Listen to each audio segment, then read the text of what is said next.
Checkity check.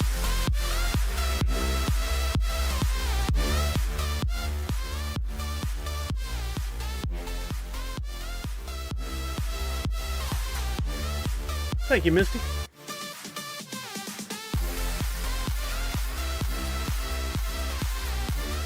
What's up, Walking Miracle? Randy C, Allie, Zach Bonifer with the dance party. What's crack? Commonly something that happens in concrete or a drug.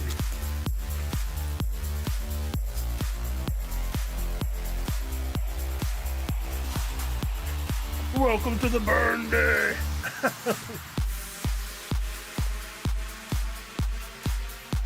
Sounds so ominous. That makes more sense, Monster Pete. I knew you meant that. I was kidding.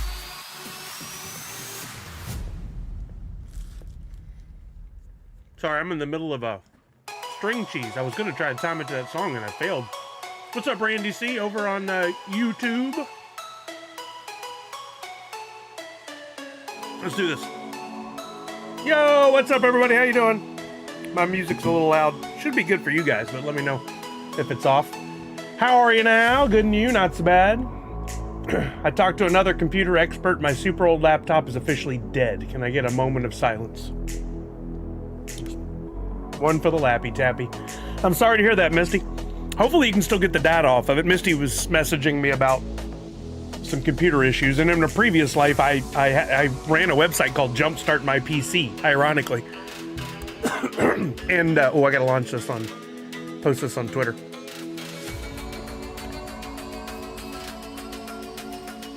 There we go. So I remembered a couple of things F in the chat for laptop.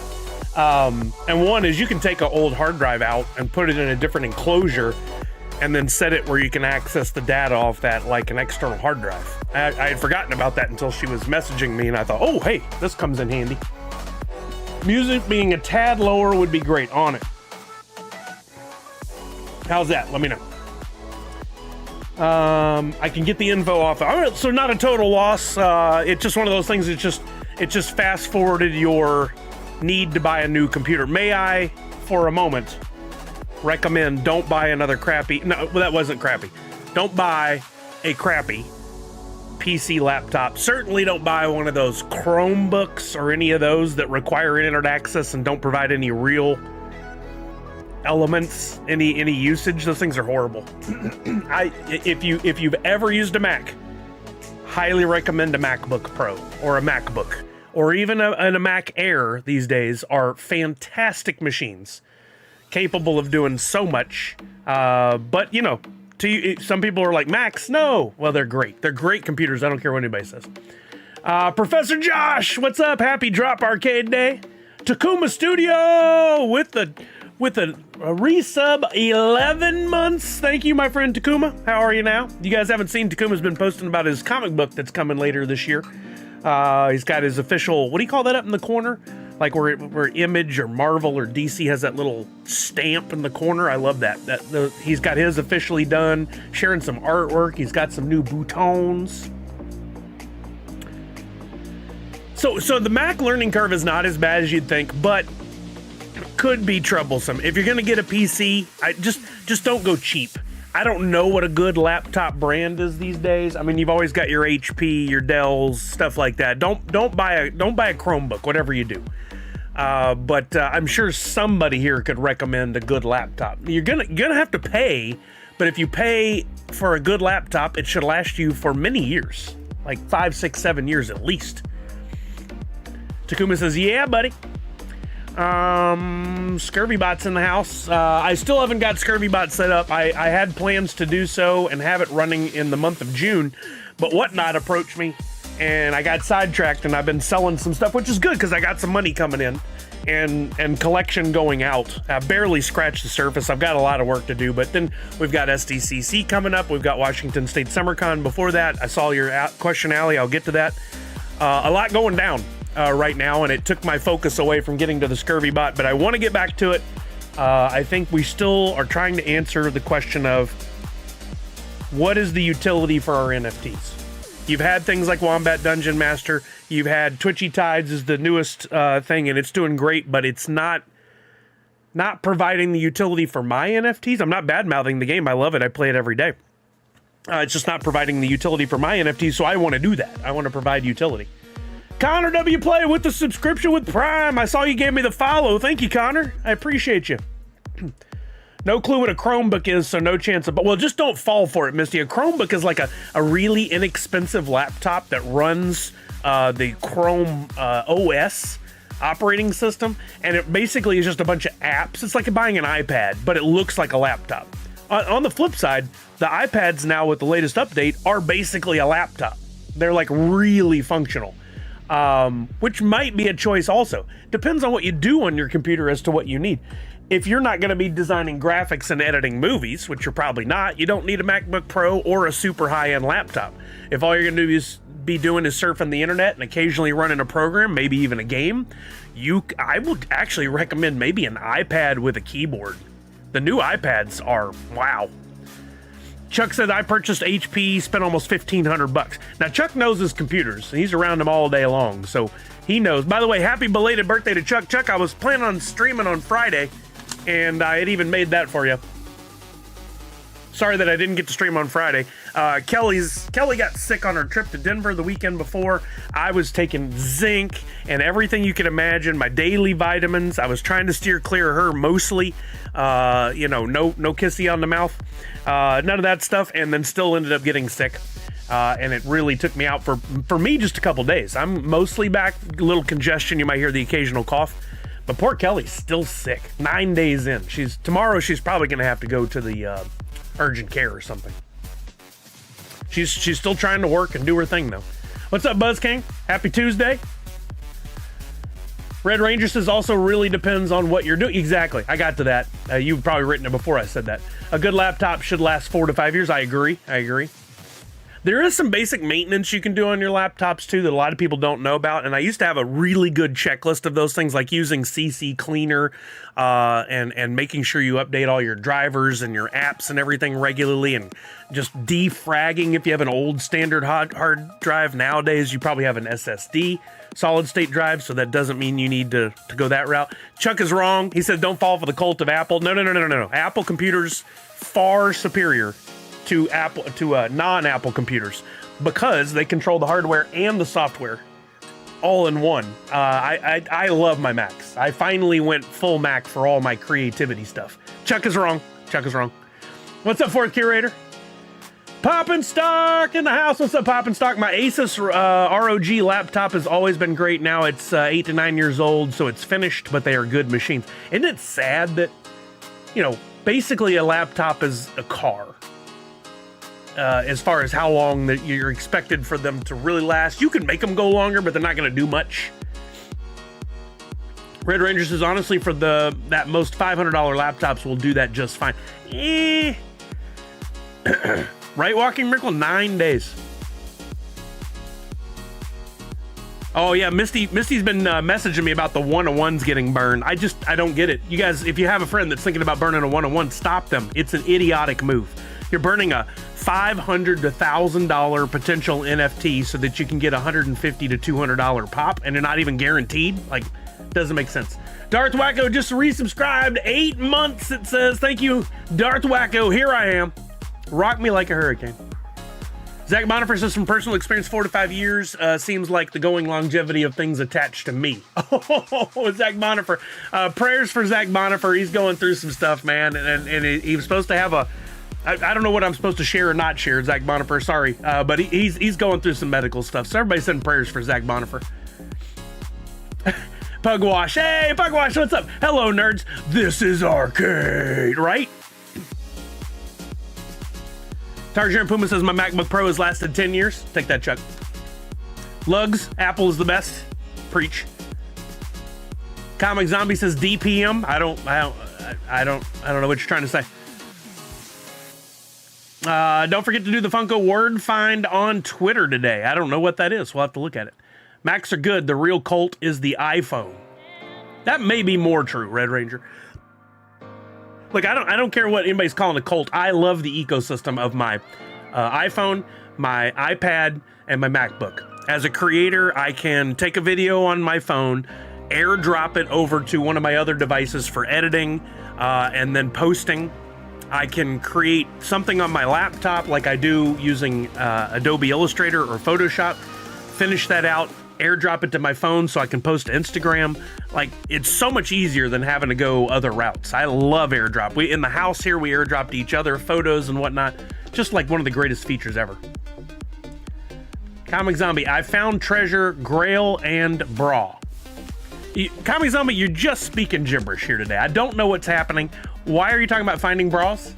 I don't. Darth Michael, thank you again for that sub. You burned the 101 Comic Zombie. Please say it's not true. Please say, after all I've talked about, please don't. Do any of us perform like we did 8 to 9 years ago? Depends on the category. My PCs seem to last 2 to 3 years, but I get cheapy laptops. Well, there you go. You get what you pay for. But, I mean, there's something to that, right? If you know the longevity is going to be 2 to 3 years and you only drop $400 or $500, and then 2 to 3 years later, you get something a little nicer for $400 or $500, you're probably spending the same as I would on my MacBook Pro that's going to last me a decade. Probably even cheaper still, but I do a lot of production with my laptop, so. Nadu6. Oh, I got your message, Nadu6. I'll get to you with details. We're going to talk about that on stream here after the stream today. How are you, bud? We can get you help. There are post-burn help grounds, burning anonymous. Help groups, not grounds, sorry. Comic Zombie iPhone is good. Android is fantastic, though, if you want to get into the modding and find details of what's going on. Don't do that. No. Don't do the modding. You don't need to do that. Apple may be behind on some things at times, but when they do something, it's usually smoother than doing it on Windows. Agreed, 1,000,000%. I tagged you on the Fun Days box word search. Hope that's it. Wait, was this on Lugs? Is this on Insta or Twitter? I didn't see that. Wait, now I do. Treasure, Grail, and Community. Let's see, what is it? Oh, okay, here we go. Let's look at this. From Funko, giveaway alert. We've uncovered a very special scroll. Legend has it, first 3 words you uncover will foretell your Fun Days journey and lead you to a treasure chest of fun, or really a box of fun. Well, why not? Let's do it. Follow Original Funko. I followed them. They unfollowed me a long time ago, but I followed them. Share the first 3 words you see in the comments below. Tag a friend to participate. 5 winners will be randomly chosen to win. Oh, 5 winners. Okay. I'm going to have to find the words and then do that. I see treasure. I see... I'm just looking to see what pops out immediately. Grail. And I see amazing. Treasure, Grail, amazing. Share the first 3 words, tag a friend. All right. Who wants to be my friend? Whoever's first in chat, I'll tag you. Whoever says something first in chat about that.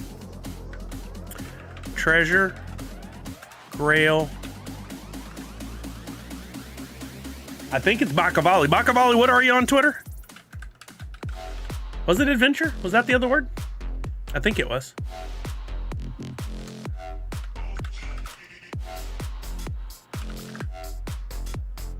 No, oh yeah, Nathan. That's right. I still have not, for so many people, I can't remember. No, I got rid of that B. There we go. I think it was adventure. Oh, amazing. Thank you. Put in words that aren't even there. They'd be like, disqualified. I think it's so important to actually follow the instructions. Share the first 3 words you see. Treasure, Grail, amazing. Tag a friend. Did it. Done. Bingo, bango, bongo. Make sure you're following them and your DMs are open, or else you're not going to get in. Double check adventure. It is spelled wrong. Wait, I spelled it wrong or they spelled it wrong? What did I say?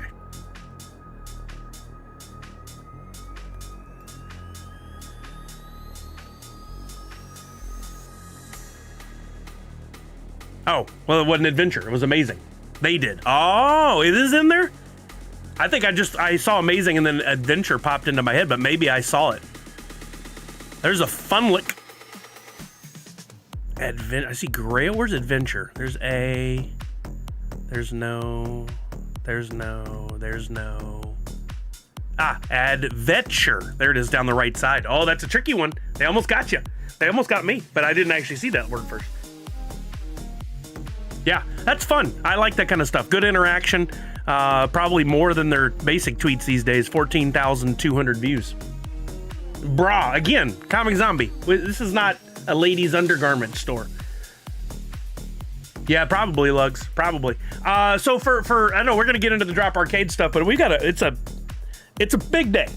It's a big day. The Funko Droppp Arcade coming to a close, season 1.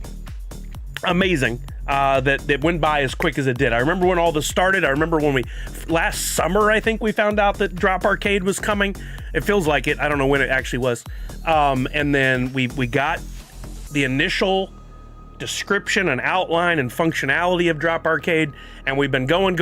It lasts 3 months. We all thought, well, that's a long time. It went by like that.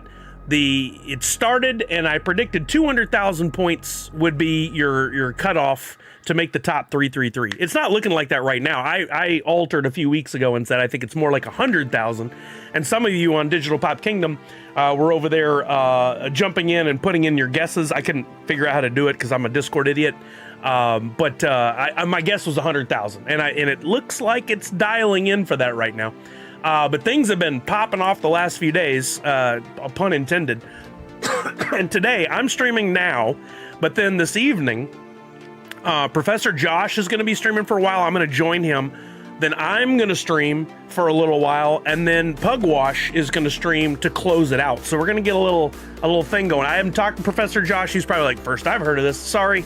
I meant to message you before the stream and I didn't get to, but I'm going to join him for a while, and then I'm going to jump in and do my own thing for a while, and then Pugwash is going to do it. So you can have the whole evening to watch how this thing dials in. NFT link yet? Oh, I got the wrong one up there in the corner, but it's the same thing as always. I didn't change that. I didn't put the graphic in. Derp. Let me fix that real quick. I made a graphic. Where is it? NU Super. We don't need that one. I could delete that one. Let's put in the new image. I did all this other prep, as you can see, for the free NFT for today. But let me put in this one. Anybody guess what it's mimicking yet? Anybody got thoughts? I'm sure y'all figured it out. Y'all are smart cookies. There it is. There's the free NFT. We'll put it on the other slides in a minute. I'm excited. I will be there for Fun Days Venture, Nix. Nice. Congratulations. Nerd Marathon. I like that. Nerdathon. Poppinstock says, I wanted to stream with Pugwash, but he doesn't want me in his show. Well, Poppinstock, I'd have you on my show. We talked about it a little bit. I just hadn't got to follow back up with you. But I would love to have you on for a few minutes if you want to chat it up. Walker Miracle says, I can't figure it out. What are you trying to figure out? Darth Wyco says, I don't recognize that one. Oh, you're talking about this. Y'all hadn't got it yet. Okay. Hold on. Hold please. Anybody? Fourth curator in the house. Fourth curator got it. Well, of course, I've gone to their Twitter, and the logo's not showing anywhere. How funny is that? Oh, okay, it's on the shirt there, but I don't want to focus. There we go. Let's do this.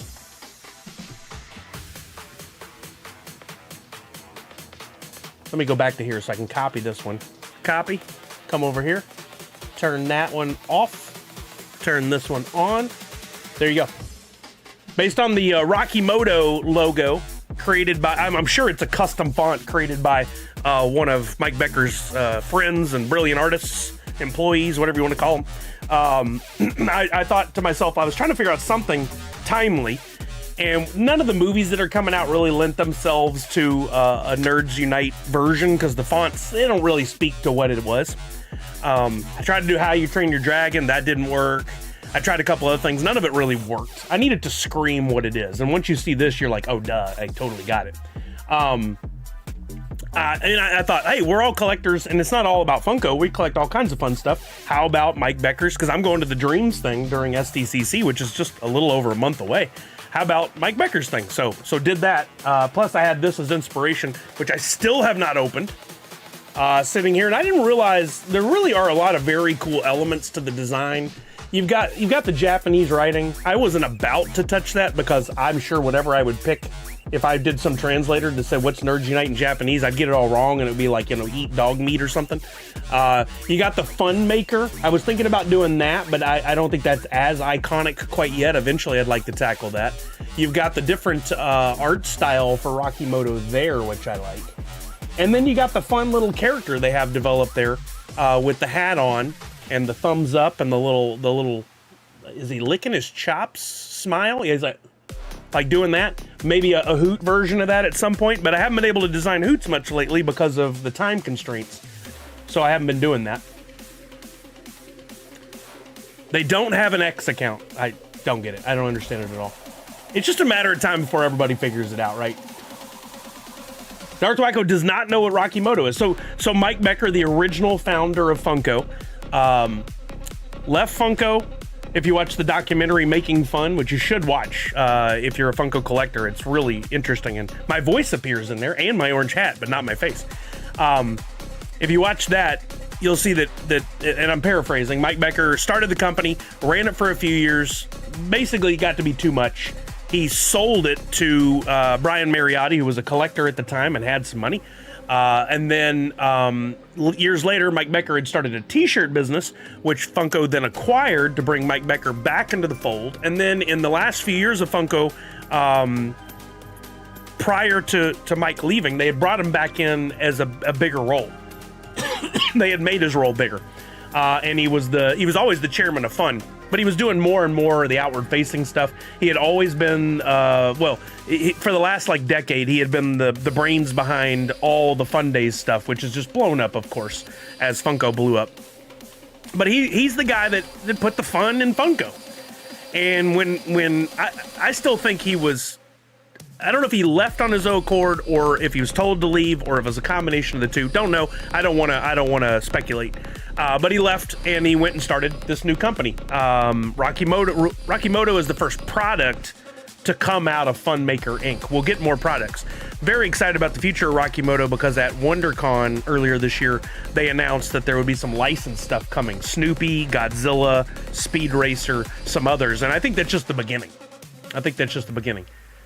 Chuck says, I ordered the He-Man Thrill Joy. There's the other one. Brian Mariotti, after being forced out of Funko, went over and created Thrill Joy, and they did their initial launch last year during New York Comic Con. Didn't go as expected, I wouldn't imagine, because they were bigger, oversized premium products. Now they've redone the packaging, brought it down smaller.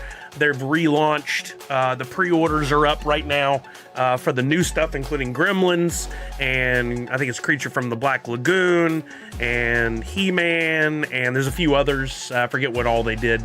Something from Korra. What are the other ones? I can't remember what all they were. Allie says, so what time are you on approximately? I'm going to be joining Professor Josh at some point during his stream, which starts at 6:30 p.m. And then after I've chatted with him for a little while, I'll jump over and do my own thing. So I don't know the time. Let's say 7:30, 8, something like that. p.m. Pacific. Comic Zombie says, I still got one sitting unopened. I wanted to do an unboxing, a proper unboxing video, which I can't really do when I'm streaming. That's different. I do the NFTs on here because that's fine, but you're still waiting on the website to launch this fourth curator? Yeah, the Rakimoto website for some reason is still not launched, but they do have products in Miniso stores, and I know they're working on some others, but they've got there's a couple of events and parties that Mike Becker's done, and of course he's got his buddies Fluffy, Gabriel Iglesias involved. He's got AJ McLean, whatever, from Backstreet Boys, and who's the third one that he always does stuff with? Corey. Not Haim. Corey Feldman from Goonies, who's now a musician, or has been a musician for many years.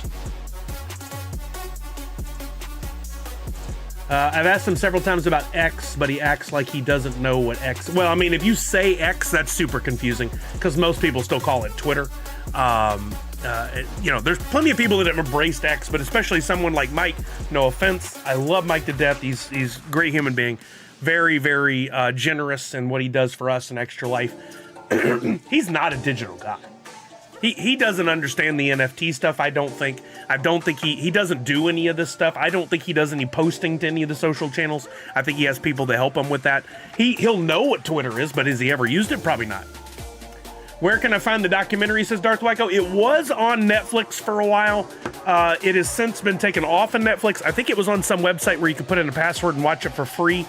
But there are physical copies out there as well. There was a box set with the Making Fun documentary and some pops. Was it the one of Brian? Is that why I don't care so much? Making Fun documentary. Is it a DVD or a Blu-ray? Yeah, this. Whoops, wrong one. Yeah, there's this cool box set. I think it's really cool. It was limited to 5,000 pieces, and you can pick that up cheap if you wanted to own a copy. Cool piece of Funko history, which I'm big on. Look, $24.95 is not bad. But there's some places to stream it. Fourth Curator, I can't wait for the Godzilla Rocky Moto. Yeah, same. I think that's exciting. Tara Strong. Oh, does he work with Tara Strong as well? That's cool. He hasn't announced Corey yet. I mean, he's part of that inner circle, so it's a matter of time. There you go, Misty. Thank you for sharing that. Professor Josh's YouTube channel for this evening. I put it out on Twitter. I try to put everything on Twitter. I still fully believe in sites like Discord are not great for publishing information to everyone. It's great for a community, so I don't want to dog it because I know some of you love it. But like, if you want information from me, I'm publishing that on Twitter. So at any time, you can go get that information. So you don't have to have anybody, send you a DM or whatever. Yeah, absolutely, Misty. I trust you. Tara is Mina voice. Oh, cool. I didn't know that for a curator. I feel like Bob Gurr is regularly hanging out with Mike Becker too. He seems to be in a lot of, yeah, absolutely. Bob Gurr is doing his own thing too. But Mike and him collab, which is great because I know Mike was just a huge fan of Bob Gurr, so it's got to be so cool for him to work with him. Yeah, Darth Wacker, you should totally watch it. We did when I was at Funko, they were doing the filming of the documentary, and they were actually wrapping it up in my first months there. So when they did catch some video of like the grand opening of HQ when I was out. It was the first day of the Big Orange Hat for Funko, for me and Funko, and I was out leading the gaming in a parking lot across from HQ, and it actually opens, if the edit is still the same on the DVD, Blu-ray, I don't know, but if the edit is still the same, it actually opens with my voice pumping up the crowd out there, but somehow manages to miss my face. It only gets the hat. And then in an early edit, there were some interviews with some Funko employees, including my old coworkers and friends, Cameron and Yoko. I don't remember if they interviewed Hillary for it. But Cameron and Yoko do make appearances in there occasionally. I think they cut the interview section, but it did show at the premiere. We did a premiere at the theater there in LA, which was really cool. We did everybody got dressed up. We had celebrities come. We did the full blown, showed the movie for the first time. I actually sat just a couple rows behind Priscilla at that one. I didn't really know her all that well at the point, but got to know her well afterwards. It was really cool. I met Tony Hawk, and I met Cassandra Peterson, who plays Elvira, and I met my buddy Matt Cardona was there. I met Nyambi was there. Who else did I meet? There was an MMA fighter I met, and now I've forgotten his name. Oh, and there was Cletus Selden, the boxer. I don't like that guy. He was there, and they brought out DeLorean. There was some other cool stuff there. I forget who all I met and got to talk to, but that was a lot of fun. We recorded a podcast from there. It was just such a fun time. Chuck says I have a Rocky Moto. I know it's early for the company, but not thrilled with the quality. I mean, it depends on what you're looking for in these. I think what they're making is supposed to be based on the kind of quickly made Japanese art style. I don't know if it's the Sofubi or close to it, but I think it's meant to have more of a rough look. I could be wrong. I honestly still haven't taken that one out, so I haven't held one, but SDME, what's up? Good day, guys. How are you now? Comic Zombie says, I totally get that. They're like the soft vinyl Godzilla Safubis that looked weird and felt cheap. That is their first line. I'm excited to see what their next line will be. Yeah, Cletus was kind of poison for Funko. I did not care for him. Oh, Ming Chen was there. Of course Ming Chen was there. What's up, Nessa? How are you now? Bing bong, you ding dong. Ming Chen was there. I think, was there another? Did Kevin Smith come to the premiere? I don't think he did. Neither did Jay. Boy, it's been, what year was that? 2018? Let's see. Making Fun Premiere Hollywood. The new store wasn't open at the time.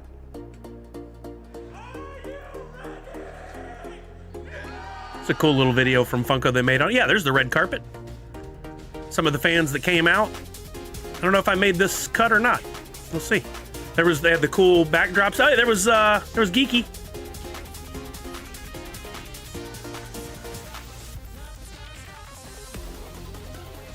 Oh, hey, there was Cameron and Jason Coe.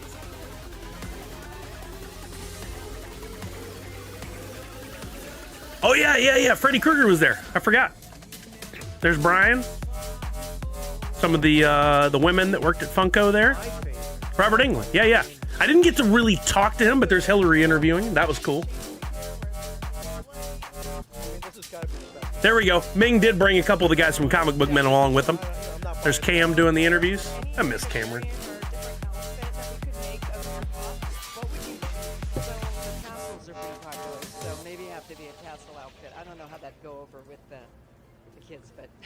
I just want to see pretty much how it Dan started and how it got. Dan was great.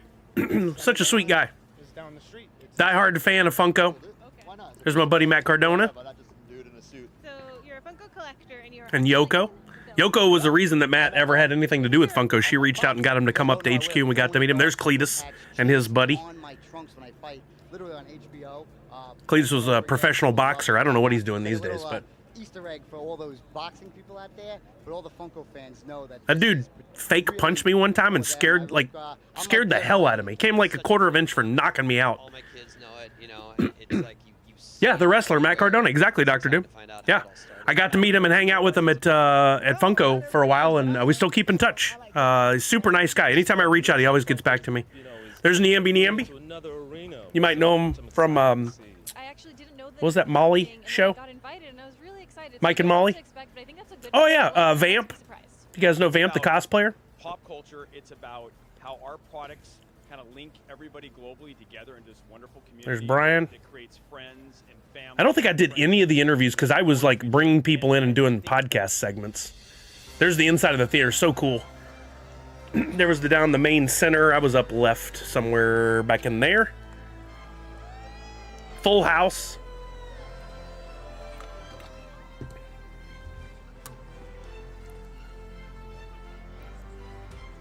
A few people got up and spoke at the beginning, of course, before the movie played.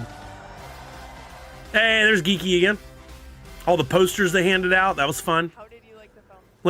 Lynette's a great fanatic. What a wonderful lady. Claire, I know Claire. Tony, that's Lynette's husband. Super nice guy. I saw you, Comic Zombie, for a quick second there. There's Mike. Making fun. Now Rocky Motor or Fun Maker. The whole thing is humbling. At the end of the day, that we all share. He was featured in the documentary, which was awesome. Should have gotten more airtime, in my opinion. There I am. No hat, rare appearance. Yeah, that was cool. I forgot that they put that together. Have I liked that? I haven't liked that. Let's see. 7 years ago. Holy shnikes. That was 2018. 7 years ago. There's Barely. Barely available. Great artist. Amazing guy. Yeah, he did look a little young. Oh, whoops. He did look a little younger, but time does that to you, right? Like, I don't look the same as I look on my introductory video for here on Twitch. I need to change that. Oh, and I pause the... I sat with Niambi during Fun Days. Oh, nice. Niambi is just a super nice guy. I've hung out with him a few times, which was surreal because I loved Mike and Molly, and then I ended up watching The Good Fight. There were several shows, Good Wife, Good Fight. I watched that with him on it because he was in it. Loved it. He did a comic book. Excuse my language. Bitch Planet. He helped write. He's voiced some DC characters in some of the animated stuff. I mean, he's just a great guy. Loved getting to hang out with him. You get a picture together every SDCC. Oh, that's awesome. Stupid time. He's a huge nerd. Oh yeah, absolutely. The first time I met him, he was walking around with his iPad. We ended up in a long card ride together because we'd gone up to visit Ming at the comic book where Comic Book Men was featured, the comic book store, Secret Stash. We went to go hang out, and Yambi went over there and met us, and then we rode back to New York Comic Con with him. So we had like an hour in the car together. He has his iPad out and was showing me, oh, here's how I read all my comic books and how I consume all this. And he was showing me, he's like, you got to get this, you'll love it. I was like, try to sell me on it. I'm not a big comic book guy, but you know, I get it. That's cool. Time. Why you punish me? Hootie and the Blowfish. Oh yeah. Did I tell you guys I met Darius Rucker? It's so crazy. We've got some friends here that are pretty well known, right, pretty established in the community, and they invited us to go see Darius Rucker at a concert last year. And afterwards, we got to go backstage and hang out with him. Super nice. I only got to say like 2 things to him, but he came over and I was like, hey man, really love what you do. Great. I love your transition to country. Because I think he did such a great job with that. But you know, I was just another person in a sea of whatever. It's not like I got his phone number or anything to hang out. But Darius Rucker was super nice as well. All right, so let's talk Droppp Arcade. Now we got sidetracked a little there, but I think it was worth it to go back and talk. I always love the history of Funko. Like if there ever is an opportunity to do like a full-blown historical thing, like Making Fun was cool, but it didn't really capture the products as much as it captured the people. And there's nothing wrong with that, because Funko wouldn't have been anything without the fans. But I think a historical look at the products of Funko would be really fun. Maybe a book, or Brian did something on it, but I never checked it out. So maybe that's the definitive thing. But as we've gone on now, where has Funko gone? How has it changed? The NFTs, like as far as from a historical standpoint, nothing other than time and money, Chuck. From a historical standpoint, things like Making Fun are a real big, important part. You know, like the Wacky Wobblers and the Pops and the Mystery Minis and the documentary and Fun Days and all the different events, the booths. But there's so many products that are I think important historical pieces, and I think that combo of the Making Fun documentary and Brian Mariotti, pretty strong one. Yeah, Comic Zombie, I loved it. I loved being able to shape it in a way. They can't take that away. I think, you know, if we're looking back, and no one is, but if I'm looking back, being able to be a fan first and love the company, and then I got to know Cameron and Yoko by visiting them at different conventions and stuff, and really liked them a lot, and then was watching their lives that they would do on Periscope back in the day, and then to get the job and move up there and work for them in marketing, and then go from the guy in the background who came out of the door all goofy on the video to like, okay, you're starting our podcast. Okay, clearly you can hang in front of a camera, do some of our unboxings and stuff. Okay, let's do some live streaming. We're doing panels at cons now. Let you lead the panels. Like, that was so much fun, and I feel like I did shape a portion of that at least, you know. We got to connect with the fans on a way that Brian and Mike didn't. What they did was super important, and the company would have been any good without them. Wouldn't have done anything without them. But we made a different connection, and I think that connection was in large part why Funko was successful. I'm not saying me, I'm saying we. Yo, Chase Stewart on YouTube, how are you now? Sorry for the slow announcement of you coming in. Justin Clayton, what's going on? Thank you, Justin Clayton. Yeah, if anybody's getting the free NFT for today, make sure that you check out the merch. We'll go look at that later, but I do want to talk about Droppp Arcade. Let's do that. Let's do the Droppp Arcade. So I've been watching. I've been watching pretty closely, and it's really exciting stuff. I did not, from the beginning, I said I don't think I'm going to make a push to get into the top 333, and I'm really glad I did not. Just a few days ago, we were looking at what it would take to get into the top 333, and it was barely over 50,000 points. It has since risen to 77,000 points, and I seriously doubt we are done. We're about to hit into the last 12 hours of Droppp Arcade. If anybody here doesn't know Droppp Arcade, really simple description in a nutshell is you burn or convert your existing NFTs that qualify for points. Points to get on the leaderboard, much like you would see on an arcade game, thus the Droppp Arcade part. People are very confused by that. It makes perfect sense to me. If you make it to the leaderboard and you get into the top 333, not only are you going to get a redemption coin for that cool physical pop that you can't see at the top right now because it's covered. Whoops, wrong thing. Turn that off for a second. There, you can see it up next to Arcade Season 1, the little Freddy in the monster suit, which I think is super cool, holding the controller. I definitely want one. But I from the very beginning said, you know what? I don't think burning these NFTs, say a 1 of 1 for 100,000 points, I don't think it makes sense. I think it's straight up stupid. I'm not calling Droppp stupid. I'm saying from a collector's standpoint, great enticement to give you all those points and probably project you right up into the top 333, but I'm not willing to give that up. I had to make a decision, and I'm not willing to give that up. Am I willing to burn my grails for a few hundred points or 1,000 points, whatever it was? No. I've forgotten what all the point values were. Let's look now. Love the way this website's laid out, by the way. It's very smart. So 1-of-1 gets you 100,000 points. If you're thinking about it, don't do it. Of the future of a 1-of-1 NFT, digital collectible, officially licensed, especially for the ones that aren't just Freddy Funko by himself, but Freddy Funko as, say, Fred Flintstone or whatever that one was. In the future, when digital collectibles are more widely accepted, licensed things like 1-of-1s are going to be worth a fortune. Not financial advice, this is my guess, but they're going to be worth a fortune. And to sell them for the equivalent, or burn them for the equivalent of $100 worth of points, I don't think it makes any sense at all. Comic Zombie says, I just converted all my NFTs. I'm sitting at 5th. Oh, we got to look at that.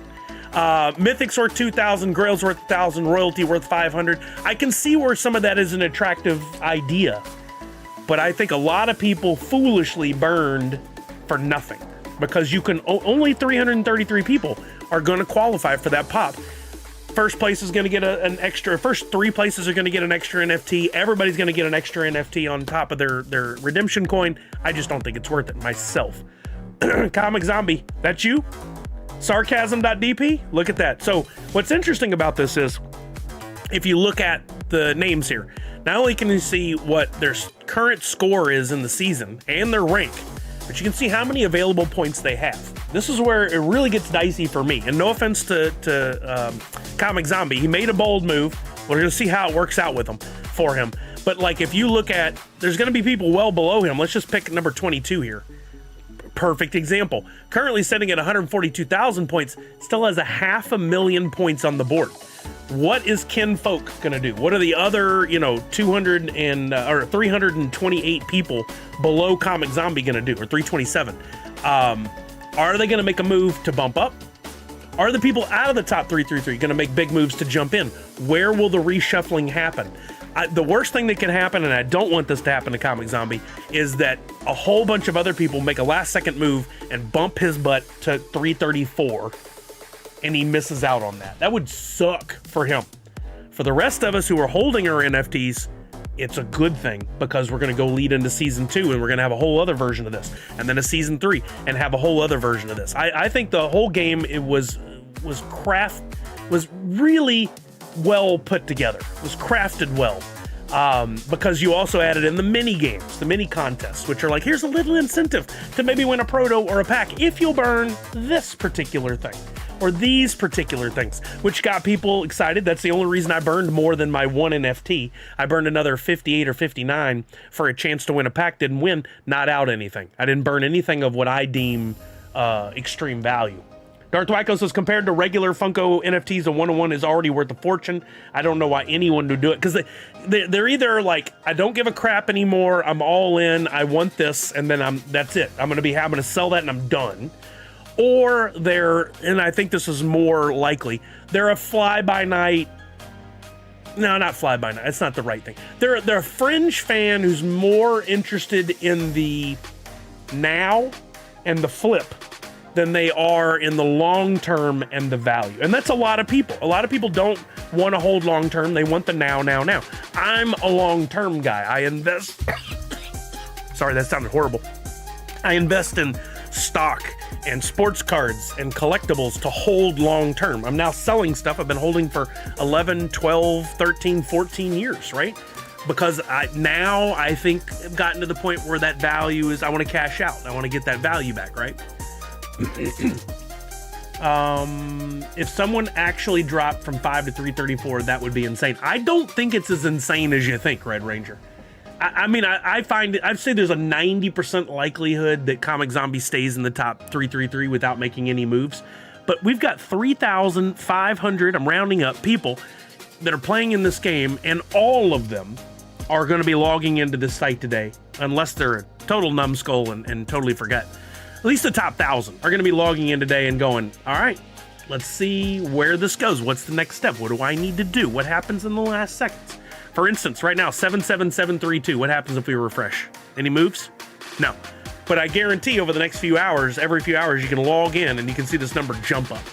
We're now at 2.9 million items converted. I bet we end up over 3 million, maybe even closer to 325.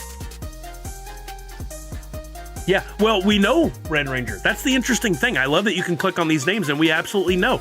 If we go down past 333, we know how many outstanding points some of these people have. And I think Poppin' Stock has a tracker on his website as well, where we can look at the top points that haven't been. There might be people who haven't put a single point on the board and are going to go in tonight and go burn exactly enough to try to get into that top 333 so they can keep their NFTs and they can play in future seasons. Let's look at these that are just off the fringe.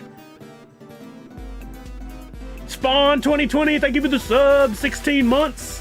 Yo, Laney Lane, how are you now? Yeah, same, I'm excited. I'm just clicking through a few names here to see. Oh, look, here we go. Number 337, 510,000 points. Hanging out, waiting. 510,000 points. And where was the top place? 515. That person could skyrocket into first place right now if they wanted to burn it all. They could absolutely do that. Look, nearly 1 million points on standby for Rambo.dp. You can't tell me, there's no way you can tell me Rambo.dp is not going to make a big move today.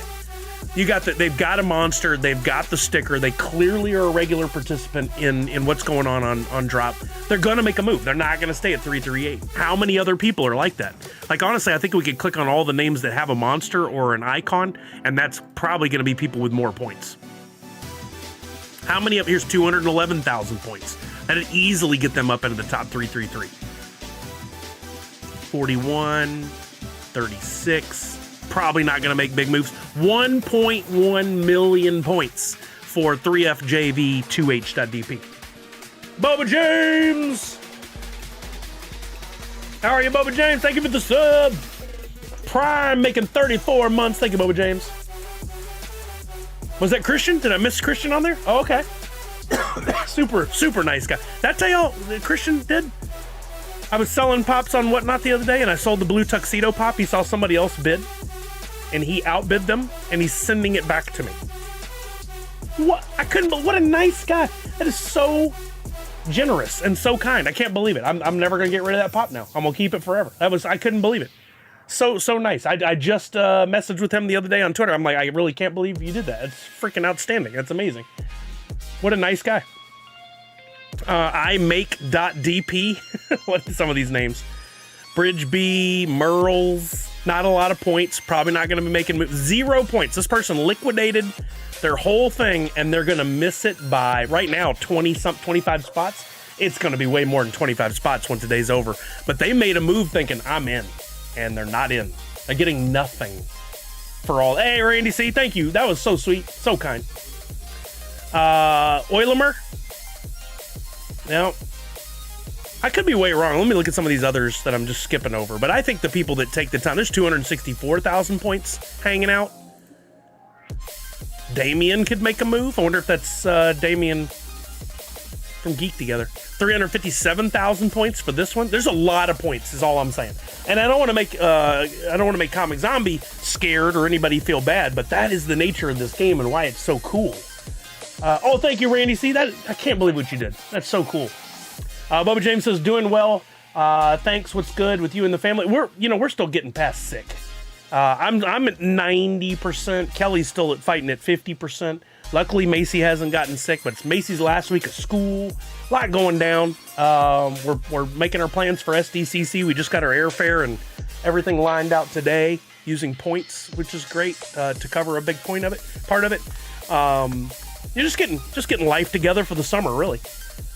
Let's see. Professor Josh is not a fan of 3 a.m. Eastern end time. Surprised they don't do like 11 a.m. Pacific, like Snapshot, instead of 11:59.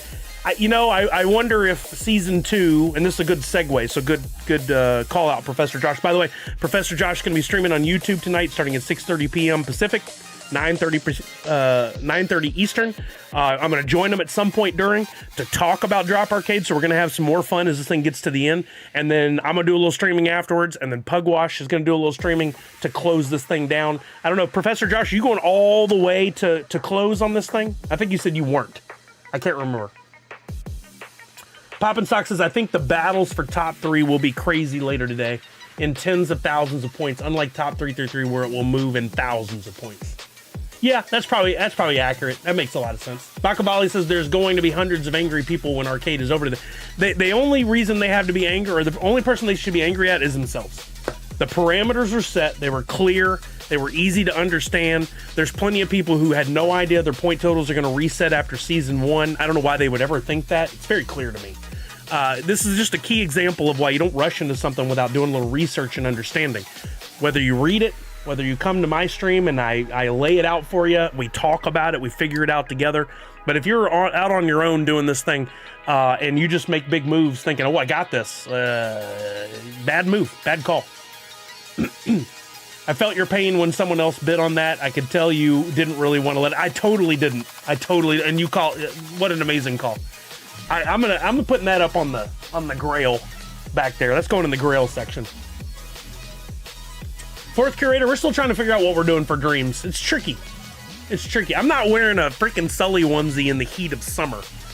Like if for some reason we got a cold snap leading into STCC, maybe. But there's no way I'm gonna go sweat it up and that thing get all gross. So I don't know what I'm gonna do. Comic Zombie says you missed my second line, which is what I would say if I burned all my NFTs. Uh-oh, I missed it. Red Ranger, the real question is how long it takes to burn each NFT, and will the system slow down or struggle? Yes. Also, I'm not making fun. I love that you misspelled struggle to sturgle, and I want to make that a word now. Like, when a struggle is that bad, it's a sturgle. What's going to happen in that final hour? How many? You can select, like 100 NFTs at a time to burn, so you can make quick moves. But how quickly, and will the system slow down? That's a really good question. You got your New York Comic-Con tickets? Nice, Mocking Lazarus. I want to get back to New York Comic-Con so bad, but it's such an expensive trip, and it's hard to do San Diego and that in a year where I don't make that much money, so. Just a couple hours for Professor Josh. Okay, perfect. No need to rush on this. No, not at all. That's amazing. What's Poppin' Craze, who's right at the top of this leaderboard, is going to be there tonight on Professor Josh. He's number 1 on the leaderboard right now. He's going to join Professor Josh. So it'll be interesting to see. He's still got, look at this. His score right now is 515,000 points. He's got an additional 1.8 million. So what's he going to do to hold that first place? And then you got Bulldoggy at 466,000. You know he wants first place, or they want first place. 1.5 million. Points waiting in the wings. How about Porcupine? Cool name. Oh, Porcupine made a bold move, but will not be able to back it up and get to first. Not unless they're willing to burn it all and these guys don't make a move. But Poppin' Craze and Bulldoggy are at the last second. There's gonna be some back and forth between the two. It's gonna be and Retry was right at the top of the boards, I think, at one point. But guess what? Not enough points to really hold out a battle between these two. It's going to be really interesting to see what happens there. I can't wait to see you all and at the Dream event. That's going to be fun, Bubba James. Professor Josh says 100 series coins at once boost you up real quick. Exactly. Comic Zombie says they might warn people that the last 45 minutes will not work like they do sometimes with the snapshot. That from a design standpoint on a game like this, it's totally fair to warn people. But what happens if you get into that final 5 minutes and you make the moves and then it doesn't work out? There is a reason why people are going to be very upset. That's kind of fair. It's kind of fair, it's kind of not. It's the same idea of when people all try to go rush and buy from Funko Shop. Remember when that used to happen? They rush into Funko Shop to go buy something, and then it was in my cart, it was stolen from my cart. No, it wasn't. You added to your cart, you didn't finish checkout. You have to finish checkout to get it. That's what tonight's going to be like. People get so bent out of shape on that, but you always have to remember you got this many people in a funnel trying to get this many things. There's no computer system in the world that can keep up with all that. And we could see the same thing tonight. Yeah, Nadu, exactly. Yeah, absolutely. I'm going to show that in a bit. I wanted to talk about Droppp Arcade, and then we'll get to that. The Sturgill. Oh, Bubba James got me on a shout-out. Let's do it. Bulldoggy burned 50,000 today. Ooh, so that was one of the big reasons for the changes today. Yeah, so remember, first, second, and third is not only bragging rights, but they get a special NFT, which I think is outlined. If we go to this up here and go back to overview, there's the pop that you can get, but there's another view all prizes. There's another thing they're going to get. First place is going to get a very special custom one-of-one NFT that looks like that, but it'll have their account on there. I think that's interesting and cool. I would love to have this, but like, would anybody ever really buy that? It's cool bragging rights. It's a sticker, so you can put it on your emblem. On your avatar, much like people have done with the NYCC and SDCC ones, but I kind of would want it without my name, to be honest. But first, second, and third get those. I personally really like the challenger, and we all get a participant, which is cool, just for burning something. They didn't say there was a minimum that you had to burn, so there's something to consider as well. You will get one of these, and look, there's only going to be, as of right now, 3,600, 3,700, whatever it was.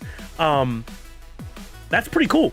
Imagine down the road when there's 10,000, 20,000, 50,000 participants looking back and going, I was a season 1 participant. That's could have some value. I think I would kind of want this, but again, I'm not willing to burn. I'll wait and see if some fool sells theirs after season 1 is over and they're like, I'm done. I burned everything and all I got was a stupid NFT. Cool, I'll take it. I want it. I'll have it. So they get that. There's bragging rights and a special NFT.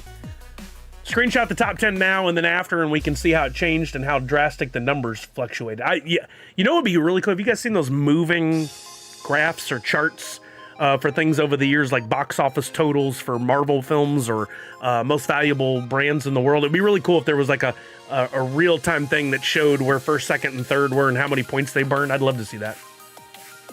If your endpoint is midnight, you got to keep the system functional up till that time. They'll do the best they can, but at any point it could become clogged with the amount of activity required. What if it's based on the time of burn request? I think that's fair, but the request still has to get into the system, and it could get so clogged up at some point that it may not work. Professor Josh says, I saw a 101 burn today. RIP stupidity. Who will burn one last minute to jump up? And I bet somebody's holding a 101 to make that move. Or like Professor Josh said, the coins. Or was that Pop and Sock? Somebody, Pop and Sock said it. Speaking of merch, can I get that shirt behind you signed? Absolutely, of course. Comic Zombie says, I'm going to win a participant sticker. You've aimed much higher, but yes. I burned a few just to get that last one. I think that's the move. Chucky says, getting points on the board in the last minute involves more than someone just clicking burn. Has to go through whatever and won't count unless recognized by draw. Yeah, but to Chuck's point, if the submission is made and the burn happens after midnight, I would think the submission would count. So it's just a matter of getting that in. But I don't know that they've spoken about that. I mean, maybe it's something that on their Discord they'd have chats about, but I don't know.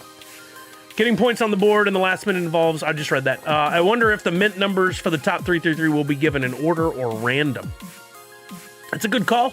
I would hope in order, but nothing guaranteed that I know of. You know what else is cool? West Coast Avenger. Oh, we got to talk about that. Good call, Nadu6.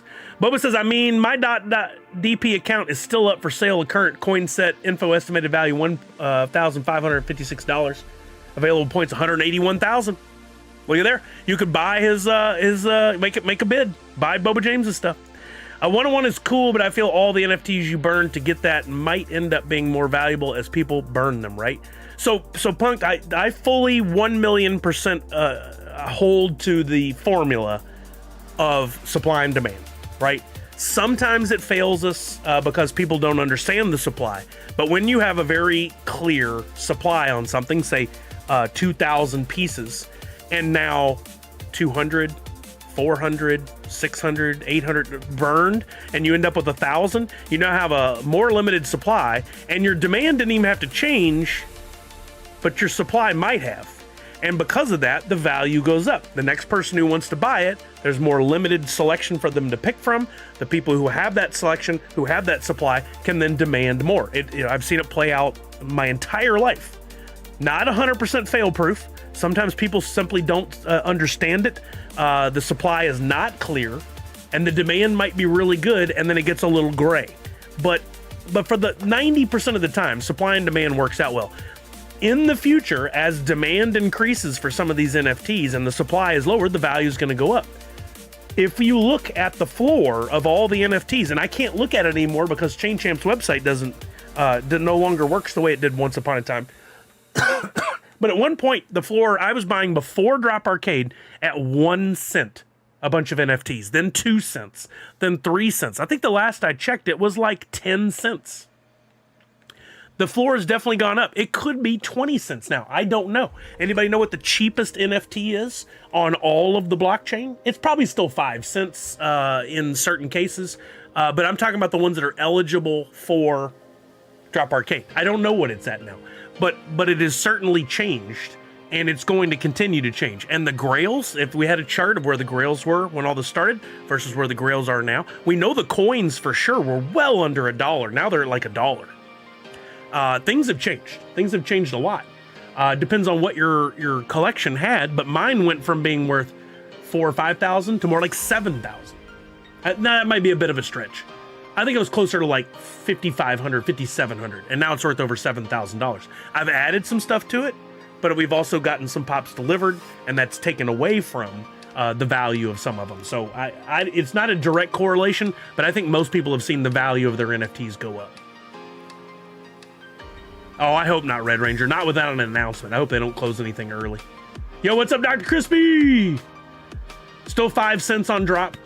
Yeah, but it's up for sure. Like I was saying, I was buying some for pennies on Wax, and you can't do that anymore. Tempting. It has to be an in-person transaction with a brand new crisp $1 bill with the following serial numbers. Red Ranger made an offer. Don't be that person. Don't make the $1 offer. I mean, when I put stuff on Twitter and I'm like, make me an offer, and somebody does that, I want to block them. Like, what's the point? It's not even. I don't even think it's funny. That's me. Some cards were 3 cents on Wax this week. No, but were they eligible for Droppp Arcade pop in stock or not? I don't know. These comic version characters are amazing, and several of them are. Okay, so we should talk about that next. They were eligible. So things have fluctuated. They were up, now they're down a little bit. What does that have to do with? I don't know, but I think the value overall of the ones that are most important, the one-on-ones, there's less of those now. They're going to go up in value over time. What we're also fighting is there's been a downward trend on Wax in general. So we're kind of Funko stuff going up, Wax going down. We're at this weird kind of like area, right? The value of Wax is certainly down. So what I was paying 1, 2 Wax for at one point is now 10, 20 Wax. If Wax value goes back up, that changes things. It's a tough thing to follow, which is I guess why it made sense that Funko went with the USDC thing instead of the Wax thing on their marketplace. Right? Keeps it kind of even. Mainly because Wax dropped 10%, so many listings in Wax were suddenly deals. There you go, see? The boo-boo needs to get on Wax and save it. I mean, I'd love to see something like that happen. I think there's a lot of brands. We've talked about this ad nauseum before, but there's a lot of brands that need to jump on this, but they're fighting the, oh, NFTs are dead, NFTs are poison, they're horrible for the environment and the power usage, and all that negative stuff that we talked about forever and we haven't talked about a lot lately. They're fighting all that. Somebody in their camp is probably like, we should do NFTs. NFTs could come back, we could be ahead of it. And they're like, nah, let's not spend the money. Meanwhile, Funko is chugging along, slightly slower pace than in the past, but they're chugging along with new NFTs and new games and stuff. If more companies would embrace that, we could see a resurgence. But like Topps jumping ship and Garbage Pail Kids jumping ship and Hot Wheels, that's really hurt wax and NFTs in general. Having said that, we got to talk about Disney Pinnacle in a little while. Not a big move, but number 3 just burned 10,000 points, says Poppin' Stock. Oh, Porcupine making the move. Look at that. We're over 78,000 now for the minimum to make it into the top 333. An hour or so before the stream, I took a photo of where things were. And at that time, I took a picture of my value. I didn't take a picture of the leaderboard. I thought I had. Well, we should do that too, for now. So that we've got this for later. But I took a picture of my value to see what the difference would be after all this was done. I saw that, Fourth Curator. Yeah, I've been playing around on that Pogs website and earning some points and packs and stuff. I just haven't opened them all up. All right, so that's Droppp Arcade for now. Like I said, Professor Josh at 6:30 p.m. Pacific, 9:30 Eastern on his YouTube. I'm going to join him for a little while. So is Pop and Craze, who's top of the board. Then I'm going to stream for a little while in between, and then Pugwash is going to take over for the final stretch. We're going to have a little overlap as well, kind of like one of those knock things on Twitch if we can get it to work. And then Pugwash is going to take over to do the final 3 hours. I think it's going to be a fun evening if you're watching, if you can stay up that late to see where it all shakes out. If you're participating like Comic Zombie, pretty sure you've got to stay up. You can't let it slip to 334 and not make some sort of move. But I think you said you burned everything, so maybe you got a little cash on standby to buy something to make a last minute move just in case. Nadu said, Sully, did you see Funko not happy with Alex Pardee? He had done a pre-order for the SDCC stuff on his site, and within 12 hours, he had to put them down. I saw that. I'm a big fan of Alex Pardee, and I did not like that shirt at all. I can't believe he did that. But that's the kind of attitude, defiant guy he is. I didn't think it was cool by any means. He lost some points in my book. I'm glad they took some legal action. I guess they do have a lawyer still getting paid. But now I started my stream last evening at 7:30 or so. 333 was 72,000, so it's changed by 6,000 points. Chuck said, I'm on vacation. Nothing holding me back. All right, Chuck gonna make the moves, or at least watch. All right, Comic Zombie, good call. Good call that you didn't burn everything. You got to stay up, man. Or go to sleep now and wake up later, but you got to be in there at the end. You got to do this thing. Okay, let's talk about the West Coast Avengers. How about that? So we did get a new drop announcement. Like right off the bat, I was super excited to hear Marvel. I'm like, yes, finally. I've been talking about this forever. We got Disney. We needed Star Wars. We got Star Wars. We got Marvel. These are the big tentpoles that I kept talking about. As per expectations, first thing I see, drop exclusive. We knew this was going to happen. This is not a surprise. I was, and don't misread this. Don't mishear this. I was very surprised at the choice of license. I don't know anything about West Coast Avengers, but I do know about these characters a little bit, right? From just being a Marvel fan from the movies and like a fringe comic book and animated series fan. I know like Brian has at least one of these characters in action figure form. But I'm excited that it's Marvel, and I'm excited that we're going to dip our toes in that. Right off the beginning, my apprehension is, can we sell out? And of course, we have to look at what we always look at. What are the licenses? We know the license. What are the number of packs? What are the characters? What are the quality of the molds? Let's look at it first, and then we'll talk about the sentiment from folks. But right up at the front, a flocked pop. Love it. Looking in the background here, some of the NFTs we are going to get are some mainstay characters that we all know and love. Loki, War Machine, Thanos, Vision. We don't necessarily love them all, but we know them. Mockingjay. We got a bunch. Standard. Here's the problem. Here is a potential problem. I don't want to say it's the problem. It's Marvel, big license. It's going to queue up a lot of people who are going to spend money that don't normally. It's going to bring in some people that haven't normally participated. Standard packs 24,000.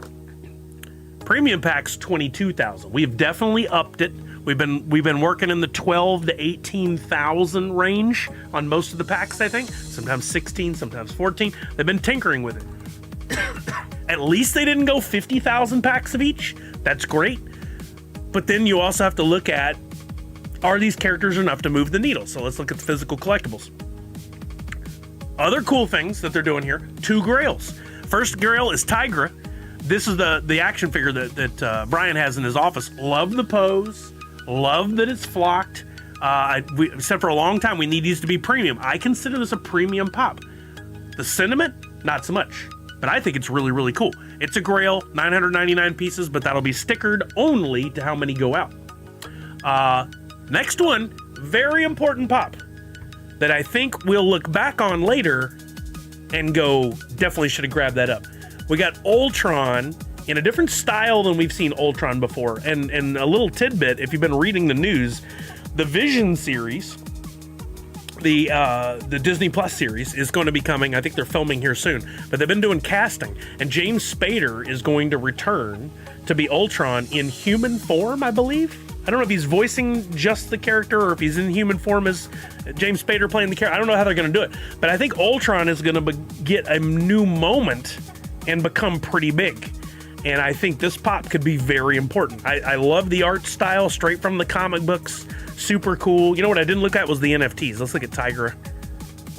Love the borders. Oh, that border's so cool. Classic Marvel. Love the Marvel logo on there, of course. Very cool. And then you got the Ultron. Oh, that's dope with the fire. The good shine on the metal. Ooh, was he metallic or anything? Doesn't say it, but it would have been really cool if that was a metallic one with some glow-in-the-dark elements. I'm not nitpicking. I'm thinking it might have been cool. Wait. No TMs. God bless you, Marvel. You put it at the bottom, as you should have. Nice and clean. Doesn't detract from the art. That's huge. That's huge. If they had done a Doom, those would have sold out on speculation. That would have been big. That would have been really big. Let's see, what I missed some comments. Cutie Beck says, absolutely love the Tiger. I have a huge collection of Tiger comics. Oh, nice. Good luck to you then, Cutie Beck. Nadu says, are there enough flippers to buy all the standard packs? Don't know. We'll see. He's going to look old. Well, he is old. I like this Ultron pop. It's going to pop off well. Pun intended, says Darth Wacko. It's a very cool pop. I really want that one. Red Ranger says, if they had done a Doom, I read that. I agree.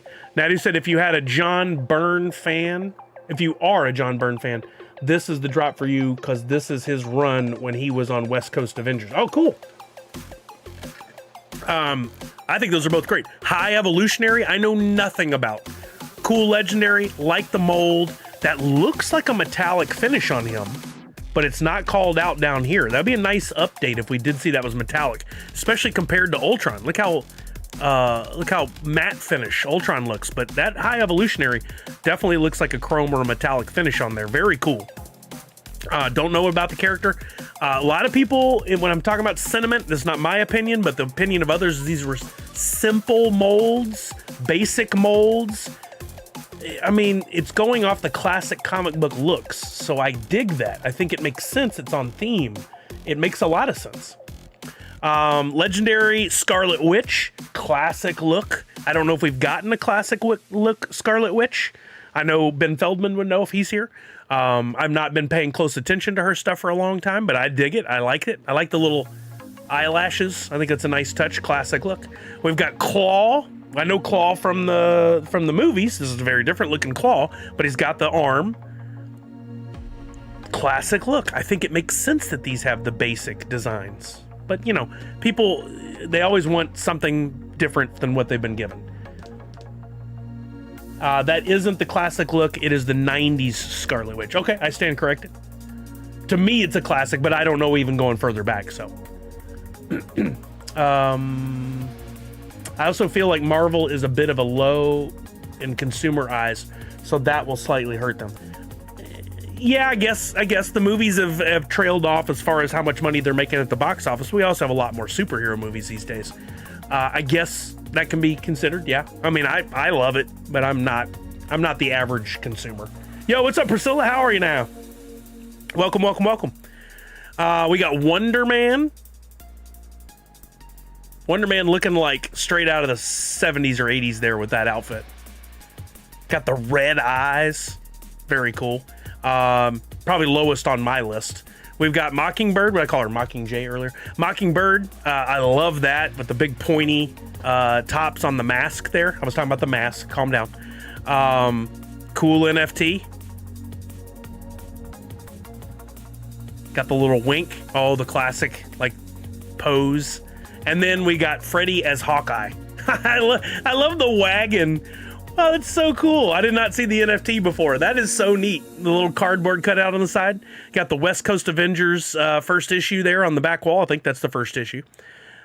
Really good. Really good. I like the purple crown. I like it. Looks like it's a bit chrome or metallic.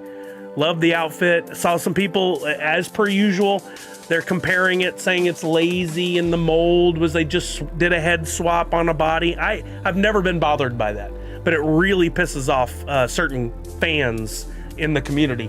I put the italics around it because I don't think you're a fan if you constantly crap on a brand you claim to love. But I think these are wonderful. I think it's kind of an easier slide into Marvel instead of attacking like the Marvel Cinematic Universe that we all know. I would have preferred that. Am I going to sit out of this? No. Am I going to participate? Yes. Do I like it? Yes. Would I have preferred it? Yes. That's a different wording and how I feel. I would love to have seen Iron Man in a different pose, Captain America in a different pose. But that's the other thing people complain about all the time is, oh, we already have 300 of those. Why do I want another Spider-Man? But there's plenty of people that would buy it. I always say this, the sentiment is directly correlated to the pack sales. And the sentiment was not strong for this drop over on Discord. Does that represent everyone? No. Does it influence everyone? It influences a lot of people. It influences a lot of people. They read and they assume that based on that sentiment, it's not going to perform well. What I'm hopeful for, as per always, is that we're not just talking about the current Funko NFT collectors. We're going to bring in some of the Funko collectors into that inner circle and widen out how many people are collecting. But the real dream would be to get over in front of the Marvel fans and get them in on these NFTs. There's so many Marvel fans. One tweet, one Instagram post, one something for Marvel on this could bring in tens of thousands, if not hundreds of thousands of collectors. There's got to be a bigger overlap between Marvel fans and NFT collectors than there are Funko fans and Funko NFT collectors. I think there's a whole lot of untouched people out there, so marketing is key on this one. Is Marvel going to be sharing it? Doesn't seem like it based on the patterns we've seen before. Is Funko going to be spending ad dollars to promote this out to Marvel fans? Don't know. I don't know if they ever do that. But I'm excited for what this could possibly do. Professor Josh says, I think it's good to have several characters without pops already. Yes, a lot of people ask for unique characters. I think it's like Cutie Beck was very excited about Tigra. That's awesome. I love that. Wonder Man, Mockingbird, Tigra, and the Freddy are what I want, says Chuck. Chuck going after unique characters. I love that. Red Ranger says, yeah, if Marvel Comics shared this on their platforms. That's what I'm always dreaming of. Hey, Mindy, what's happening? How are you now? How your Mets doing? Bubba says, why not look at it as collectors love something so much and know their company can do better, so saying they're disappointed in hopes that the company does better next time. If they could word it in such a way, I would agree. But most of what I see when I go over to the Discord makes me ill that these people call themselves fans. I'm going to go right at it. Their choice of language, their choice of words, they just crap all over the brand instead of, hey, I would have gone a different route. I would have preferred to have seen these characters, but they're not capable of those kind of words. And then other people who won't enter the conversation, I'm one of them, because I expect to get just hammered with anger and stupidity. We don't want to participate. We read that, it brings down our excitement level, it brings down our fun, and a lot of people can't put that into words. You could go and poll 100 people and they'll be like, oh, I don't care what other people say. They do. It influences them. Darth Wacko says, no way Marvel only did one drop. This opens the door for, well, we only had one Star Wars. This opens the door for a Fantastic Four drop, a regular Avengers, an X-Men drop, or whatever else Marvel is looking to prop up.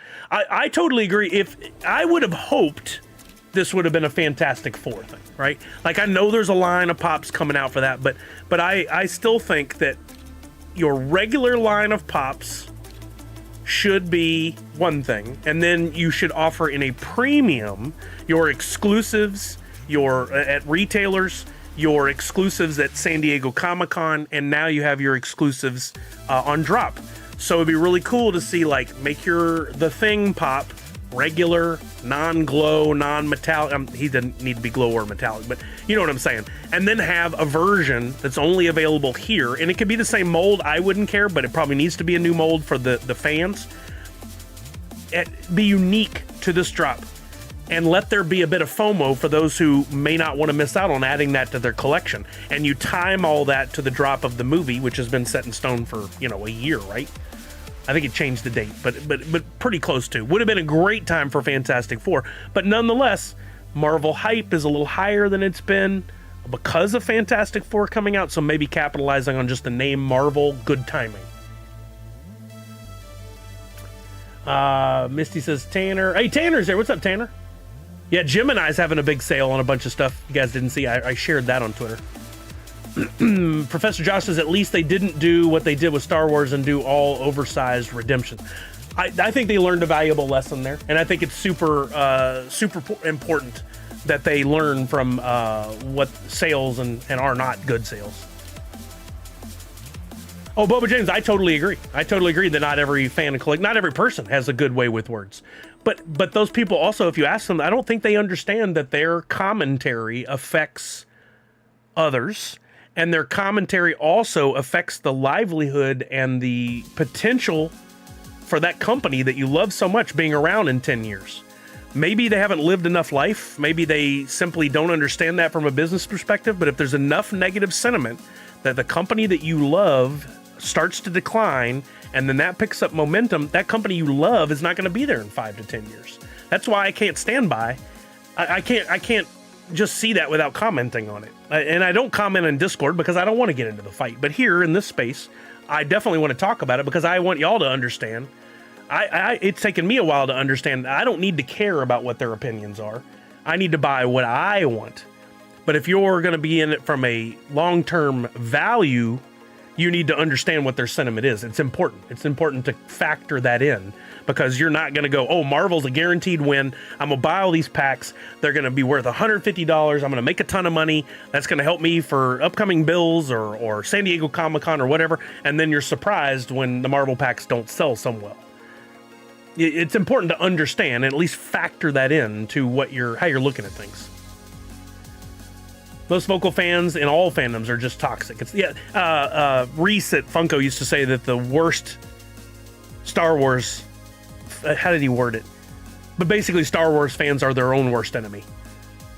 Lots of negative people on Discord, nothing constructive. It's funny. I had Discord open and was watching the Droppp page, the general chat. And in the daytime, it was really, really bad. And then I had it open the other night, and a few people were having a really good discussion with no negativity, and I love that. I kind of wanted to jump in, but I was like, no, I'm not going to. Let them do their thing and have it and enjoy it. Chewy Hawk, 58 months! Thank you, Chewy Hawk. I appreciate you. Hola! I read that. Walking Miracles has 2 grails that are not directly linked like TMNT 2. That was the only other time we had 2 grails, right? And that was like the bookends. Like you said, they were linked. These are 2 unique ones. I like that approach. With a 2-week window, they can teach all these new Marvel fans how to get in on this drop. Yep, totally. Boba says, you giving light on the negative comments could also be somewhat viewed in the same way to others as you were just seeing them. Totally agree. And that's why I tried to put the words with it. I can say more here than I can do on a Twitter. So I'm not like screenshotting that stuff and putting it out and going, these people suck. I'm not doing that. We're having a discussion with a lot of different viewpoints. And if y'all disagree with me, totally fine. But what I want, and if I could control all this, is I don't want the negativity from fans to bring down something that has not had a chance to fully build. And I think that happens a lot. Back in the 90s, 80s, we didn't have the internet, so a TV show could come out and it would get a full year. First year of Seinfeld, not good, right? Now, Seinfeld in 6 months would have been canceled, and we never would have gotten the show that we got. I loved the ultimate entire version of Seinfeld, all the seasons, but I never rewatched season 1 because it wasn't that good. It had time to develop, right? Nowadays, with the feedback that we get instantaneously, companies are very quick to change things. Sometimes for the better, maybe like the Sonic movie. I don't know. But a lot of times it's very negative, and it'll bring things down before it ever had time to develop into what it could have been. And I don't think that's a good thing. I really don't think that's a good thing. I think the commentary, especially on someone else's platform, keep it to yourself. Go to your own little anger bubble somewhere else with your friends and have those conversations. Professor Josh says, I have some business suggestions, usually on Discord, but it's just a suggestion from a consumer fan. I want a refund and never collecting these again, folks. Oh, those. I just laugh. Anytime people say, I'm selling my whole collection, like, how much? I'll buy. Not that I could, but.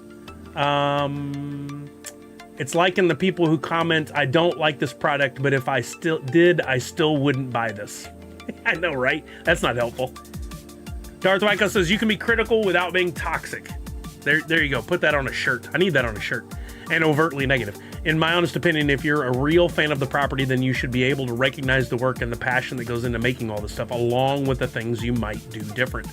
Yeah, one of the other things that's important to note is it's not like Funko made this stuff. It's not like that Funko went, okay, artists, make West Coast Avengers. And the artist just sat there and doodled up some stuff over the course of a couple of days and went here, and then they went, cool, we're going to produce that. This was a back and forth between Funko, the artists, Marvel's executives, a lot of hands in the mix. And ultimately, no matter what, Marvel executives gave the approval to these. I'd be willing to bet good money that they gave specific direction to Funko and said, we want to do Marvel NFTs. You guys have been asking, yeah, we're in, but don't do the movies. We're not doing the movies. Again, I've told you guys about this before. We're not going to do Captain America and start at the beginning of the movies. We're not going to do Iron Man because we have this Fantastic Four coming out, and we don't want to confuse fans. They somehow think that. They told us that when we were doing Frozen 2. It's the stupidest thing I've heard. But anyway, we want you to do West Coast Avengers. We're going to do a new comic book series here soon, or we're going to revive a couple characters. Ultron's going to be in Vision, so maybe make that tie in there. And here's the characters we want you to do. And then, heck, the Funko artists might have come up with the coolest thing in the world and sent it back to them, and they went, yeah, dial it back. We want to go to the 90s look, West Coast Avengers. A lot more basic than the stuff that you've been producing for our main MCU films right now. That's the kind of stuff that happens, though. I'm willing to bet good money that's how the conversation went. Jump in, says Poppinstock. Natty, the fact that majority of sales now a day happens on the Droppp marketplace, being a Droppp exclusive, doesn't matter as much as before. I don't know. You might be right. I really don't know. That used to be a huge influencer.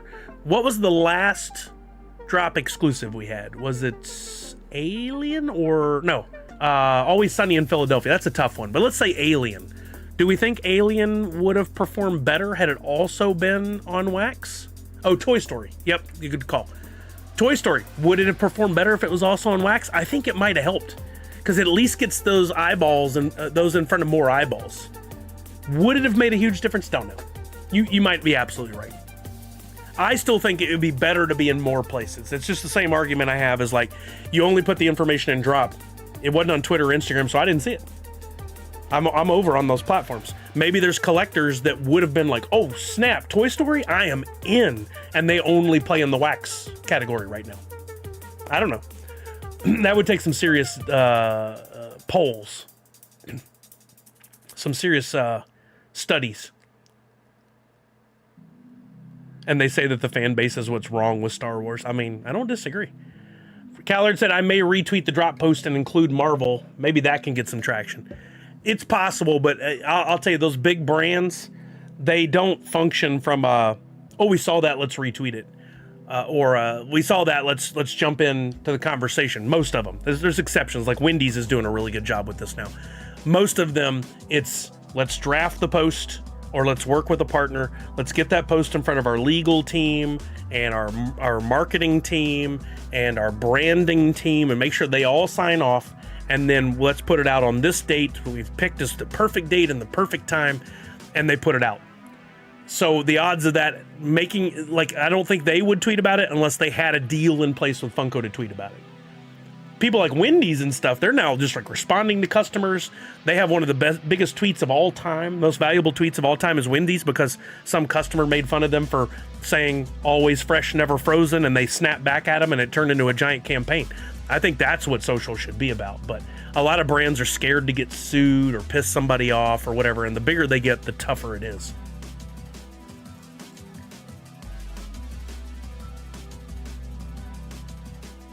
Tanner said if the people were constructive in their opinions instead of commenting mid on every drop, maybe there would be some actual conversations. Instead, they crap on anything they don't like, and put down others for collecting what they enjoy. Yep, I see it every time I go in there, with the exception of that one time the other night. Very vocal, but small number of the fan base is 100% what is wrong in the world. Yeah, in pretty much every fandom. Anger bubble TM. 75% of the people in there are only collecting for value and the exclusivity, which is obvious a big draw, but they don't seem like actual fans. They collect for the stickers, not the actual figures. Yeah, I agree. Ironically, I also collect for stickers, but I collect for, I buy stuff just for the molds. I buy stuff for long-term holding to see what happens with it. Plenty of the stuff I bought with stickers that I thought were cool molds are worth like $10 now after 10 years. Some worth a fortune. No matter what, I wanted to keep my pops and display them and put them out. Things have changed. I had to make different moves, but I've never been the flipper kind, you know? Hoot in an anger bubble t-shirt is needed. If it was that easy as you said, I know what a Funko stick figure pop from them. I now want. Didn't we get that in April Fool's 3? Mully anger management. I just put out a tweet and included Marvel, Funko, and Droppp. Hopefully it gets some I hope I'm wrong, and Chuck, you're right, and somebody over there at Marvel was like, retweet it. Let's get it out there. I think the Droppp exclusive factor is less and less relevant. 90% of activity is only on Droppp. I agree with that, but you probably wrote this before because I'm behind on chat, but I still think it's important to try to get in front of new collectors. We have a Funko NFT bubble that I don't think is expanding too quickly. And a good way to expand that would be to get in front of some new audiences. And that's why I think getting in front, even if we can't get Marvel to share it, if we could get Marvel collectors groups or Marvel fan groups to share it, that would also be huge. You've got pockets of, like, if we go on Twitter or Instagram, I'm sure we can find this in a couple of seconds. Marvel, let's just call it Marvel fans. And let's see, are there any big group that just shares Marvel stuff? There's gotta be. Let's try people. Marvel content, MCU content, 124,000 followers, roughly 8 or 9 times the size of the current Droppp audience on Twitter. Marvel fans forever, 26,000, double the size. And how many of those, if you overlap them, I don't think there'd be a whole lot of overlap between that and the Droppp account. Marvel fans, Marvel TV, 45,000 fans. All these would be good ways to advertise for all the Marvels. That one's smaller, but it could be 5,000 new fans that are deeply engaged with that brand that would come over. Marvel fans India, 1,800 more fans. Marvel fans United, 1,000 fans. So those aren't great examples, but there are some. Pakistan, 160. Marvel fans token, but you know what I'm saying. We could do a research and we could find some accounts on Twitter, Instagram, TikTok, and get this seeded with them to share with their community, and it would grow the number of collectors that are currently collecting Funko NFTs.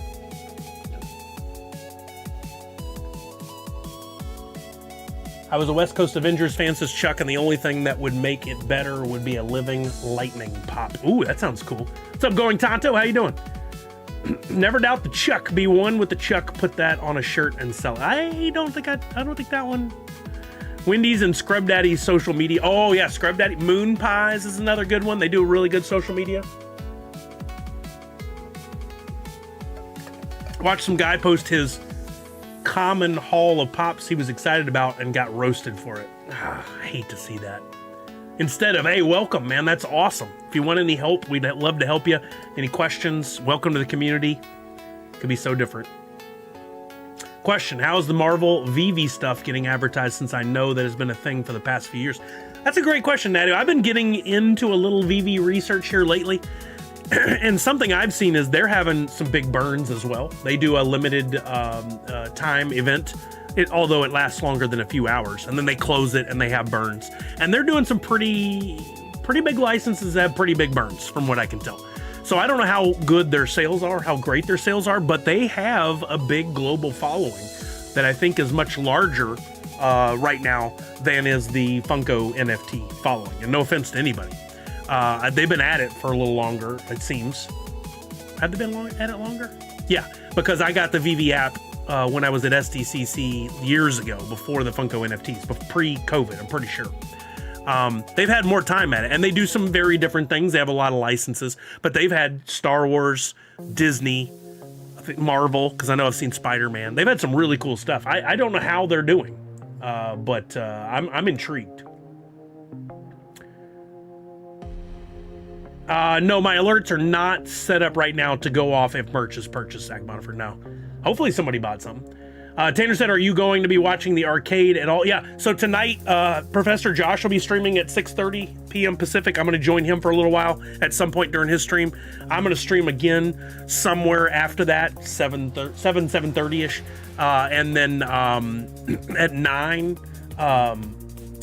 Pugwash is going to take over to finish things out. So we'll have somebody streaming all the way up to the end, watching to see what happens. I've been on vacation, so I haven't been keeping up with like I usually do. I watched checking the marketplace for Adventure Time and saw BMO Grail tokens are selling at $500. That's insane. Wow. I'm glad something's really popping off like that. What was I going to look at next? I forgot. Oh, let's look at the merch. So I got the free NFT for you guys, which is of course is showing our love for Rockymoto. I'm inspired by Rockymoto and what Funmaker Mike and them are doing. If you guys filled out the thing for the free NFT, you'll see at the bottom there's some new merch. Which let's see, do it this way. If you don't know, I have my website. I haven't talked about this lately because I haven't been doing much with it, where you can go in and you can look at some NFT stuff on there, but it also has a link to my merch. The NFT, I had that cool tool I built that I haven't really done much in a while. But if it should be auto-updating to check your collection if you want to see what you've got for my NFTs. You can see the most recent logos. Yeah, working like a champ. There's the NU logo Super. There's the Fauname. Twitchy Tide's Battle Bowls have been updating with the most recent winners. I still have to do May's winners. Anyway, there's that. Then there's the Nerd Unite merch. And from here, I've got a bunch of the stuff that I made from last year. I've added a few new items in case anybody's interested to get any of this stuff on a shirt or a hat or whatever options I made available. I just ordered me some new stuff to test some new shirts. But one of the ones I added was this, I'm calling it Nerd You Go in honor. Again, inspired by Rockymoto. I ordered this shirt. This is a new style shirt, a heavier weight material. That I'm very excited to test out. Not the heaviest material. I did order another shirt that's in their new super premium heavy shirt that I'm excited to see what that. It's a super heavy but super soft shirt. I'm excited for that. But then also a couple hat options. There's a red flex fit with white embroidery, which I'm going to order for myself. I think that looks clean on there. Doesn't that look cool? I think that looks so good. And then there's a white flex or flat bill with the red, but you can also get that if you want black with red or the gray with red. I don't think that's the best one, the gray with red, but maybe you really like that color scheme. So there's a few options. The shirt red with the white on there, that's the only color I put up because I think it really needs to be red and white. And then I changed my mind when I did the hats. I'm complex and silly. But anyway, that stuff's up. If you're interested, you can have that in plenty of time for SDCC.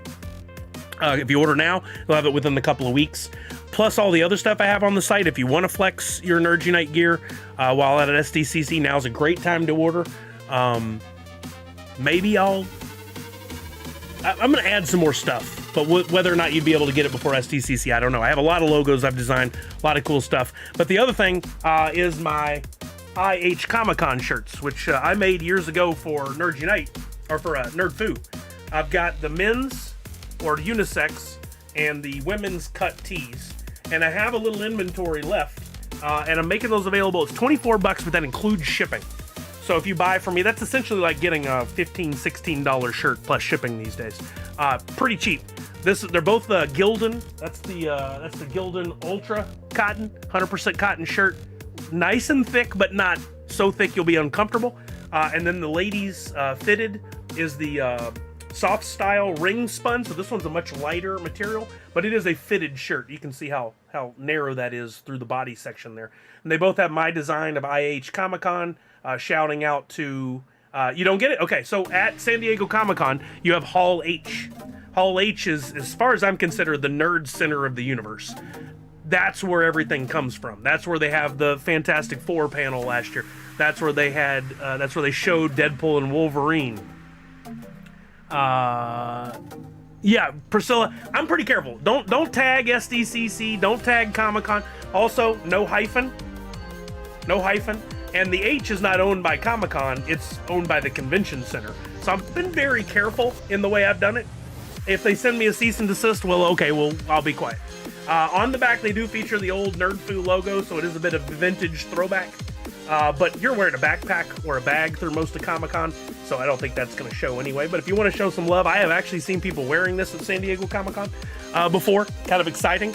But yeah, Hall H is where it's at. I was first introduced to it in 2012. I went to my first SDCC, and I immediately found out that Hall H is where it all was. We walked in, and then the first few minutes, and went to a couple panels, including Wreck-It Ralph. I saw the Wreck-It Ralph panel. They showed 5 or 10 minutes of the movie, and we got a cool Vinylmation Wreck-It Ralph figure as a swag. But I've spent countless hours in there over the years watching things like, my favorite moments were Loki.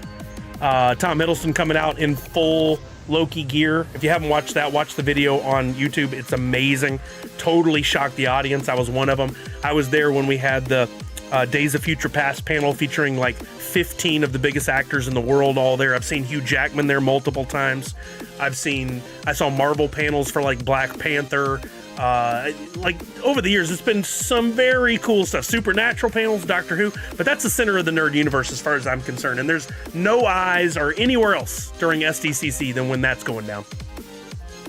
The H sign is totally okay. I've spoken to the Convention Center people about this. It's any text involving Comic-Con and SDCC that CC. Doesn't it have to have the dash in there for Comic-Con to go after you? I thought it did. I thought that's why I steered clear of it. I thought you had to have the hyphen. Oh, Tanner, if you ever get a chance, if you're there on a day and there's some panels where it's a little quieter and you can just walk in to check it out, I highly recommend it. There's a vibe in there that's kind of unmatched. No, it's very unmatched. If you've been to panels at any other con, they don't really touch what Hall H is all about. It's dark in there, dark curtains. The people on stage are really well lit. You got that giant step and repeat banner and the monitors throughout so you can watch even if you're way in the back. It's so cool. It's so freaking cool. I actually made Hoot cosplaying as the H one time. That's one of my NFTs. He kind of looks like Spot from the 7-Up ads back in the day. By the way, Priscilla, I appreciate the warnings. I tried to be very careful. I hear you. I heed those warnings, and if something goes down, I'll disappear quicker than they could ever imagine. But I'm hoping to stay off their radar. Guy over on YouTube, I saw this earlier, forgot to mention, said my advice to people: do not invest in pops. Buy what you like. I mean, I think you can do both. I think the long-term speculation on Funko is very different than it once was. Punk says, when do they usually release the panel schedule? 2 weeks before. So what they'll do is, you got your Comic-Con is basically Thursday, Friday, Saturday, Sunday. There's Wednesday preview night, but there are no panels that night. So what they do is the Thursday 2 weeks before SDCC, they'll release Thursday, Friday schedule, and then the Saturday 2 weeks before SDCC, which is just a few days later, they'll release the Saturday, Sunday schedule. I would love to go over it here on stream and talk about packing and all that stuff that we normally talk about. So as of right now, SDCC, somebody confirm or deny for me, is the 23rd through the 27th. I know that to be true, of July. So July 10th is a Thursday. By July 11th, 7/11, we should have the schedule for Thursday, Friday, and we could go over that. Then on the 12th, we would get the schedule for Saturday, Sunday, and we could go over that on that following Tuesday, the 15th. Yeah, there's a lot. If you're going to your first SDCC, we can hit on this for just a second. Don't get too into it right now. You can go to, there's some sites, and I'm not naming the big one that everybody knows about because they pissed me off too many times, or at least one big time.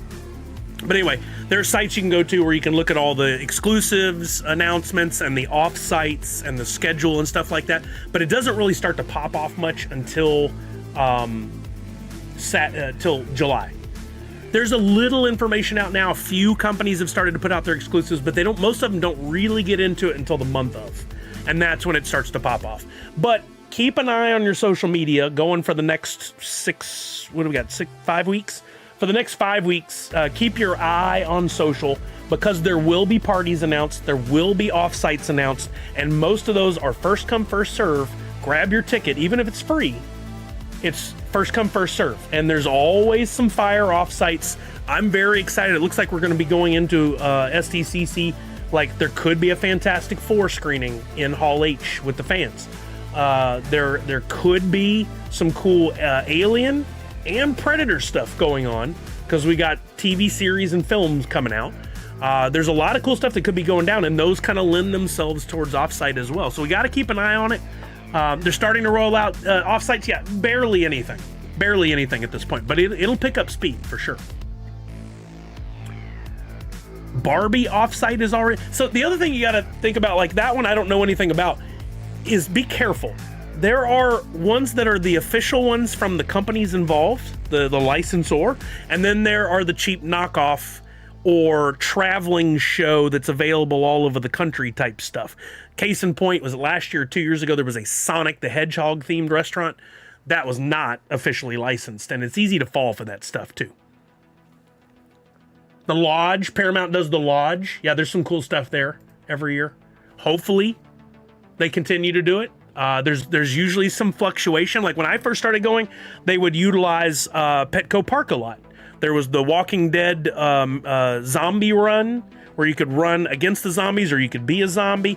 They did that for a couple years. There was the then they used that for Zach Levi's nerd. What was it called? I've blanked. It's been so long. I can't believe I'm blanking. They used to be like my favorite thing. But he had his thing going on off-site that was at Petco Park and then at other places. It changes. It fluctuates. It's constantly changing. Oh, yeah, the Rocket League party at Petco was really cool. The Lodge is already going on at different locations. It's been announced. Different cons. Oh, I didn't know they were doing that at different cons. That's really cool. That's really cool. Yeah, there's things that'll be going on, and if I see them, I'll do my best to retweet them. They do give out good swag. They absolutely do. You think Barbie's official? Let's see what we can find on that. Barbie SDCC 2025. I wonder why they would be doing something. They don't have a new movie coming out, so this is probably related to a 90-minute experience, $25.15. Oh, it's a Malibu Barbie Cafe. See, I don't think this is officially. I don't think this is officially anything. They may have gotten the official sign-off from Barbie, but I don't think this is the kind of offsite I would normally recommend. This is paid. Most of the good offsites are free. 90-minute seating, $10 food credit, $5 merch credit. I think they got licensing approval from Barbie, but I don't think Mattel is putting this on as an offsite to get people excited about a new upcoming thing. Usually the offsites are related to a movie, a television show, a streaming series, something, maybe even a product that's coming out in the future. I don't think this is officially related to San Diego Comic-Con. I think this is just somebody, and no offense, I didn't mean any offense to anybody. I think this is just an opportunity to market something at the right time. Hey, we got, who's there? Master Burry. I was arrested yesterday for protesting outside a music store. No more violins, I say. I don't know what that's all about, but welcome. Not by Mattel is a different company, but licensed. Yeah. Yeah. I mean, you can absolutely, if you got a young girl, a daughter, definitely take her out. She'd love that. But when I look at these things, I go, okay, that's going to be going on. But do I want to commit my time and money to that event when there's probably going to be some other things going on? That's how I look at it. You can look at it however you want. It's called Bucket Listers that's putting this on. I've never heard of them before. That's interesting. Your wife wants to, there you go, see? Yeah, don't have to, it could be a kid at heart too. I should have put that out there. There's plenty of stuff I go to that would be aimed at young kids, but I'm a young kid at heart, so. But we'll talk about that more as we get in, and keep an eye on my Twitter. If I see something cool, I'll try to share it immediately with everyone. I put out a lot of tweets. Maybe you don't want to do this, but you could always turn on notifications, so anytime I tweet, you see it. I have them on for Priscilla. I have them on for Disney Pinnacle, which we'll talk about in a minute. I have them on for Droppp. So when I go into my Twitter too, they're always featured at the top, like, hey, there's a new tweet from, and I don't want to miss those things. So make sure you're following that. There are other accounts, again, I won't name them, of companies or groups that you can follow that'll get all you SDCC news you want. It isn't in Gaslamp. It's a ways away, says Savage about the Barbie event. Yeah, keep that in mind too. Most of the off-sites that we talk about will be going on over in the Gaslamp area or over to the side or behind the convention center. Not always. I went to an event one time that was IMAX. That was off at the closest IMAX theater. Feel like there was something else I went to that was off-site one year, but was definitely affiliated with, would be considered one of those things I said, like new movie, new television show. Darth Echo says, have you seen this online where people are making fun of adults that don't have kids? Oh, I've seen that. What a waste of time and effort. The parks are for everybody. Go have fun. Dana Asker, what's happening, man? How are you now? Arizona sports fans, welcome, welcome, welcome. Welcome back. Okay, so we talked about Droppp Arcade. Again, there'll be some live streams tonight. I'll have another one where we'll be talking about it closer as we get to the finish line on this thing. We still have it open here? Let's see, did any changes? Oh yeah, we're now over 78,600 points and getting closer to 3 million NFTs converted. Let's see, is our friend Comic Zombie still in 5th? He is. We'll see if he holds on. No, I'm definitely recovering from being sick, Dan. I was out Friday. I didn't get to stream on Friday because I was trying to, and I got too congested and too much going on. My wife's been sick for 9 days now. She's about to have to go to urgent care or something. Just not good. Still not sure what she got and why it stuck with her so much longer than me. But Savage says the Jurassic Park offsite back in 2021, that was a ways away. Oh, I didn't go to that one, but I do remember that. You're right. It was at the back of Gaslamp. Like if you're looking at it away from the convention center, it was like way back and right. I remember that. I didn't go to it. I just saw it driving around. My inventory value has gone at 50 cents in the last 30 minutes. We'll take it. Right, Priscilla? She thought she was getting better like 3-4 days ago, and then it kind of had a second wave. It's possible she got sick, I got sick, and then she got it again from me, but usually your body builds up like immunity so you don't get it again right away. Crazy. Just an FYI, Paramount has ADA line. You just have to mention it when you check it. Oh, cool. I did not know that. Yeah, I'm sure that could be helpful to some folks here. Chucky, no, but she didn't have a temperature and really wasn't like overtly tired except for one day. Maybe it could be, but Jurassic Park experience was great, but no restrooms. A lot of homeless around there. Yeah, there were a lot of homeless folks in the area as well. Which, I mean, we shouldn't just assume that's a horrible thing, but it does, you have to keep your head on a swivel then for things going on in the area. That just happened to me and my wife too. She was sick for over a week. It's exactly where we're at. That's crazy, man. Let's talk Disney Pinnacle, but first I need a quick bio break. So while I'm doing a bio break, why don't we get a game of Twitchy Tides on for everybody? I'm excited to talk Disney Pinnacle and Flow. We haven't talked about that a lot here, but I think I'm gonna start getting into that more. We can't just play in wax forever. I've done it for a long time, but I think it may be time to consider some other things. Let me get Twitchy Tides up. Hopefully the game comes up quickly so I can bio break. And it's barely moving. It's like it knows what I want to happen. Come on. I should have had this prepped and open already, but... Tick tock, tick tock. Hold on, I just remembered. I might need to check Disney Pinnacle right now before the 1 o'clock reset. Make sure I'm good to go.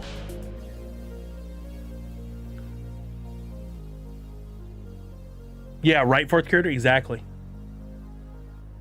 Right, Red Ranger. We don't want to hear the water sounds would make this an emergency.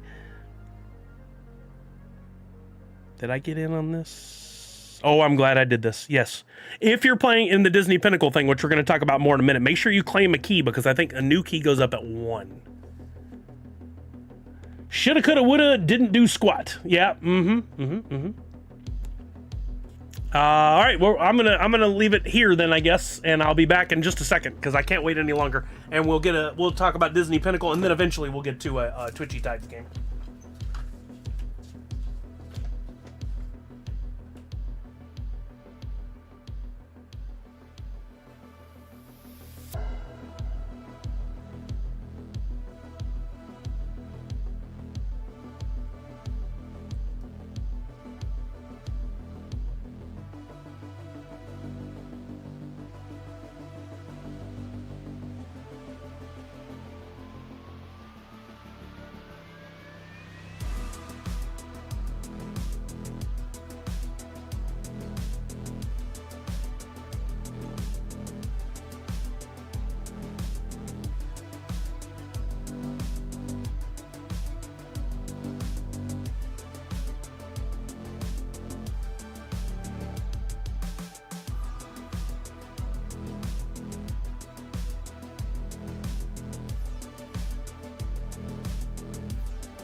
Of course, it's almost ready. All right, let's talk Disney Pinnacle.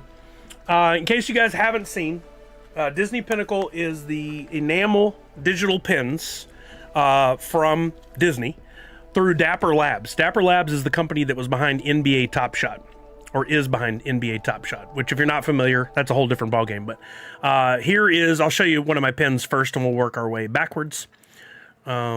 I'm just gonna have to show you on the camera through my phone. But they have these new Disney perks. So right now is the perfect time to get in on this if you guys have not. Nice, very smart, Boba James. That's the approach. But here's an example of one of their pins. These are digital collectibles. These are NFTs. There it is on the screen. Doesn't have the silver outline on that one, but you can engage with these, interact with these on your phone. Spin them around, look at the different angles. You can see on the back of that one, there's an actual pin backer that comes off with a cool looking like midsection that shows logos and things. Try to get that to zoom in. There's the Pixar logo at the different stages of that. You can see the texture on the back of the pin, much like the Disney pins, showing the Pixar ball logo over and over and over again. So cool. Oh, you can maximize this on the screen too, I forgot.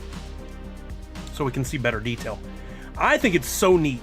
And what they did is they rolled out a limited access, a beta, over the last, they've been doing this for like 6 months to a year, right?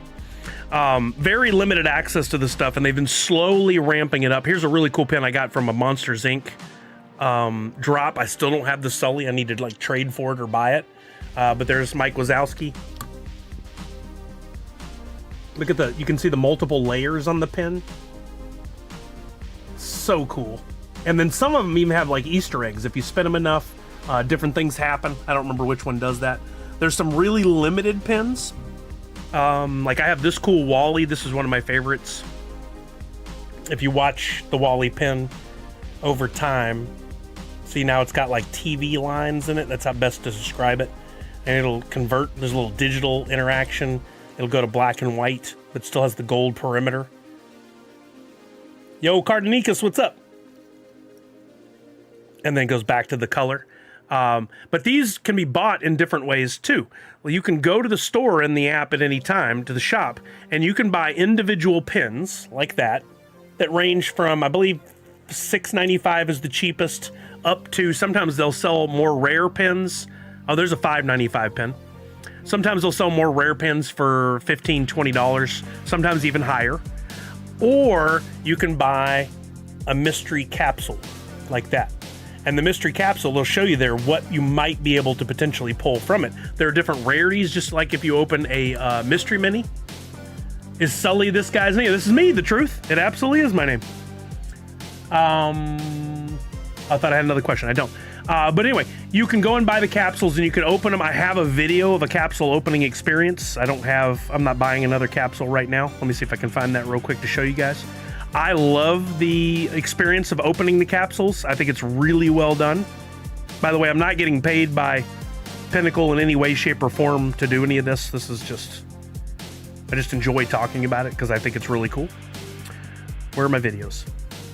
Is this the first time I've ever used my phone? Videos, there we go. And I know I have at least a couple capsule openings. There's one. Let's do this one. Yeah, I was going to get to that, Geek Drifter, but that's a really good point. So if you have Disney Plus, you can log into the Disney Plus Perks, not Plux, Disney Plus Perks website. And you get, I think it's through the next few days or next week, you can get a $10 credit to spend as you want on the website or on the app. And you'll get one free capsule every month. So at the very least, don't spend a dime. Just go in and get the freebies and add to your collection, because what they're doing is they don't have a full marketplace open now, but they are starting to have weekends for buying and trading as they test out the platform, and eventually they will have a marketplace that's open all the time. Was the bonus key automatically added today? I didn't see. So here's how that works, Cutie Beck. You're right on it. So what they're doing right now is, in addition to the Disney Plus perks, which you should look into and get those freebies, they're running a contest right now of sorts. It's a activation is a better word for it. But they're rolling out the first ever Disney Pinnacle 1 of 1s.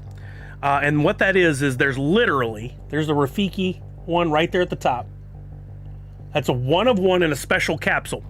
And only one person is going to get it. It's literally a 1 of 1. But what they're doing is every 4 hours, it started at 9 a.m., then again at 1 p.m., 5 p.m., 9 p.m., 1 in the morning, 5 in the morning, reset the next morning, 9 a.m., 1 p.m., etc., etc. Every 4 hours, you can log in and you can get a free key.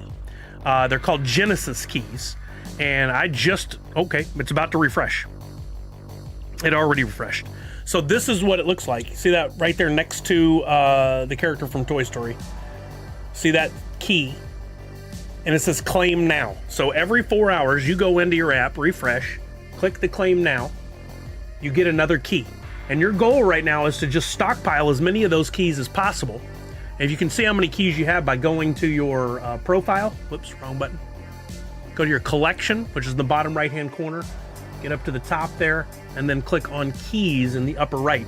And you'll see how many keys you have. I am currently at 28.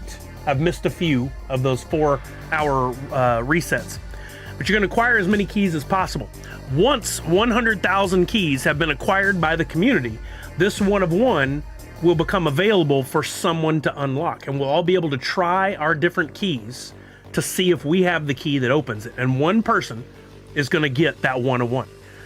There are currently 26,986 keys have been acquired. You can keep track right there. There's a tracker below that Simba and Rafiki.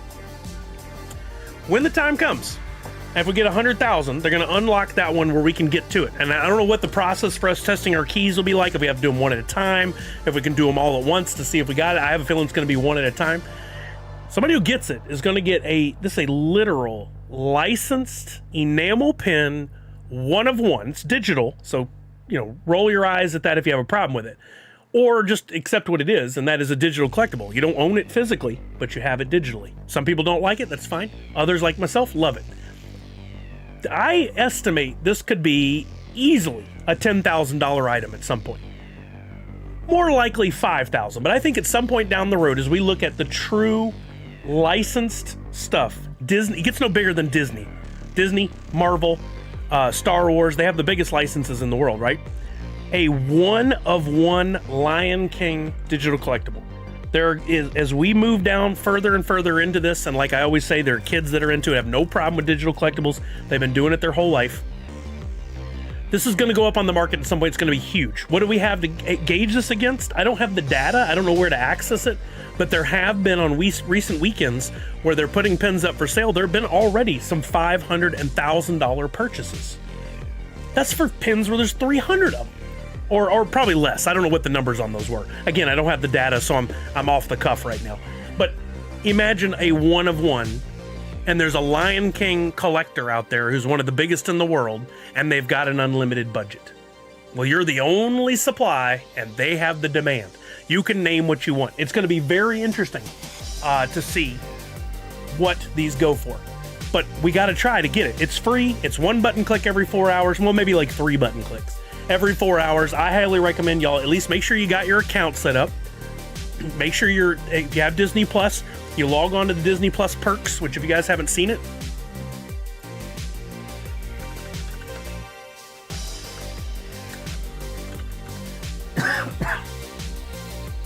is this website right here. What you got to do is you got to log in with your Disney Plus credentials up there at the top, and then they have different options here. Oh, here's a Marvel Unlimited comic bundle. I got to make sure I claim that too. But they have all these different things you can claim. You can enter to win a Disney cruise experience. But what they don't do, there's a Comic-Con sweepstakes that you can enter. Duolingo's got a thing. There's 20% off at Adidas. But those are the only ones they show. They don't show them all there. Once you're logged in, you got to go and see all of them. There's a drop-down menu or something where you can see them all. And you've got, there's Funko had a coupon for like 25% off 15% or 25% off their website. And you can get the free Disney Pinnacle thing. So you log in there, they give you a code, and then that code gets entered into the Disney Pinnacle app to get your freebie. Requires a few steps, but that's great. That means it's going to exclude a bunch of people who aren't willing to do it, and for you, you're gonna be the winner. Blues Boy says, just downloaded the app. How do I collect the keys? So Blues Boy, you just want to go to the shop section, scroll through on the header row there, the revolving storefront, and look for that. You'll see the key. It's got a darker blue background than the other, got the shine on there, and just claim. That's it. And then if you want to see which keys you have, how many keys you have, you go over to the last thing on there on the right, that's collection, and in the upper right hand corner you have keys, and I'll tell you how many you have, along with a little bit more of an explanation of this one-of-one pin. Now this is the first one-of-one pin. There are going to be potentially 3 in this program that will open up. If we get, I believe it's 100,000, 200,000, 300,000 keys. This could last, unless they put a time end on it, this could last for weeks, months, easy. I'm sure if it's successful, we'll see more one-of-ones. I'm praying one day a Sully one-of-one. But hey, for right now, this is brilliant marketing, really well executed, and just top-notch graphics. Like, this is the NBA Top Shot team, same company, attacking this, doing this, and so far Top Shot has been just phenomenal. They've had some hits and misses like everybody else, but it's some really cool stuff. I mean, maybe Boba Gems, but I think it's picking up momentum as more people come on board. And one of the keys in marketing that I always talk about is you have to hit people multiple times, and you have to educate people.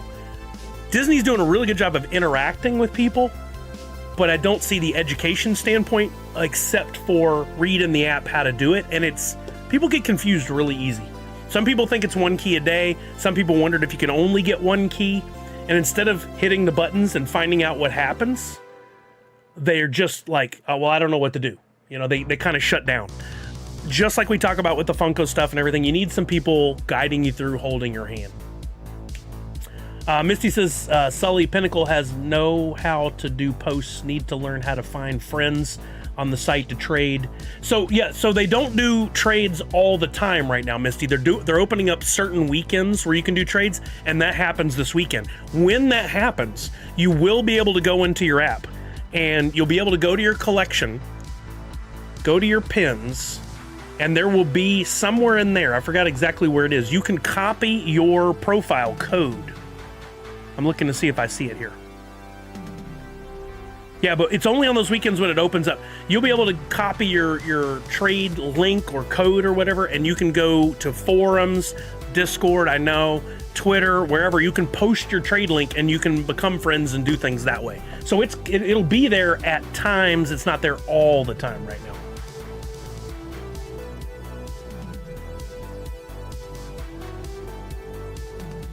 Wait, pretty sure you read the pins are non-transferable? Is that what you said, Walking Miracle?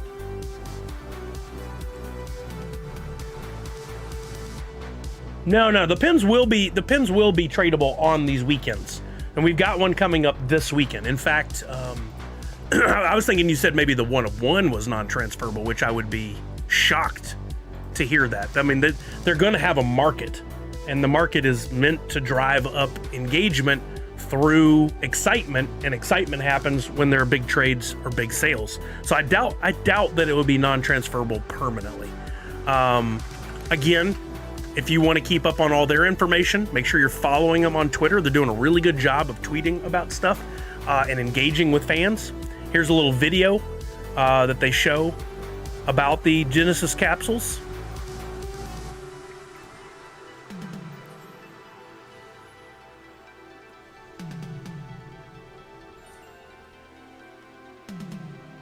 They look really cool. I like to have that little 1-of-1 marker thing out in the front. And right now, their stuff is limited to, like it showed Pixar, Disney, Star Wars. There could be Marvel in the future. I could totally see that happening. We reached a milestone of 25,000 keys today after, what have they been doing this for 4 or 5 days? Was it last Friday? Friday, Saturday, Sunday, Monday, Tuesday. So 5 days. So theoretically, we could reach 100,000 within 20 days. I bet it'll take less time. So we could get to 300,000 within 2 months. Within 6 weeks. Yeah, I think it's really, really cool. The fact that it's absolutely free, you don't have to pay. It's not like every time you buy a pin, you get a key, and then you'll have a chance to open something. This is pretty straightforward. This is great marketing. This is to get people in. This is the kind of thing that would be really cool for them to do at a convention as well. Everybody during the convention, come around every few hours or once a day, get this key. At the end of the convention, we'll let somebody open up a 1-of-1, or 1,000 lucky people who registered will get a digital enamel pin to be exclusive for the weekend. They actually had during D23, they had a thing where you could log into the app and you could claim a D23 pin. I think it was D23. Only 1,369 of these were claimed. And that was just during that weekend. You didn't even have to be there, but still only 1,369 were collected. I think that's so neat. I think that's so smart.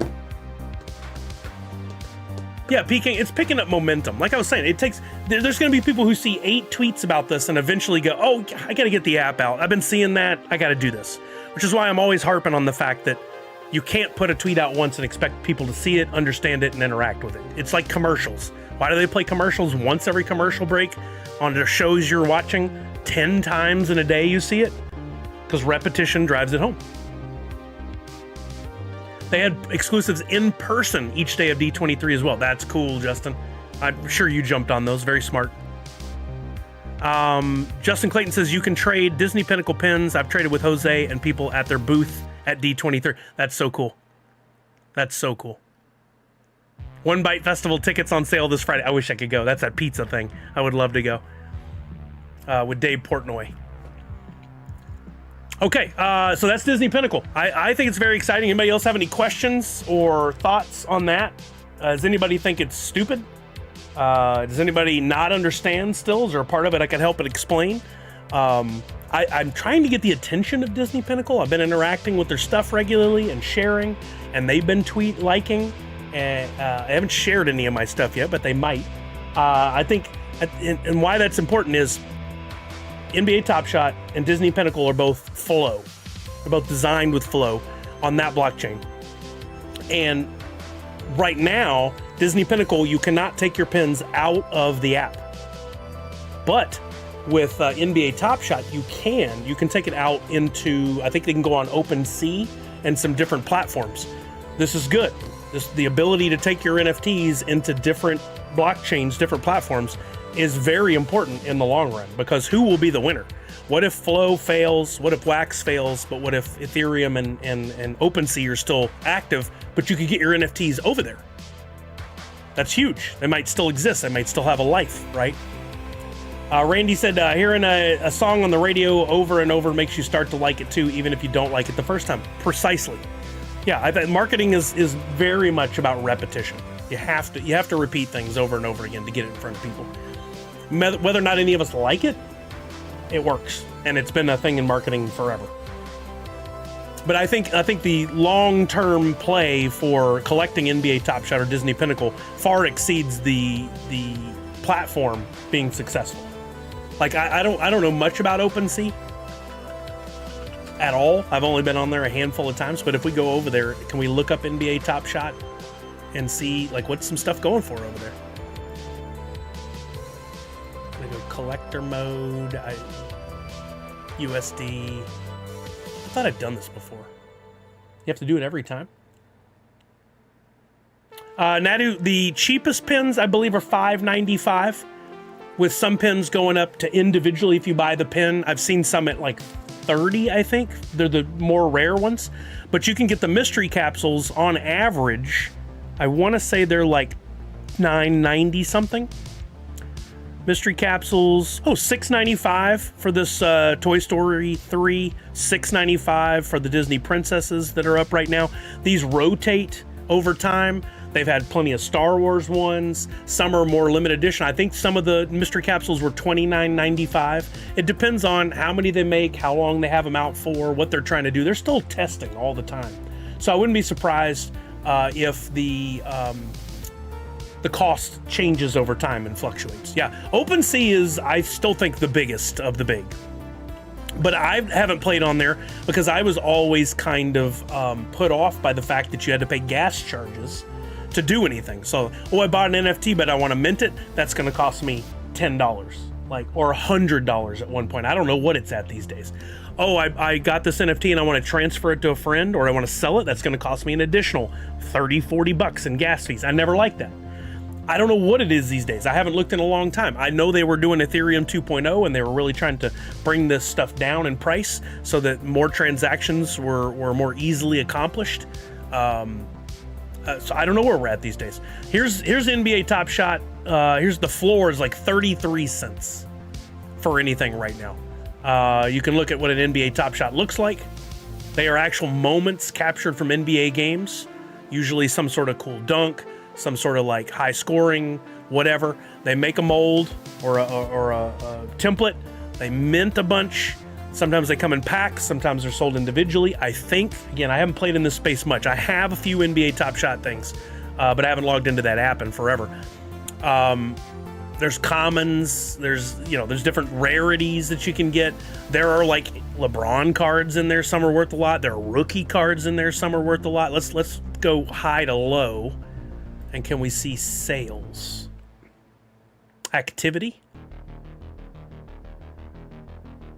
Okay, and let's go. Can we filter this? Compact table, sale, mint, clear. There's traits. I just want to see sale, not mint. Price. Let's say minimum $1,000. Apply.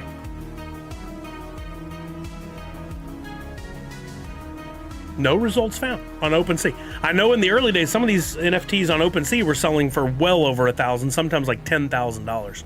Crazy amounts. Here's a LeBron James base set Series 1. Looked like there were 700 and... Oh, that's number 722 out of... I don't know how many were minted.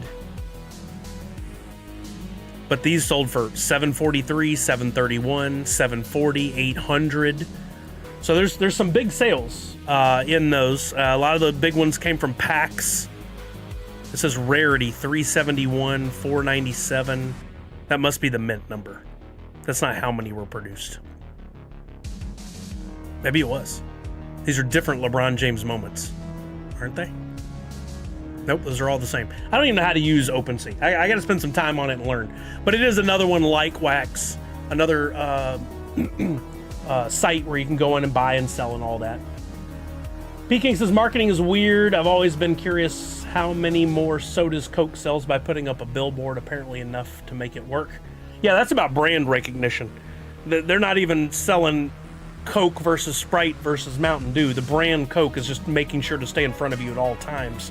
So when you're given the option between a Coke product or a Pepsi product, you lean their way. Go Celtics, says PK. yeah, there's a lot of psychology behind it. It's very interesting on brand recognition and why you pick the things you do and the colors on the labels and all that stuff. There's a lot at play. Part of the NFTs on OpenSea are the traits on the left side. Yeah, there's a bunch down that left-hand side. Yeah, absolutely. I don't spend any time in it, but within the NBA Top Shot app, they do buying and selling as well.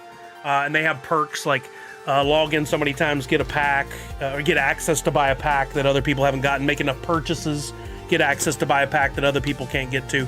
And then I was just watching a podcast called Collectin' Connectin'. They just followed me back on Twitter, actually. Collectin' and Connectin'. I just watched their podcast earlier today, and they had a guy on. They were talking about their Flow rewards. So I need to find out about this. Like, I can go log into my Flow app, and then based on the things I'm doing on NBA Top Shot and Disney Pinnacle, the way I understand it, I can take those NFTs and I can get rewards for having them or staking them. I don't know. I got to do some more investigation.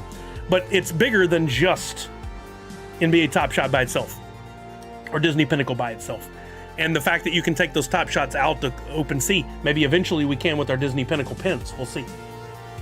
It's very interesting. Okay, let's do some Twitchy Tides. Some of you have already entered on this one. You saw it come up on the screen. There you go. I'll be giving away a Twitchy Tide single fish pack for first place. I'll give away a Nerds Unite NFT for fifth place. And if you have your codename Kitty Fish that you play with and you win first place, I will give you 10 million Woofy on top of the single fish pack. So you guys jump on in. Everybody who gets in is eligible. So even if you got in a few minutes ago while I was rambling, I'll give you guys a couple minutes to get in on that. Arizona sports fans. So great question. If you're first time to this ever, literally Twitchy Tides is a game that can be played across streamers on Twitch. And to enter, the command is up on the screen over on the left-hand side above the start button. You'll see !play. So if you've never played before, you don't have to own anything to play. You can just do !play, and it should put you in the game. If you want to test it, we'll see if your name pops up.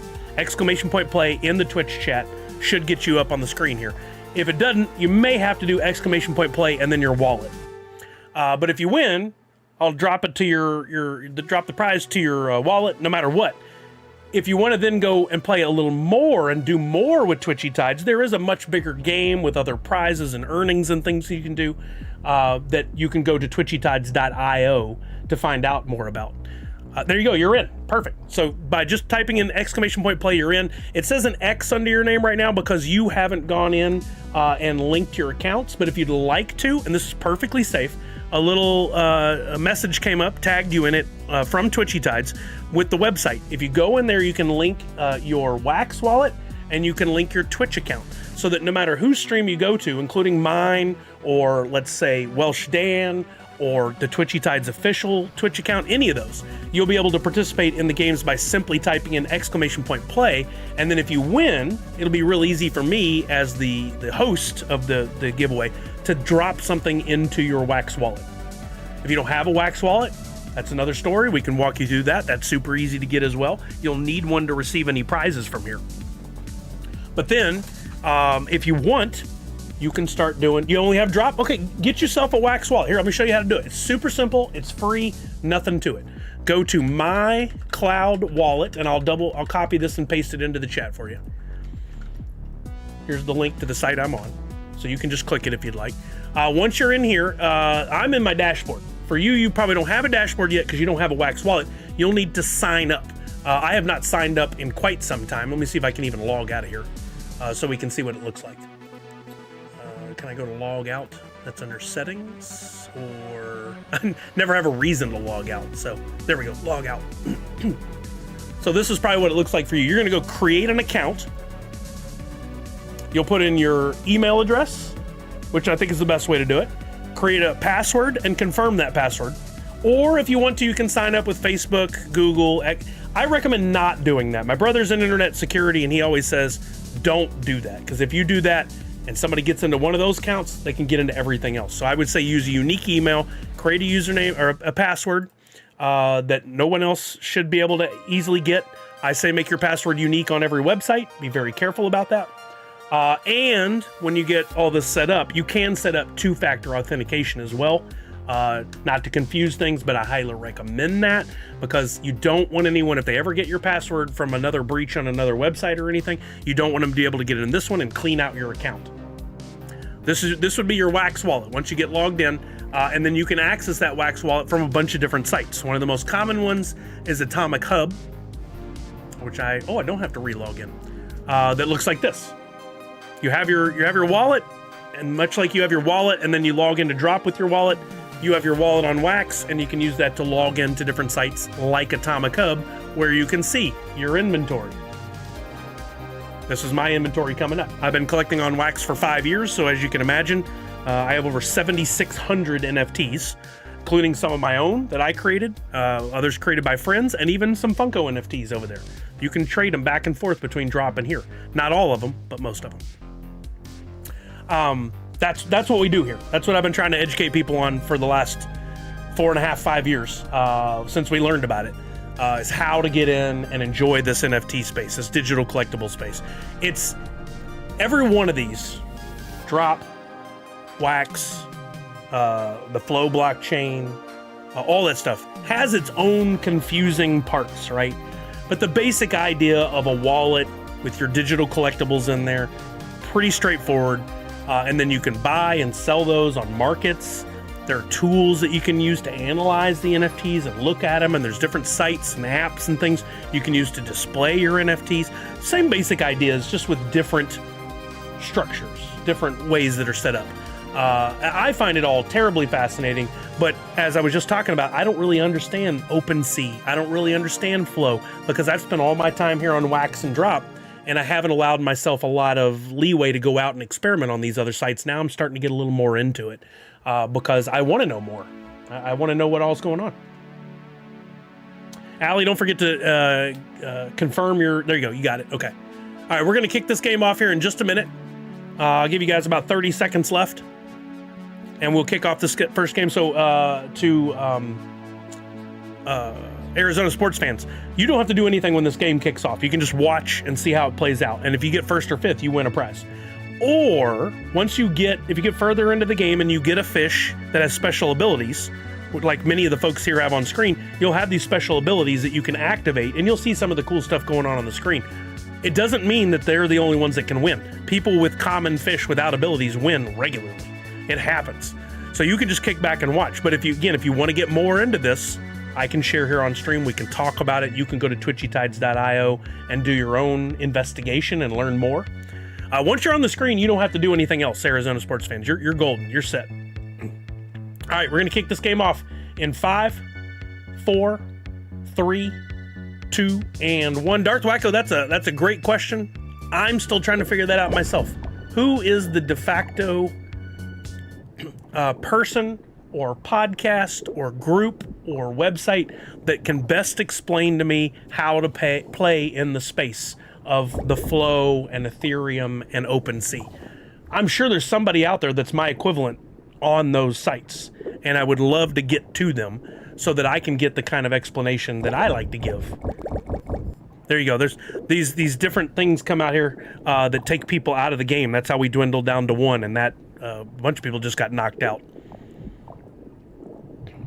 If anybody else knows of a really good creator, YouTube channel, whatever, that can really explain OpenSea and Ethereum and all that in easy to understand terms, please send it my way. I'd love to learn more. Yo, Dr. Crispy, not gonna have time. I have to dart at 2 because I gotta go pick up the little one, and I'm gonna be streaming again tonight as we get into the final hours of Droppp Arcade Season 1. Friday, definitely gonna be playing some Fortnite here on stream. This weekend, I still haven't answered Allie's question from the first 5 minutes of the stream. I'll be out at Washington State SummerCon. As of right now, won't be going on Friday. I'll just be my normal stream on Friday. But Saturday and Sunday, I'll be out at Washington State SummerCon. And I did get the ask to host a few panels. By the time I got in, all the ones I would have wanted were taken, which is unfortunate. But I still got... on Saturday at 3, I'll be hosting the TMNT animation from the 90s. with some of the voice actors and creators. I'll be hosting that one, so I got to brush up because I'm not a giant TMNT fan. Then on Saturday at 6, I'm going to be... Has anybody seen this Amazing Digital Circus? Has anybody seen this series? I'll be hosting that one on 6 p.m. I've never seen it before. I started watching the first 15 minutes of the series last night. Very, very interesting. Will Rob Paulson be there? I think I saw that name. Yeah, I'll look in a minute to confirm. And then on Sunday, I'll be hosting the It's Me Mario panel with the voice of Mario. What is his name? I looked it up yesterday. I've already blanked. I got to do research and notes. But I'll be hosting that one on Sunday. Robert Paulson? Wait, which name was it? Or Rob Paulson? Let me see if he's on the lineup.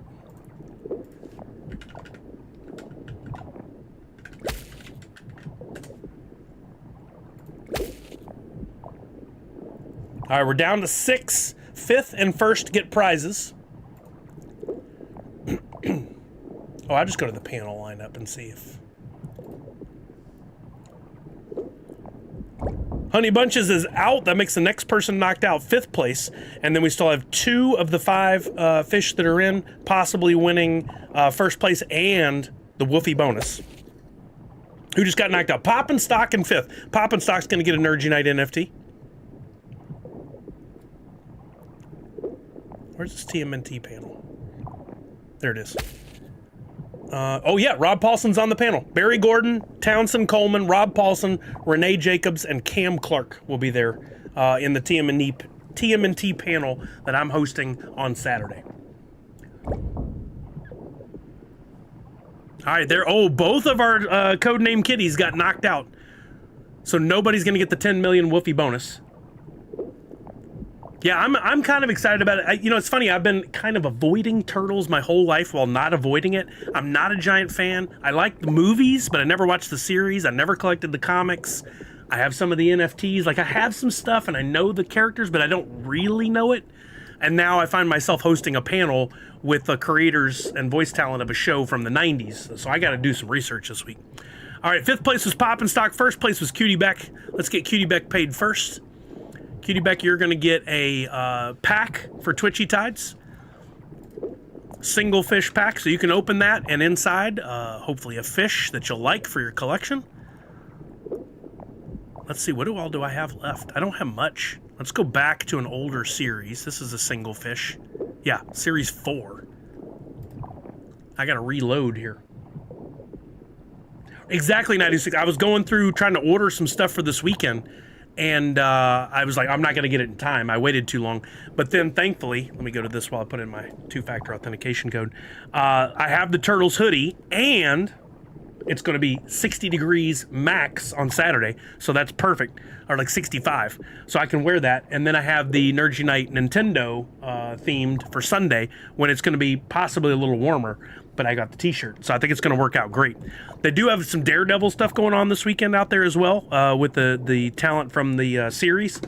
I ordered a Daredevil shirt, but it won't be here in time. Luckily, I'm not hosting that panel. Doesn't really matter. Would have been cool. Sorry for the water sound. I'm trying to get out this as quickly as possible so we can get on to playing another game.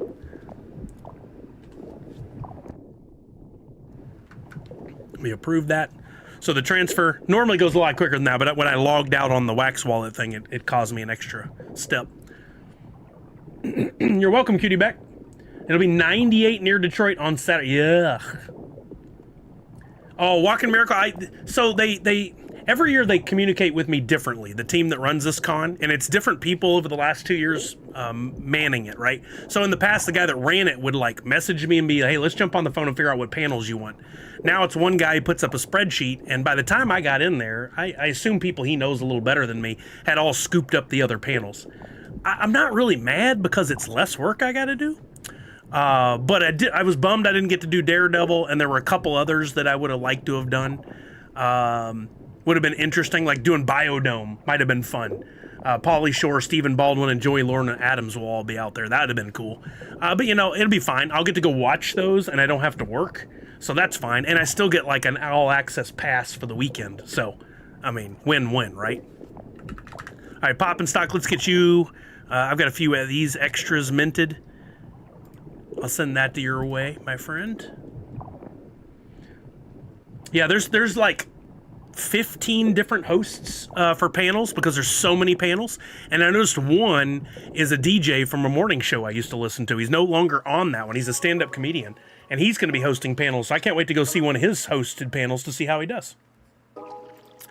You guys jump in on another game. Walking Miracle says, are you going to try to stream from the con? Yes, but I won't be able to stream the panels I'm hosting. They put the kibosh on that a few years ago on me and said, we know you were doing it and you never got approval, so don't do it again. Like, okay, I won't. But I'm going to try to do a walk around from the convention on Saturday or Sunday. I'll try to get over into the celebrity area so you guys can see what celebrities are there and who's doing what.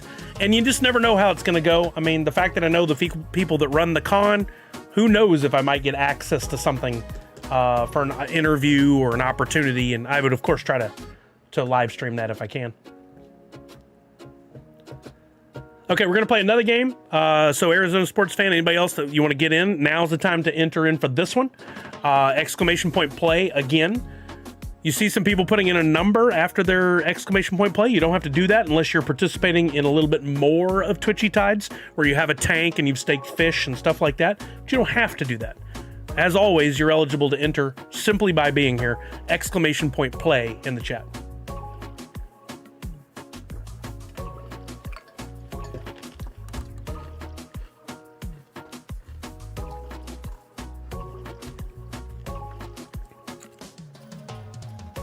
Natty said, if you show Charles Martinet, that's the Mario voice.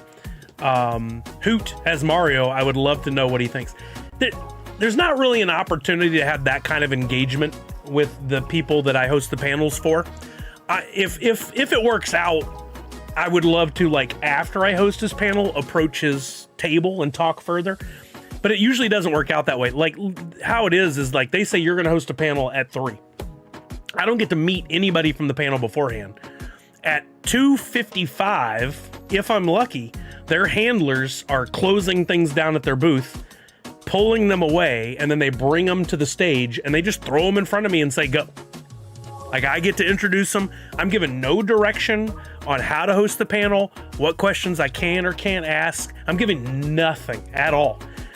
And in fact, I've watched William Shatner a couple years ago and somebody else. I can't remember who. He tried to do it to me. But a couple of these guys, they walk up on stage and they don't like having a host. And William Shatner just took the mic from a guy and went, get off. I host my own panels. I don't need you. Kind of rude. But it's his panel, right? Yeah, well, Red Ranger, it's dangerous. The only reason I got invited to do this is the guy, Steve, that runs Washington State SummerCon. Or did. He's backed off a little bit. But he knew me from the Funko days. He had seen me, heard the podcast and seen me host some panels that we did. And he approached me while I was working at Funko and said, hey, I do this con out. Would you like to come out and host some panels? And I was like, I can't while I work at Funko. I just don't have the time. But post-COVID, he hit me up again and said, I'm still interested. I was like, oh, really? You care? Even though I'm not at Funko? He goes, I don't care about that. So he gave me the option to come out, and he used to basically let me cherry pick which ones I wanted, which has been great. But now he's handed that off to another team, and they, I don't have a personal relationship with them, so I don't get the same kind of treatment to hand pick what I want to do. But it's because of that trust. And they have their little group, including me now, that they trust enough to host these panels without going off the rails and being like wearing a politically themed shirt or getting up there and having a personal vendetta against somebody on the stream and taking it, or on the panel and taking it out on them. Like, honestly, last year I wanted to walk out of the Sons of Anarchy panel because those guys were such a-holes, a couple of them. Including my second bad engagement with Ron Perlman. Like, I loved Ron Perlman's acting career, but him as an individual, he's an a-hole. I don't ever want to deal with him again. I'll make a couple of your panels. I'm getting a few more autographs this year, so we'll see how the lines... That's awesome. Has anybody heard of that Digital Circus thing? Amazing Digital Circus? I didn't see the answers. Yeah, I mean, I did what I could, Allie. I just kind of shut down and let them do their thing. And anytime there was a lull, if I could jump in, I did. Ron Perlman got like angry at somebody for the way they worded something at the question at the mic, which wasn't. They didn't do a good job of asking the question. It sounded like a kind of a dig. But as a celebrity, you got to go, oh, okay, yeah, next question. Instead, he like fired back at this lady a couple of times, and I was sitting up there going, wow, this is how you treat fans, huh? Yeah, Darth Wack, I've had a few run-ins with celebrities over the years. Well, I say run-ins, not full-blown fights, but like bad experiences. Ron Perlman, Lou Ferrigno, the guy who played Buck Rogers, I think he's since passed. All those guys were just a little too full of themselves that are just like, you know, I'm not going to, who am I to go at these people, right? I'm not going to make any friends or enemies I'll make enemies that way, but no friends. So I just, you know, if they get that way, I'd be like, okay, cool. All right, peace out. See you later. That's it. I'm done with you. All right, let's get another game going. I'll give you guys about 10 seconds. So in Lou's case, maybe it was not as bad as I thought, but I didn't like it. I was walking around Dallas Fan Expo. We're going to kick it off in 5, 4, 3, 2, 1. Best of luck, everybody. I was walking around Dallas Fan Expo with a press badge. I had gotten accepted as press. Have a big camera, giant lens. I'm about 20 feet from his table. He's interacting with a fan. Really cool moment to catch. So I get up my camera and I take a photo. And as I'm about to take the photo, he stops the interaction with the fan. Already awkward.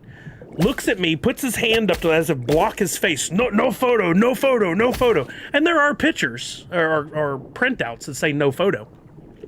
But I'm press. And it's different. And I'm like, oh, okay, I'm press, and he's like, no photo. He's still doubling down on it. Someone else, like his handler or somebody, was like, hey Lou, he's pressed, it's okay. And he's, oh no, okay, you can take my photo. I was like, no thanks, I don't want to now, and walked off. Who cares if someone's taking a photo of the celebrities? I still understand what anybody's gonna do with those photos, other than if we caught Lou Ferrigno flipping somebody off or picking his nose or touching someone inappropriately, then I totally get why that would be bad. But I mean, that photo you would take from 10, 15 feet away is not anything in the same ballpark as standing with him in a photo op and paying him $70 or $80 for it. Or in the bathroom, agreed, and that's just bad form. Don't do that. But I don't get it. I don't understand why they go to such lengths to keep fans from taking photo of them signing autographs. I don't understand it at all. And for him to go to that level, which is similar to what the Buck Rogers actor did as well. Again, I was press.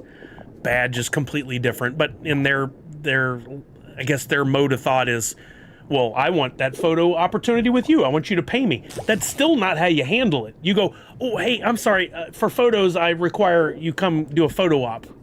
Not throw up a hand and make the experience bad for me and that fan he was interacting with. I would never. Pop and Stock, I'm the same. I don't like people taking photos when I sign autographs. We're down to 5. Whoever gets out and knocked out next is our 5th place winner. Natty said there are celebrities that are just plain sensitive on everything. Photos, audio. Oh, absolutely. I mean, they're people, right? They still have their same hang-ups and feelings and stuff, but they are in a job and they have elected to go to these conventions.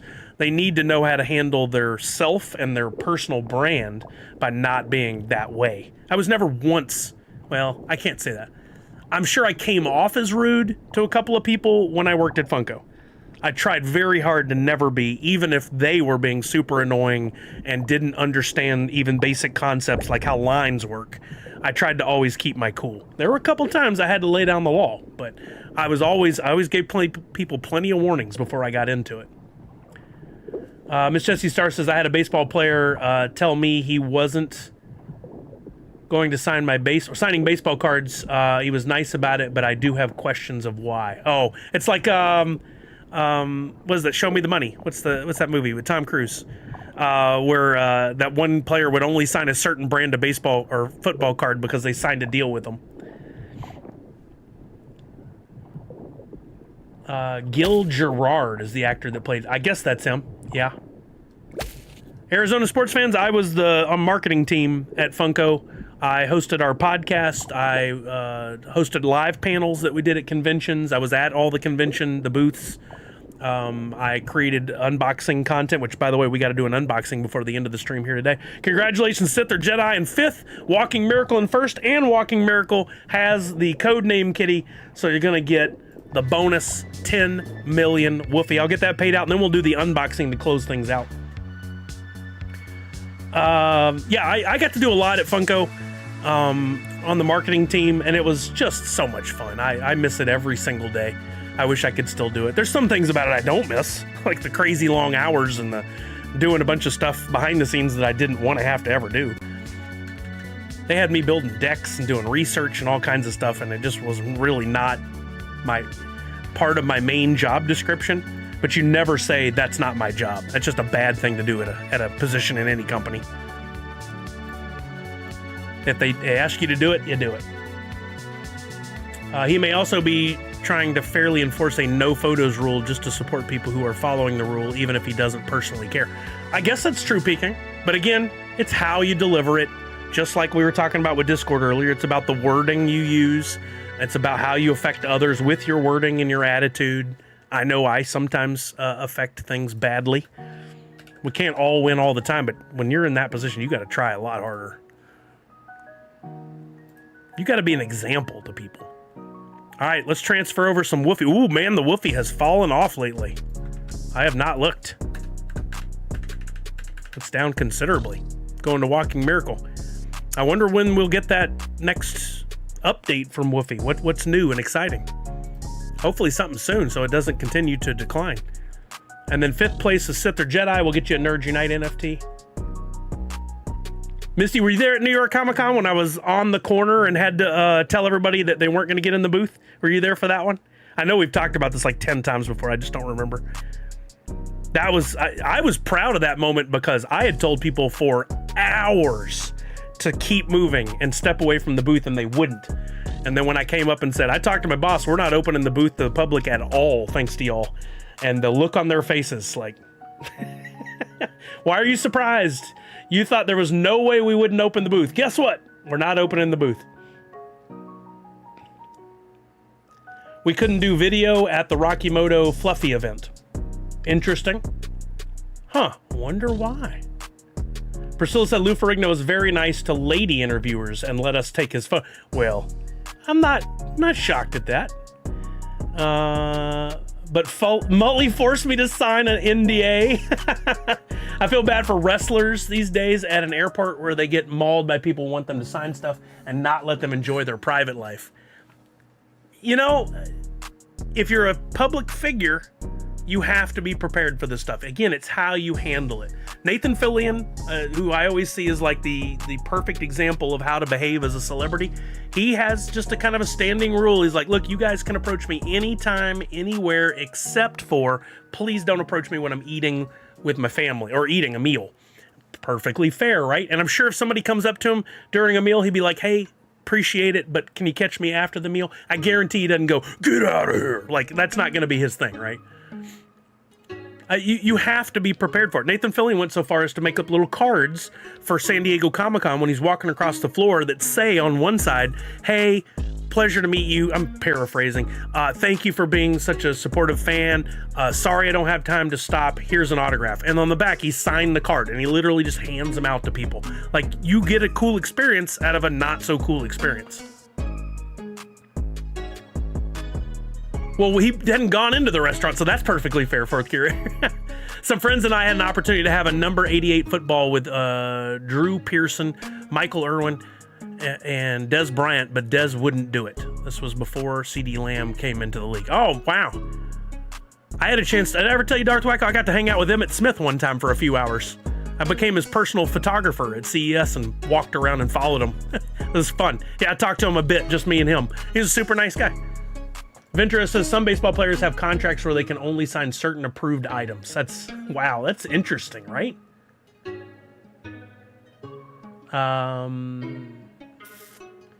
Walking Miracle says you should show Arizona sports fans how to connect the Twitchy tides. I would, but we got to get the unboxing done. If we have some time at the end, I'll be happy to circle back around.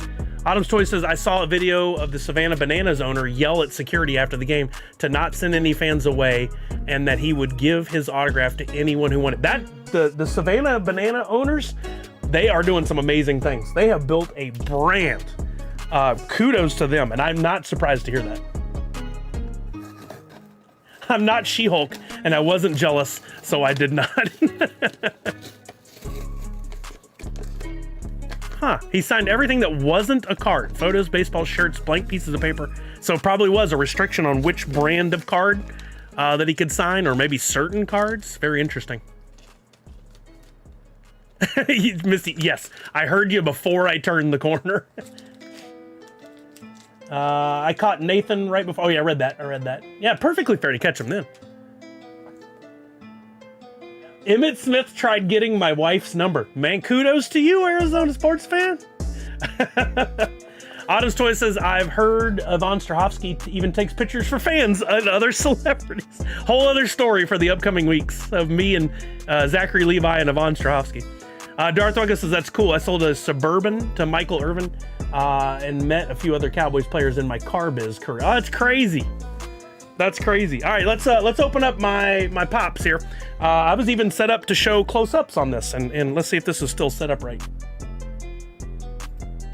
It's still going. Look at this. We got a live close-up camera. I'm not just ready for whatnot anymore. Okay, so this is Pop Redemptions from the NFTs. I believe this is Beetlejuice. We haven't had an unboxing in a long time. When's the last time Pops were delivered for the NFTs? It's been months. This used to be like a every other week occurrence, right? But we're off our game. The box, as usual, came in great condition. Every once in a while I'll get one of these that's dented on the side, but because of the wonderful packing job that Funko does, I have not had many damage issues at all. Occasionally a pop inside's damaged before it goes in these sorters, but these sorters and the padding material, the foam, wonderful job by Funko. I love that they converted this. I'm still hearing a lot of people complain about bad shipping. I'm not seeing it. I think some of it may have to do with the local delivery places not following policies and procedures. On these, pro tip, just pop these corners like that and slide your pop out. It should come right out. You don't have to do the tabs. Sometimes trying to struggle with the tabs, you're likely to put some pressure on parts of the pop you don't want. And then it's real easy to open these up. I keep these. They're great for shipping pops to other people. They even fit almost perfectly in some boxes I have, but they flat file real nice. I have a bunch still. First one up, this is exactly how I wanted to do it. First one up, I was super excited about this one, and I wish I'd been able to complete 2 royalty sets, but it kind of got away from me. We got Freddy Funko as Beetlejuice. I've seen other people's photos, and this is a wonderful pop. First, let's go and look at the sides and the top. Oh, this is mint. No lines on the top. We get that a lot from the production. Because of that matte finish, it'll show the belt lines. Nothing on this one. As usual, I love to point out, stickers. We're still getting the old numbers on these. We're not going to get the new numbers until, what is it, Avatar, until we get those. Pop on the box, we got the foil embossing. I love all throughout the box the foil embossing. We got the NFT that you had to build to get this pop. And I want to take this one out of package so we can actually look at the pop. If you haven't seen my unboxing technique, take your pop, turn it upside down, put the opening side towards you, use a hotel room key card, an old credit card. You can buy yourself an official Display Geek opener. You just slide it under there and pull gently on the corner to yourself. And you should be able to get it to pop up. If it doesn't automatically pop up, try the other corner. Gently pull towards yourself and you can keep from causing any box damage. If anybody tells you the value of your pop comes down because you open it to take a photo or look at it, well, they're just Looney Tunes in my opinion. This one is fighting me. I finally got it.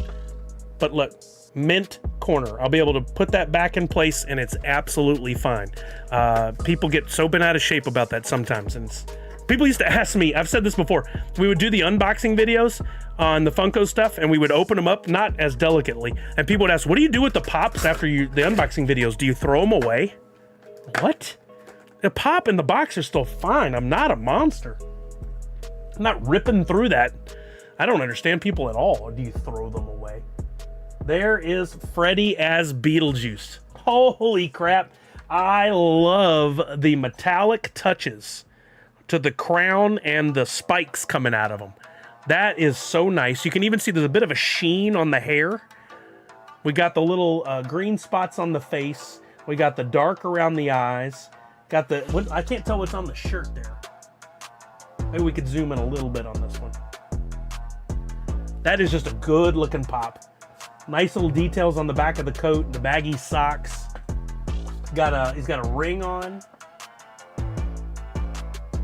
Just really good touches. I can't tell what's on the shirt exactly. That is really cool. That is a great looking pop. Exactly what I was hoping to see from that series. I only wish I could have completed some more because I really want to keep a bunch of these Freddies. I haven't looked to see what this is going for. Part of this session, we sometimes look at the values. Maybe we get a minute after the second pop is open to take a look. But this one kind of got up there in price on completing a royalty set. Normally, I complete at least 2. But on this one, it got away from me, and I couldn't really afford to complete a second one. Ben signed up for the membership. It wasn't super expensive to Autumn's Toys, and you get a first access to tickets. It's a great system if you can get to any of the cities that they announce. What's this for? I'll put that back on the spinner while we're...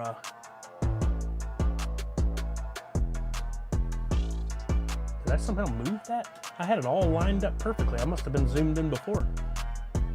And now it's crooked. My mount for my camera, no matter how much you tighten it, will still get out of alignment.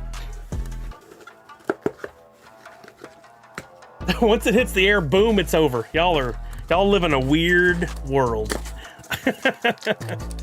Monster Pete, yes, I will stream on YouTube, Twitch, and Twitter tonight, assuming no technical issues.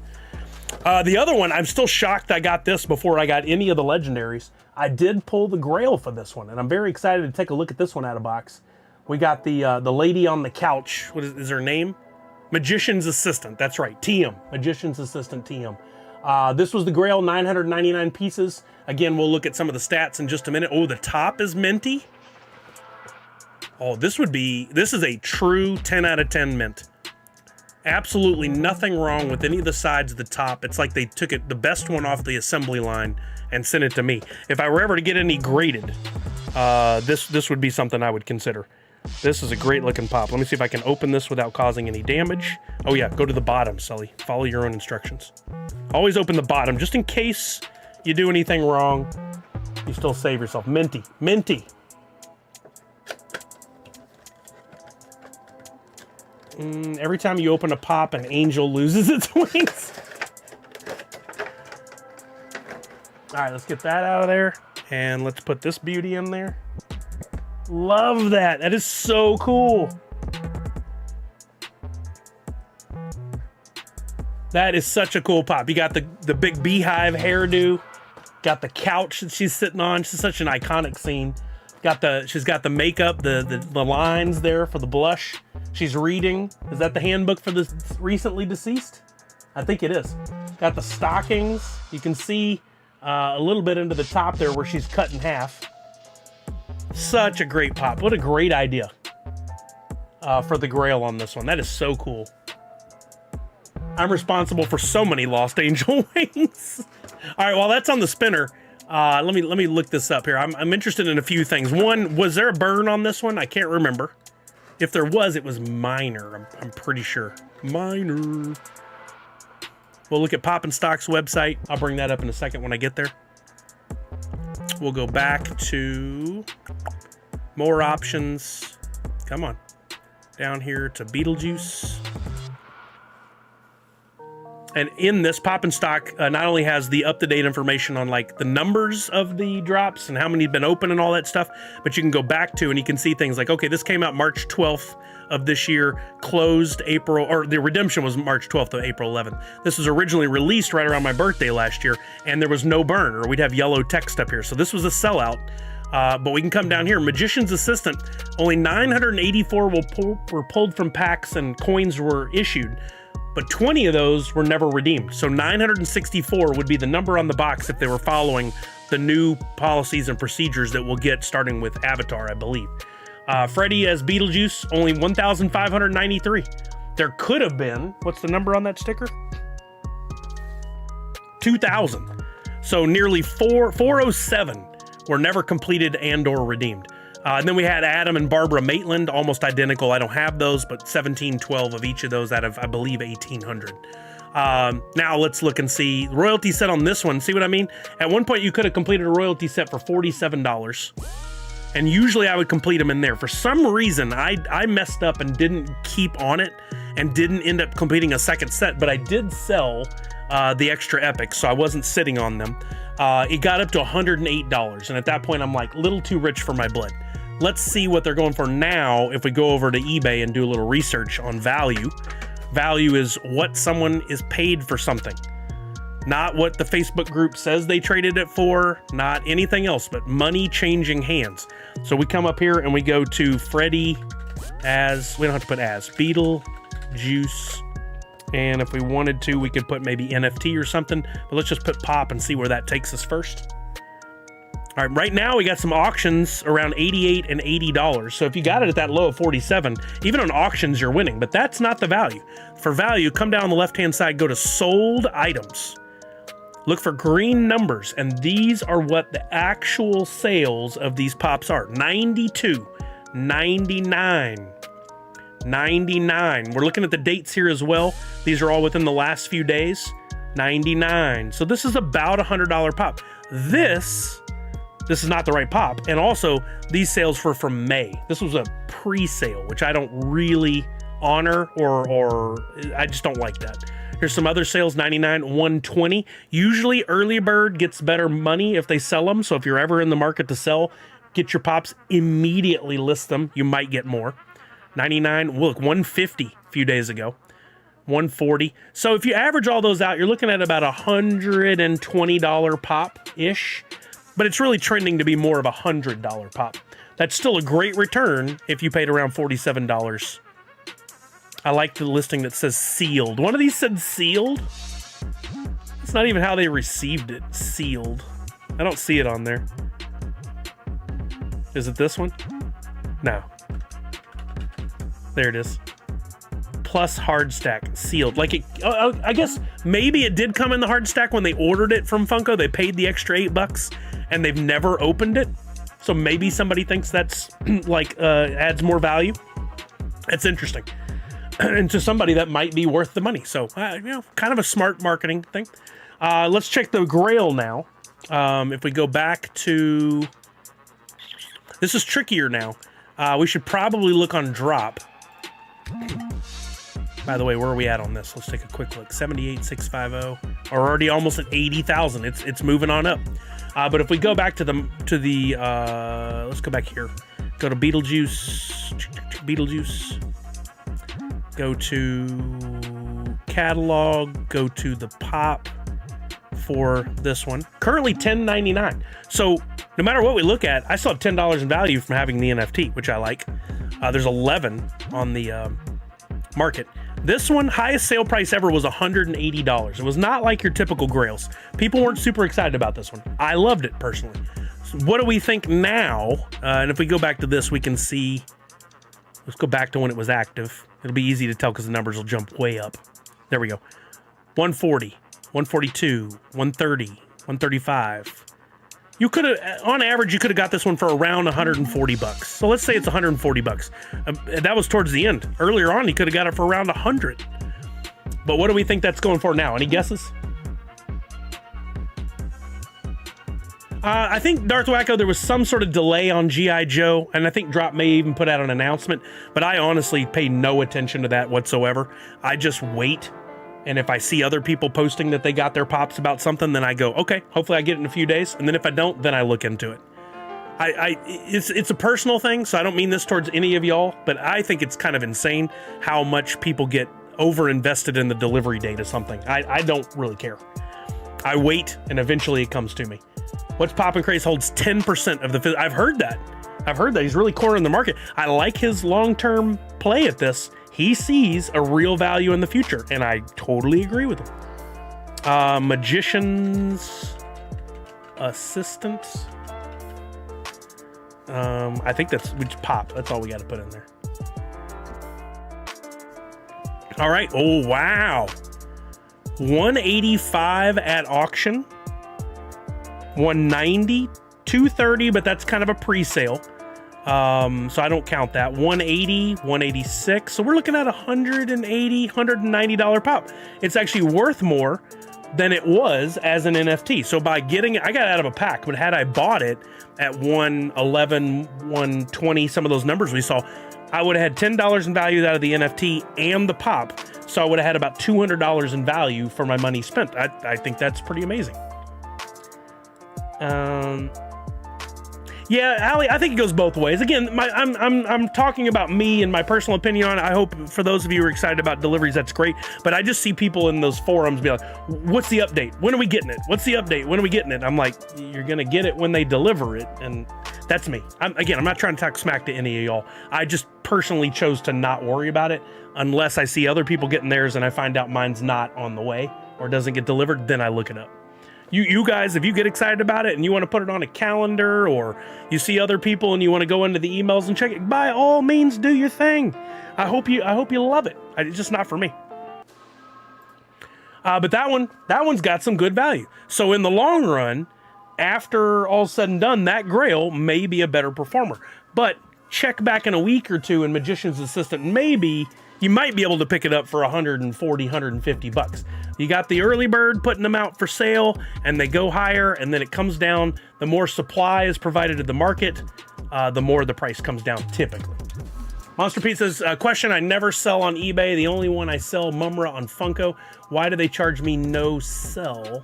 I created 2 listings for them. I messed up for 1. I don't know, Pedro. I'm confused as to what happened. You say you never sell on eBay. You sold 1 Mumra on Funko. You can't sell on Funko, can you? Why do they charge me no sell? I created 2 listings. I'm not quite sure what happened there, Monster Pete. If you want to send me a DM, I can look at it and ask you some more questions. We could figure it out. G.I. Joe was the first redemption I had in a long while, so I was really excited to get in. And again, I don't mean to crap on that, Darth Wacko. I'm just saying I don't pay attention to it. I probably should just keep my mouth shut about the whole thing because clearly a lot more people care about the delivery dates. It's just me. It's just me. Absolutely, Pedro. If you want to reach out, I'd be happy to go look at that with you. But I think Beetlejuice in the long run, we could also look at the Maitlands if we wanted to because I would like to add them to my collection. But I don't have the money to spend right now. I'm on the process of getting money, not giving it. I would love to have those though, because I loved Beetlejuice. I'm so glad that we got these updated pops from the NFTs and that they were original and cool. I really dig Beetlejuice. So, all right, gang, I'm gonna have to get out of here because I got to leave in about 10 minutes and I haven't had lunch to go pick up the kiddos. So just some reminders. Don't forget to get your keys from Disney Pinnacle every 4 hours. You can do that at 9 a.m., 1 p.m., 5 p.m., 9 p.m., 1 a.m., 5 a.m., same time the next day. It's 4 hours, 6 times a day you can get keys. Keep getting those. If you have any questions, you can hit me up on Twitter. I'm happy to help you. Don't forget to, what's the other thing? Oh, keep watching Droppp Arcade today. I'll be streaming, first Professor Josh will be on at 6:30 p.m. Pacific on YouTube. You can check my Twitter for the link to his stuff. I retweeted one of his posts earlier today. He'll be on at 6:30. He's going to be joined by What's Poppin' Craze, who's #1 on the leaderboards right now for Droppp Arcade. I'm going to join him at some point. Then I'm going to stream after chatting with him, and then here on my channels, just like now. And then at 9 p.m., we're going to hand it off to Pugwash. These are all Pacific times. I'm going to hand it off to Pugwash, who's going to take you through the last 3 hours of this. And I may stick around and watch Pugwash for a while to see just how it goes. But it's going to be an exciting finish to Droppp Arcade. If you would like an I Heart Comic-Con shirt, I'm selling them for $24. That's shipping included in the U.S. I have the ladies more fitted style, and I have the unisex. Those are both Gildan tees. Just $24. Have it in plenty of time. You order from me. Send me a message on either Twitter or Instagram if you want one.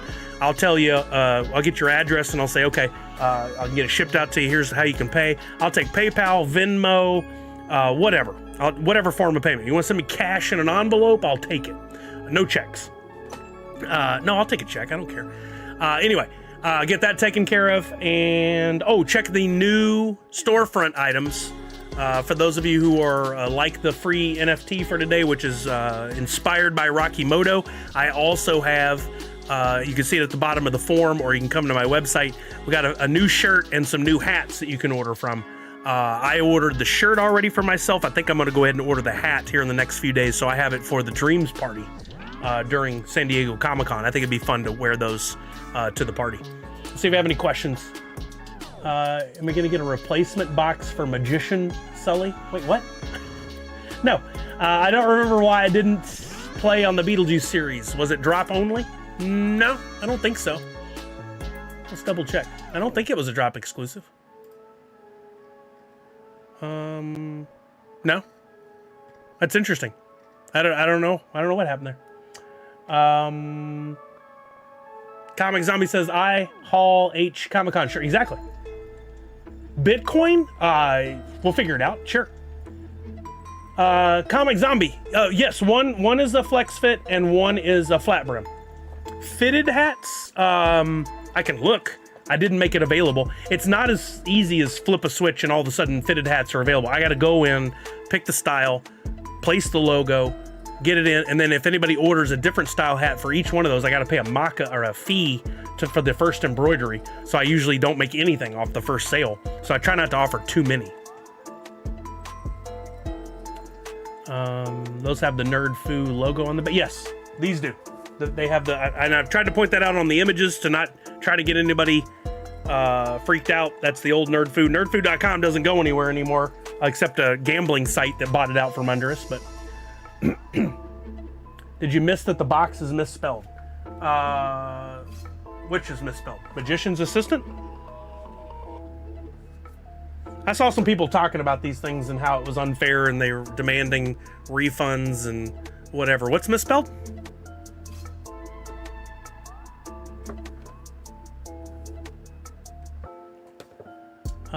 Flip the fitted hat switch. Okay. Droppp will be offering replacements once they are made. Nudgician with an... Oh, it is an N. Didn't even see it. I mean, if they offer a free replacement box, sure, I'll take it. Yeah, it happens. People get bent out of shape. Again, I think it's a little overblown. Yes, this is not great, but they're all the same. If they never replaced it, we'd all have the same box. Doesn't make it any more or less valuable, in my opinion. If they replace it, I would love a replacement box, so I'll reach out as soon as they make that available. It is kind of unbelievable that it gets to this point, but guess what? Mistakes are made all the time with all kinds of companies. If you looked at every box closely, you'd probably find a lot of misspellings. But what gets me is these boxes have to go for approval to the licensor, and someone there signs off. So is this Warner Brothers? Who owns this? Yeah, Warner Brothers. Someone signed off on that. That wasn't just a mistake made at Funko HQ. And it's happened many times before on Pop. Sometimes on the front, sometimes on the side. Mistakes happen, but they got signed off on by the licensor. We need a Nerd Foo Karma Savage collab. Oh, that'd be cool. Comic Zombie says, I struck out on Beetlejuice, did pick up a Freddy though, spent so much time on that set. Yeah, that stinks. The glam was correct, but the box was not. Wow, that's crazy. I heard Droppp said they weren't going to replace it. I saw some conversation around a box not being replaced, but I don't know if it was for this one or another one. Maybe it was this one. I don't know. If they don't, they don't. And we all have the same box. And honestly, it doesn't impact the value of the pop in any way. You could say it went down because of a misspell, but I seriously doubt that's the case. And the people saying, like, I'm done with them and all the mistakes, like, seriously, they haven't made that many. Not in my opinion. I think what they've done is well within margin. Mistakes happen. Is it great? No. Is it going to end my day or ruin my day? No. I didn't even notice it. Maybe I'm a nincompoop, but I didn't even notice it when I was showing you guys the box. On the side, it's actually more legible. On the front, those letters are narrower. I can see where somebody would miss it. Mimcompoop? Nincompoop? Didn't that start with an N? My brain did its own autocorrect. Exactly. They've already agreed. Okay, Professor Josh, I'll reach out. I mean, it sucks. What really sucks about this is they're a company out there trying to make a profit, right? You make a mistake like this. Any profits that you did make off this are now going to be slightly negated because it's going to cost all the money for the production of the box, even if that's not that much. We're talking at least hundreds, probably thousands of dollars. Dang it, Boba James. I'm going to have to refund you. I don't have time. I'm so sorry. I even got the Post-its out. I'll refund you on that. I'm sorry. And then the shipping is what's going to eat them up, because they ship them in those folders, those like photo things. And when they do, they're gonna have to pay $6 at least per person. It's a struggle, for real. It's for real, it's a struggle. Sorry about that, Boba James. I did not mean to put that off. I apologize, but I gotta leave here in 3 minutes to go get her. Holy cow, Whatnot just sent me a DM that the swag pack I won won't ship for a while, and they're giving me a $50 credit for having to wait. Whoa, that's huge. That's cool, Cutie Beck. Spend it in my stream. I still don't know my schedule for the rest of the week, but I think I'm gonna have to just do Thursday Whatnot. So I may move tomorrow's to Thursday, just FYI for anybody. Okay, I got a bill. I'm sorry, Boba James. Let me refund that to you immediately before we get any further into this. How do I do that? Because if I do it, I'm gonna be late picking her up. Where the frick is it? Rewards queue. And does it put it at the top or the bottom? 3 months ago. Wait, why is it not in order? Last month, 2 hours ago, Sturgill. Okay, I'm gonna reject it. That'll put the points back in your account. Sorry about that. If large XL Flex Fit is too small, what do? I'll have to look and see what the other options are. Kami Zombie, if you want to really help me out because my brain doesn't retain stuff as well, can you send me a DM on Twitter with a reminder, and I'll look and see what I have. I can even maybe do a screenshot and show you what options there are, and we can pick one that will work. Maybe someone other than you also wants it. Yeah, please do. Okay, I got to get out of here, gang. Sorry again for cutting it short, but it's the last week of school for the kiddo. I'd hate for her to have to ride the bus because it sounds like just a horrible experience. And so I'm going to go pick her up. Let's see who we have to raid over to. Ooh, Mr. Greckles is on. Liz, Cypher, Colors, Quadrilles Arts. There's Marvel Snap Guy. Chris Pearl. I feel like I've raided most of these people lately. Tim the Tap Man does not need my help.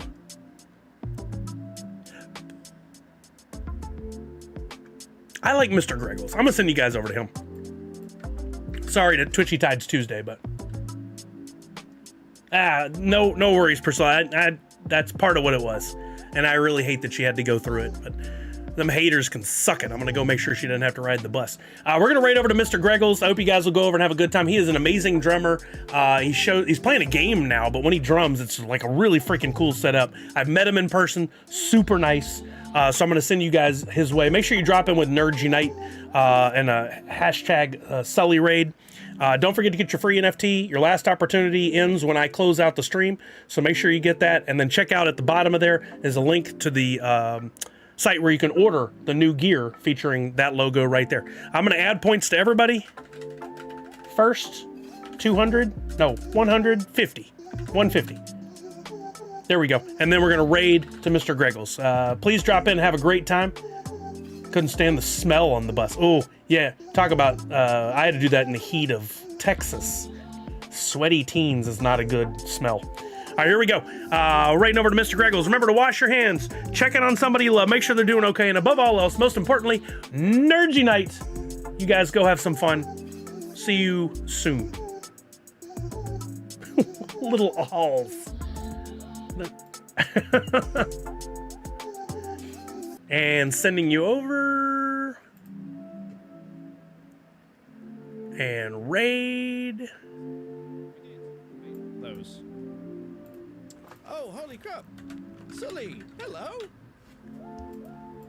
Hey, Zach105, how you doing? Welcome in, everyone. Let's put on some music for a second and just chat. Welcome, Raiders. What is this, Dune? It's Dune Awakening, and I am absolutely addicted to it, Cosmic Zombie. It's freaking phenomenal. And I won't lie as well, playing it on an ultra wide when you go flying in the ornithopters is beautiful, truly beautiful. Hey Sully, how was your stream, mate? Thank you so much for bringing everyone over. I really, really appreciate it. Oh, my eye is leaking. It's such a good game. Hate to raid and run, but I gotta go pick up the kiddo. Dude, no apologies needed. I totally get it. I hope pickup goes well. Thank you for choosing me to bring everyone over. That setup is nuts. You should see the other room. The other room is a little bit mental too, to be honest. And that's just pointed at the ceiling right now. To be honest. But yeah, and that's just pointed at the ceiling right now.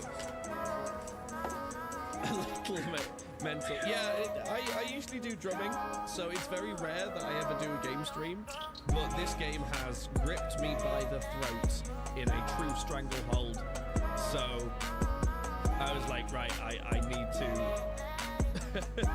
I need to play more of it. But yeah, this is the setup. I'm usually, for anybody who hasn't met me, I'm Greg, Mr. Greggles. I do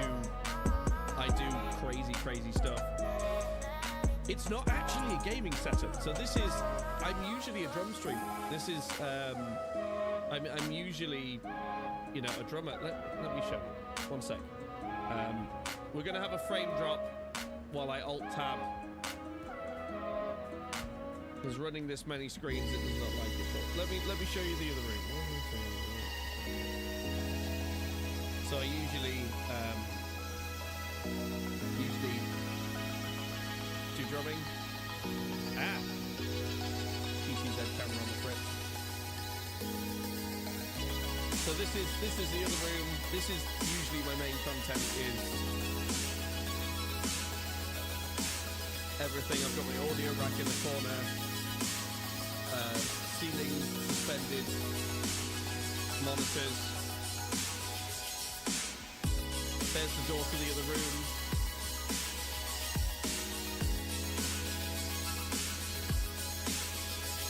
Yeah. My obsession is tech. I have a serious problem with tech. We're actually, for anybody who is interested, we are actually building currently a brand new system with the 7th Gen series Threadripper. I had to buy an electronic kit because my neighbours hated me. Cooper Stroke. I learned on electronic kits for the longest time, played with them. I streamed with my electronic kits for the longest time. I do love them, but yeah, there is something fantastic about acoustic kits. Deep extraction, go to the meeting point. Where? Oh. I need to go here.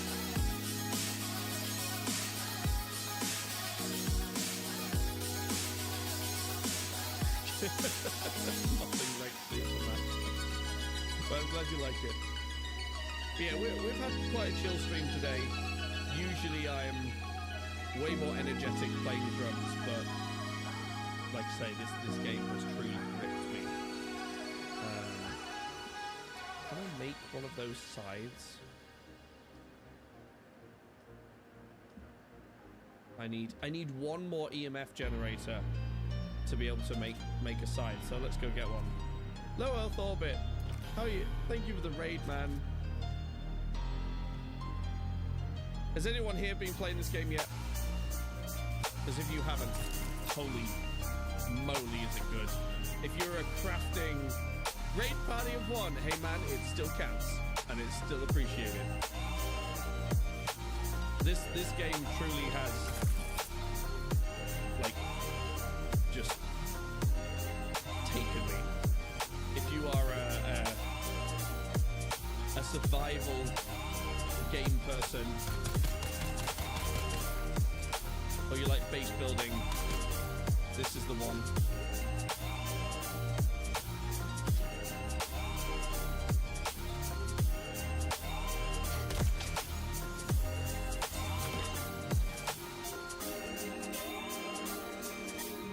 Whoa, you didn't die. Now you're dead. I thought I killed them then. Meal break, team with a buddy, get airborne tonight, can't wait. Nice. Grab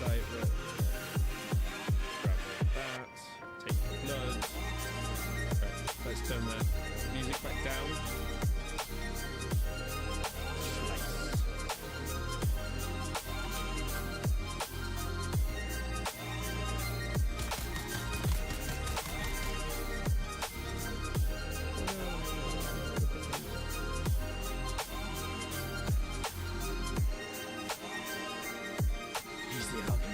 Oh no! I'm on fire!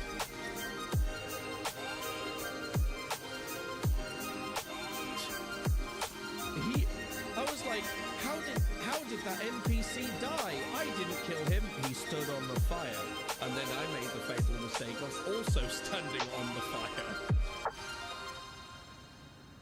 I am not the Lisan Al-Gaib.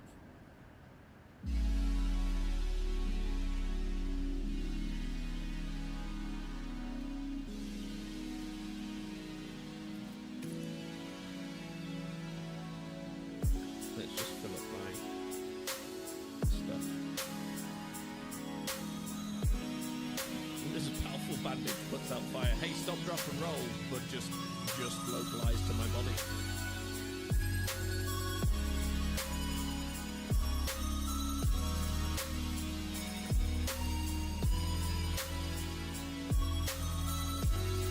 Oh yeah, I have the big storage thing on me. I was like, wow. I thought my storage would have been full by now, but no, I have the special one.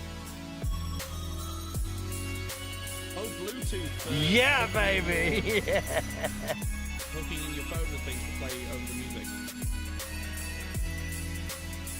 Have you spit on anyone yet? I have not.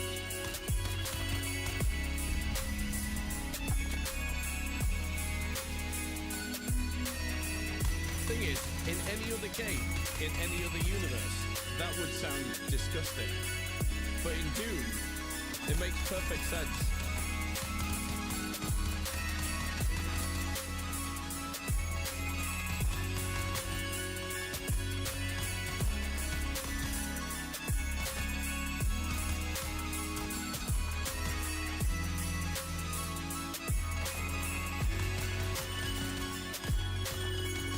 You know what? I've just realised something I have that I have not used yet. I have a fucking sniper. Let's quickly just heal.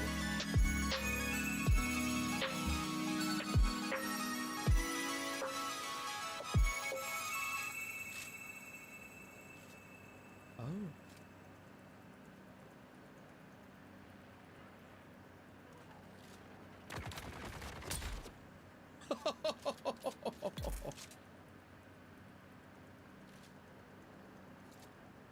Okay, I like that.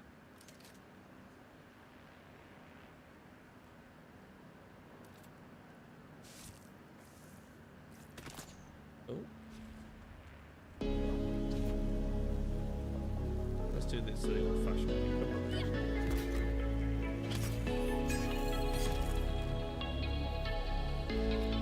Yes, now I take your blood. I am a long-range guy when it comes to any form of combat in games. I'm a sniper now.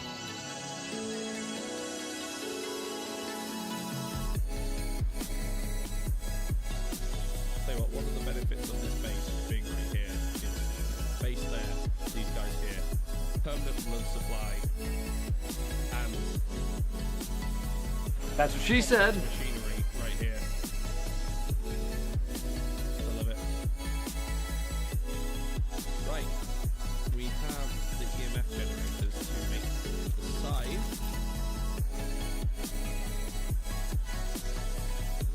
I got a unique burst rifle, that's sweet. Oh, the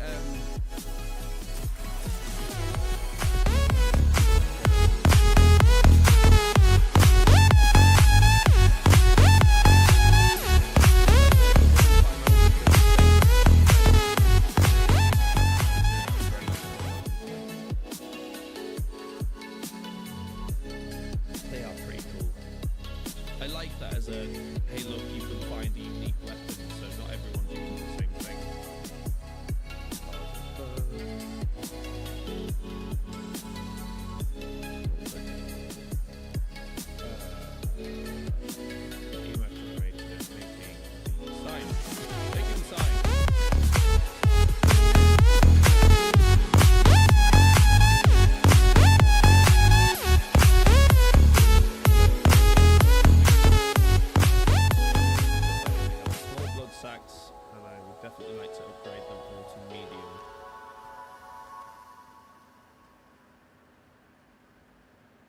small. Yeah.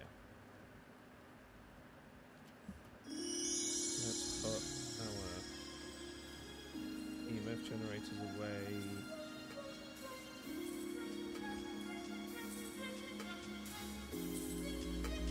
Nice.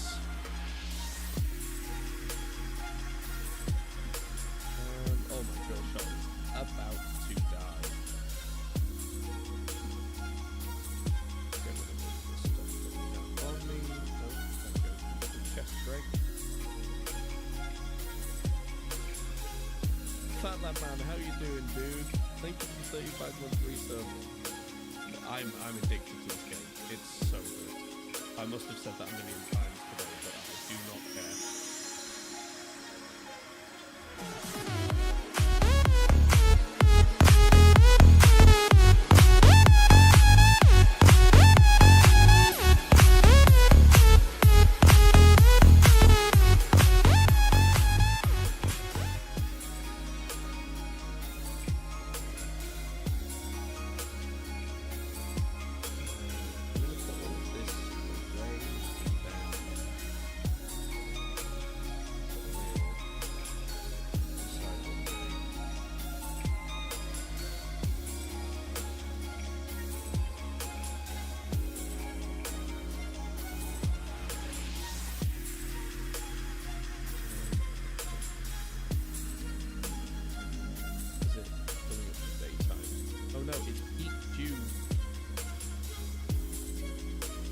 Absolute peak dew harvesting time right now, and I'm not at the water base. I'll have to wait another 15 minutes because there's no way I can fly over there in the tiny window that it gives me.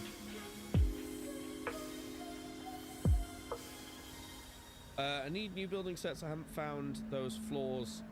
Are they these ones? This. So I found that, weirdly enough, it doesn't like display the floors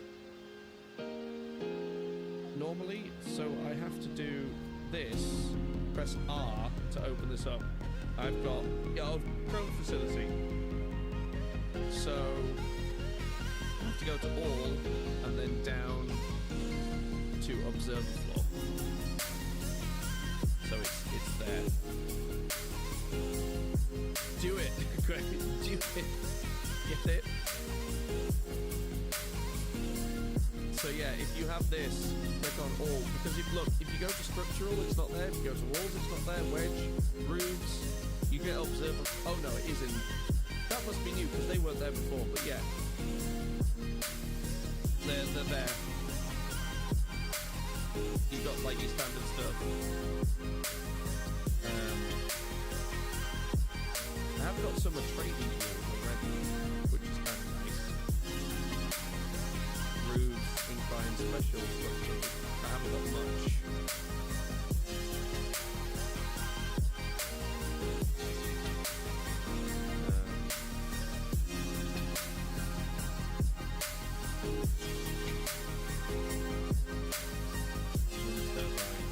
I need to get some wind traps set up so I can get more water from the air. Yeah, no worries, no problem. Apparently standing there, in the sun. How's this going? Oh, this is doing all of our copper.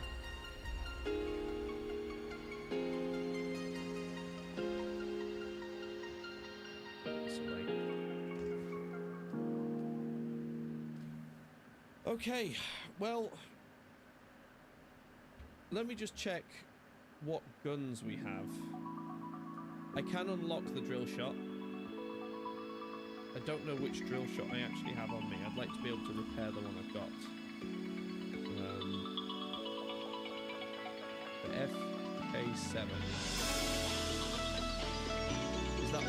I need 2 extra research. Oh, I can get a Gatling gun as well. Nice. And the rapier. I need to go on intel.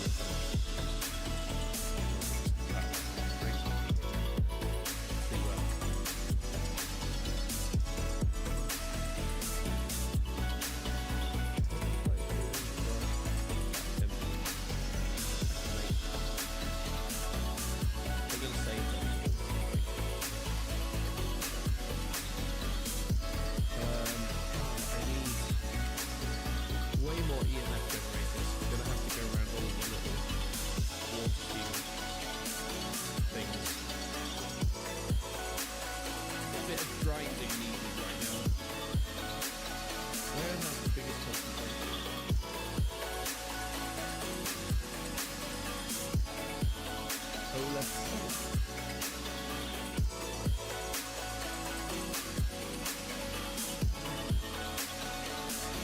Guess what? Let's go for the Twitch shop. And I have a notification. Yay! Nice! I'm glad, man.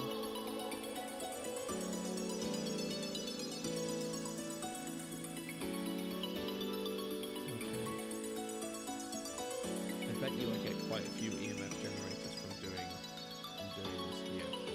That's going to be hard to do, but it'll be worth it. Right then, everyone.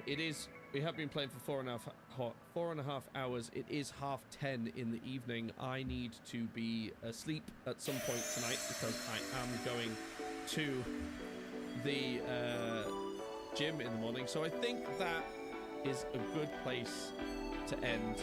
The only thing I didn't do, and I just realized, which I needed the EMF generators for, I didn't make the vehicle storage, so I'm gonna have to make a mark on buggy again,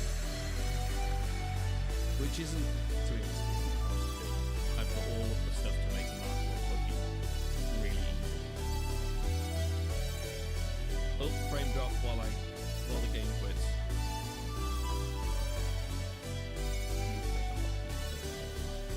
Right, everyone.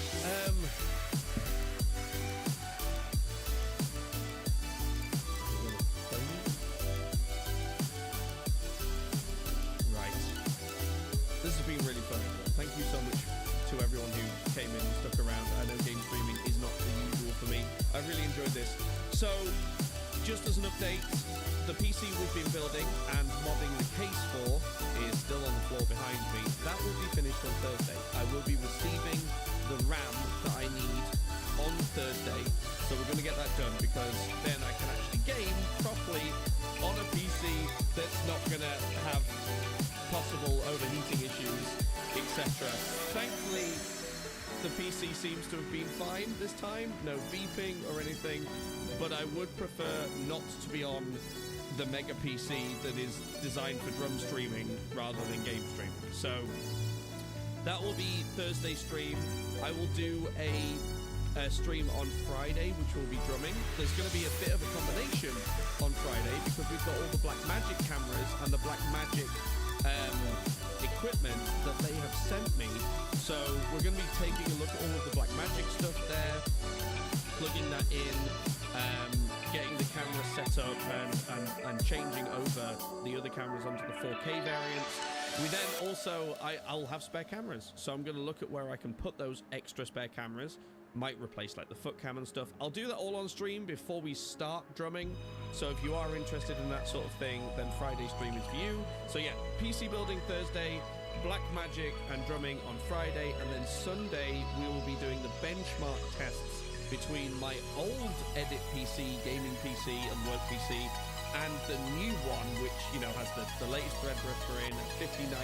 It's going to have 128 gigs of RAM, more storage than, you know, the average Bazaar. I don't know. I don't know why I said that. I just couldn't think of more storage than an Amazon warehouse. There we go.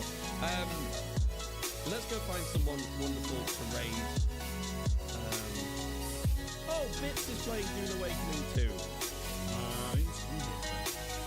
Let us go and see Bits. This man is wonderful.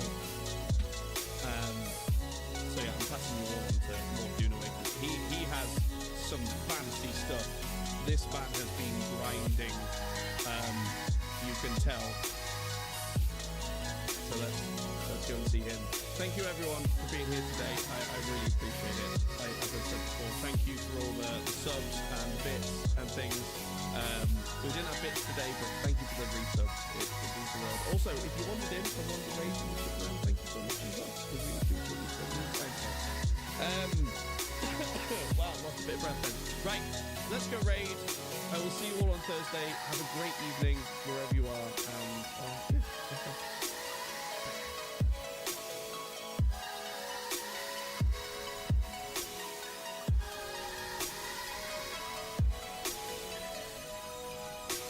Hostile force detected.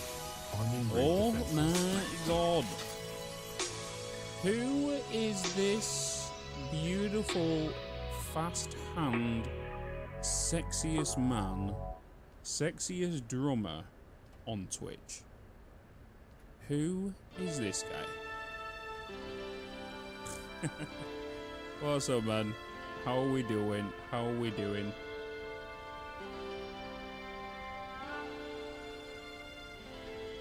You was playing Dune today? Wait. Greggles Gaming? I never thought I'd see the day. How are you finding it, bud?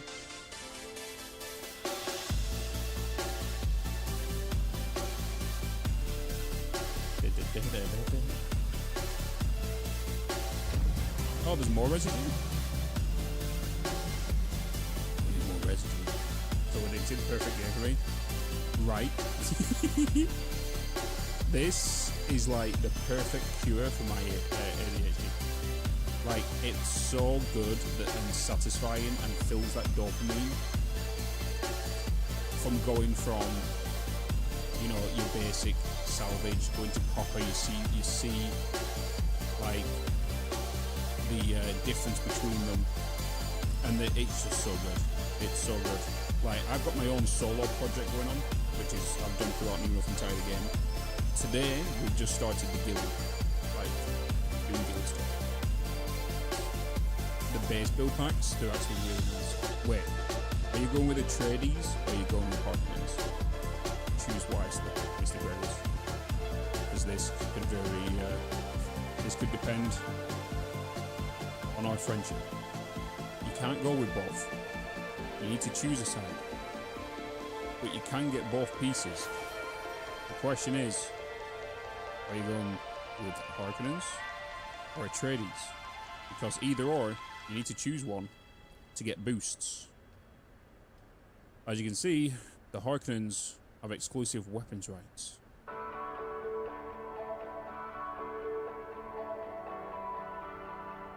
I'm going hard. Oh, yes, you are. Yes, you are. Damn right, you're going with the Harkonnens. Loworth, I will stand you and kick your foot against a corner counter. I'll stub your toe. Trade these build packs first, then betray. So, that's an option. The other option is if you go over to Harkonnen, let's say or even either or, you can build them. You can get to unlock the Harkonnen build pieces, but there's a black market where you can buy them for double the price of the Atreides if you go to the Deserter blacksmith. So the blacksmith, the Deserter, and you can buy the Atreides stuff for 160,000. Pretty ridiculous.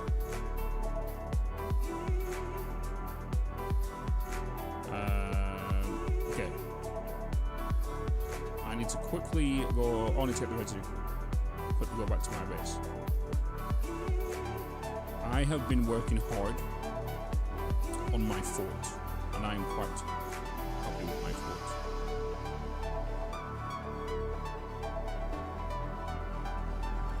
Interesting, yeah. So this is our little guild base. This is nothing crazy special. I have my own little base up here.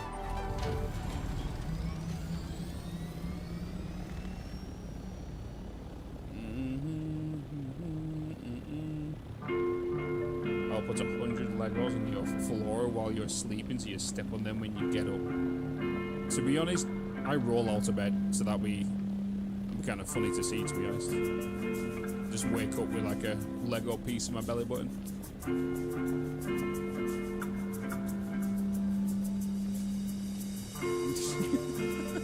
Just roll out of bed.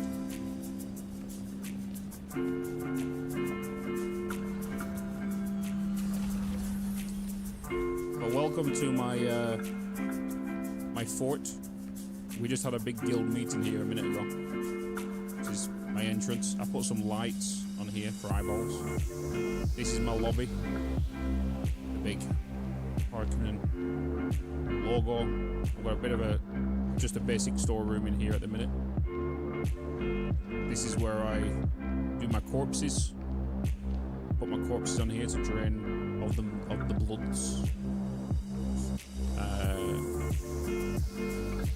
Upstairs. This is where I do right now just my spice with Shai Halud overwatching.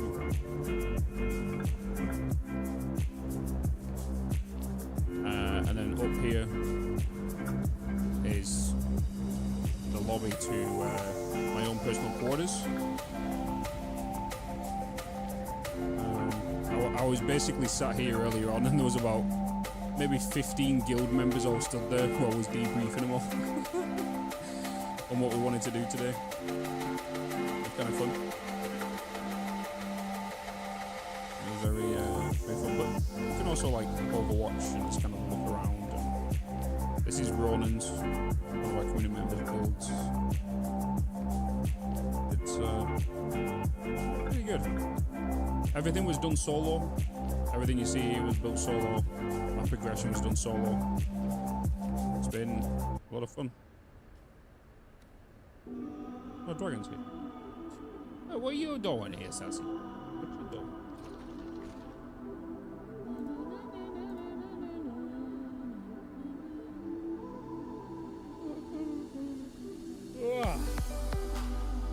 Guys, go and check out Greggles. Go and show him some love.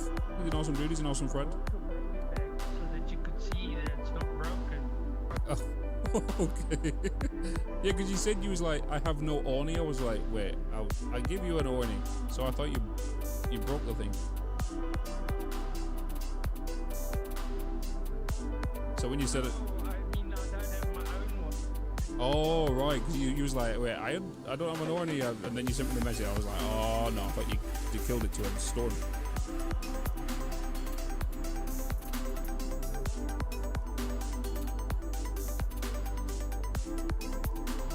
Whew.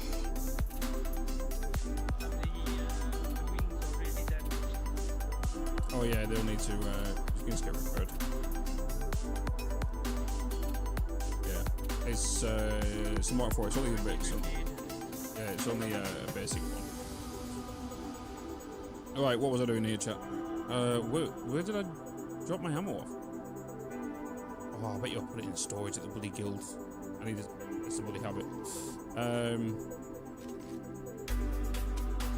Okay, I come back here to get that. Dump that off. I got. Okay, let me just go straight to the FOB.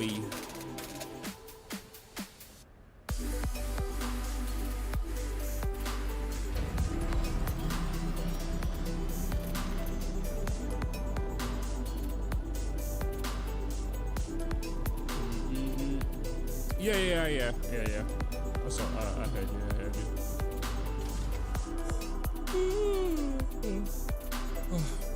Yeah, it's all good. Yeah, it's because you said I had no Orni. So I didn't know you was referring to your own Orni. So I was like, wait, I give you an Orni.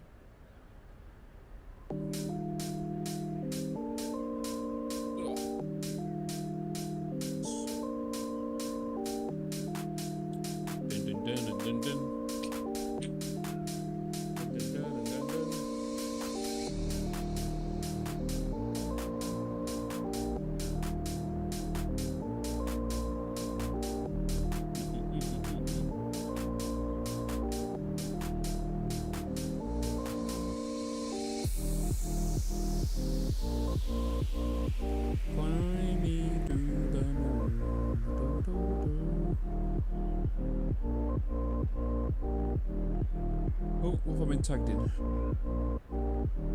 Oh, but the YouTube thing was it coming up. It'll be the YouTube things. Hopefully they fix that the distance between the barrier wall there before they introduce vehicle damage.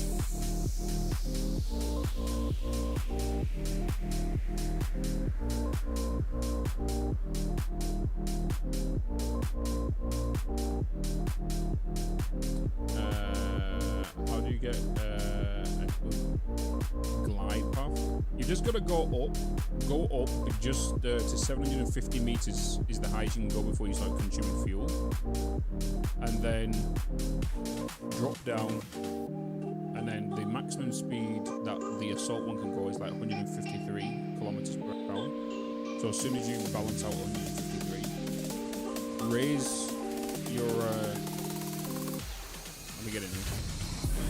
Raise, you see your dot, your crosshair in the middle of the screen. What you want to do is find the sweet spot where to place that, and I'm pretty sure with the assault one it's a little bit lower, because with the scout you can place it right there in the center. With the assault, you've got to put it down here.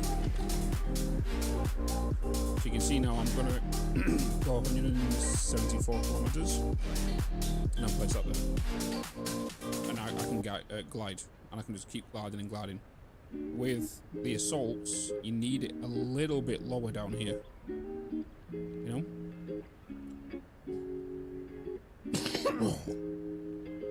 You need to find that sweet spot.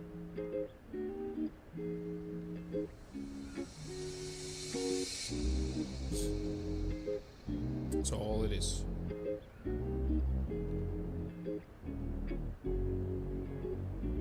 You can see the scout tops out at 172 kilometers.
Move all these, chap.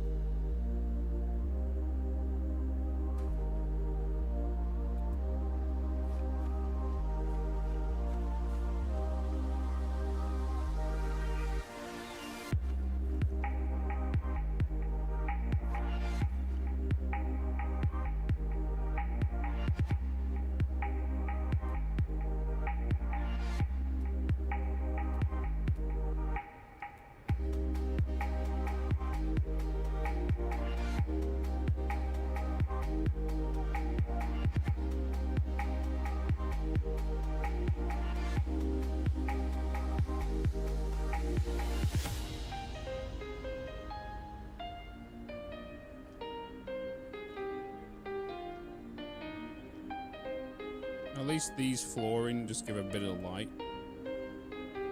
The whole place. Because we don't need to build anything special out here. Just because it's all going to get broken down next week. So we don't need to do anything crazy.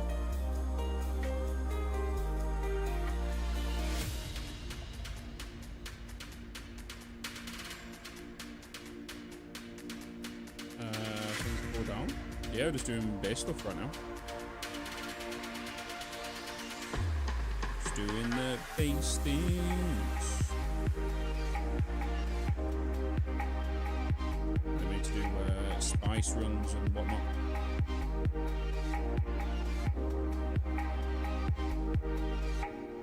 We have no ore out here, don't we? We need aluminium. Although we don't, it's just that we need to get them up and running before our supplies run low.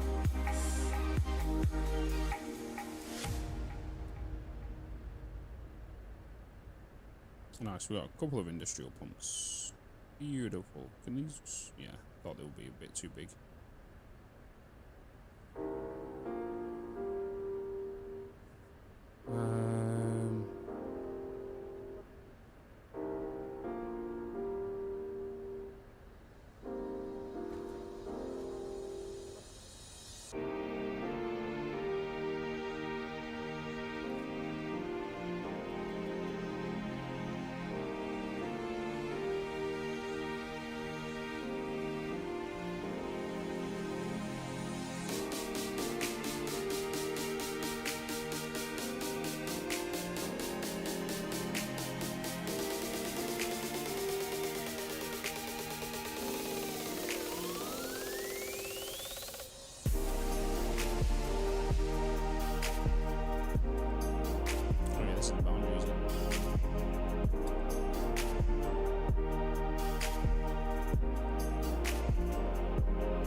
I hope, like, duck pin, you make a giant spoon on the wolf.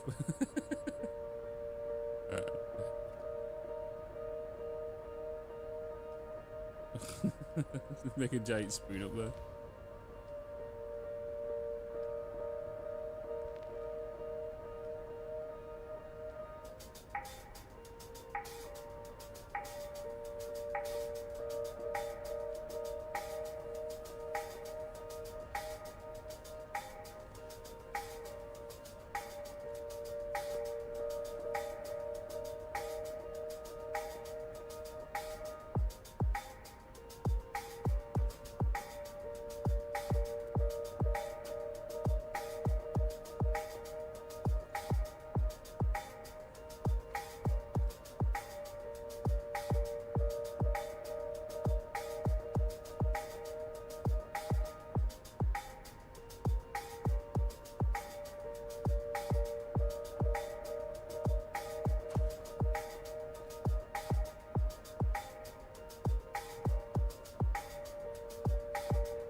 Okay.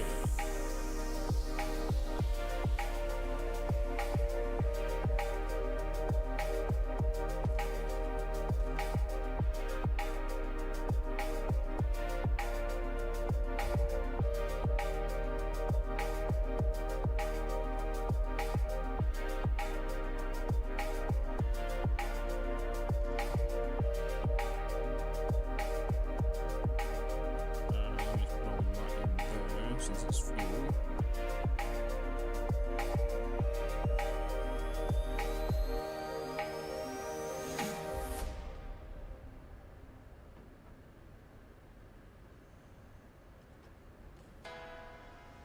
So I'm going to melt it all down in a second.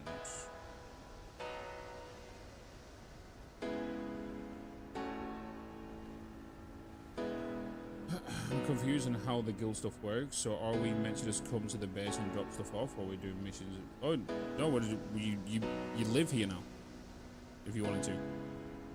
Like this will be where you'll be living. The base, constantly keep building stuff. And then rank up. Because obviously the more items that get collected here, the more items people can get. It's a collective, right? Basically what it is. You work together, bring items to this location in the deep desert.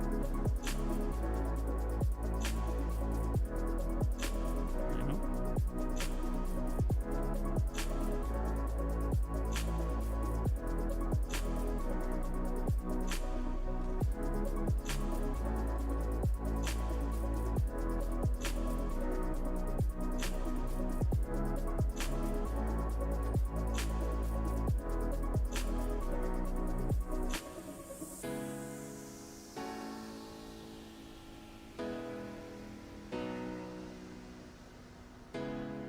Right.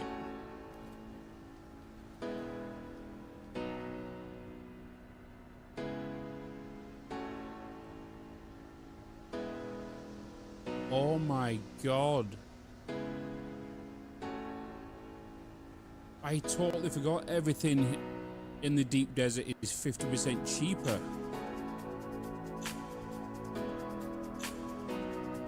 I totally forgot about that.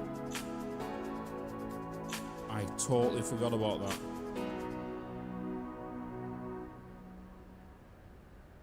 I'm so stuck, it's like bugged.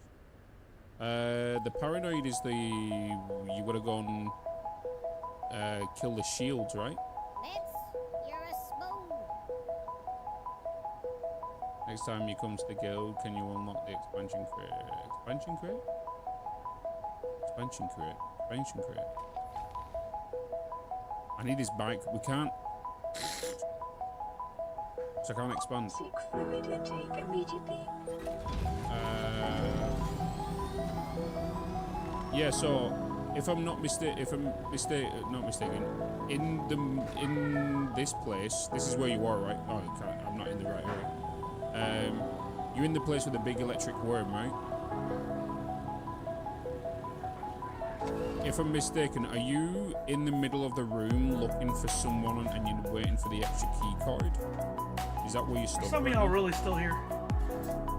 You've collected you've collected 3. You need to hit the 4th one. Buzz King, y'all are crazy. Right, so when the entrance you come. I wish you into could the remotely building, disable this stuff. and you see the Arizona sign, sports if you fan. look to your Why right, are people still here? there should Y'all be are a crazy. door you can access, right? What are y'all You just should been be doing? able to Staring go at the down there and see screen? all the shields, but Staring at the until you nothing? need to find the extra key card. Walking miracle, Miss Jessie Star. Thank y'all for letting me know. There's nothing I can do remotely. It's so silly. None of my softwares will let me remotely stop this. The Late Late Show. And you can go down and you can see everything yourself. Oh, you need the 3rd band. I would say I'd stick around here and stream more, but I'm starving. I haven't eaten lunch. It's 3 o'clock. So then come back out. Good thing I ate a big breakfast, but still. And the I don't know person why who there's no had the band remote spawns disabling of this stuff. It would make a lot more sense. Stream the lunch. I don't even know what I'm gonna have yet. I don't know what that is, Walking Miracle, but that scares me. Do I want to Google that? That's true. You got Sully Bucks. That is true. That's so funny when I sit back here how much darker it is than when I'm like up here. That light is really bright, but I don't have it up very high. What state? I'm in Washington. Washington State, south of Seattle. There's Finest. I thought I saw your. I thought I saw you queuing up a GIF when I was in the line to pick up Macy. Yeah, I popped out of here. I had to leave so quick to go get her, and I totally forgot to hit the go offline button. I could go for some Burger Lounge right now. You want to get me some? Yeah, it was. I guess it zoomed in, even though it was dark. You guys could see pretty good, huh?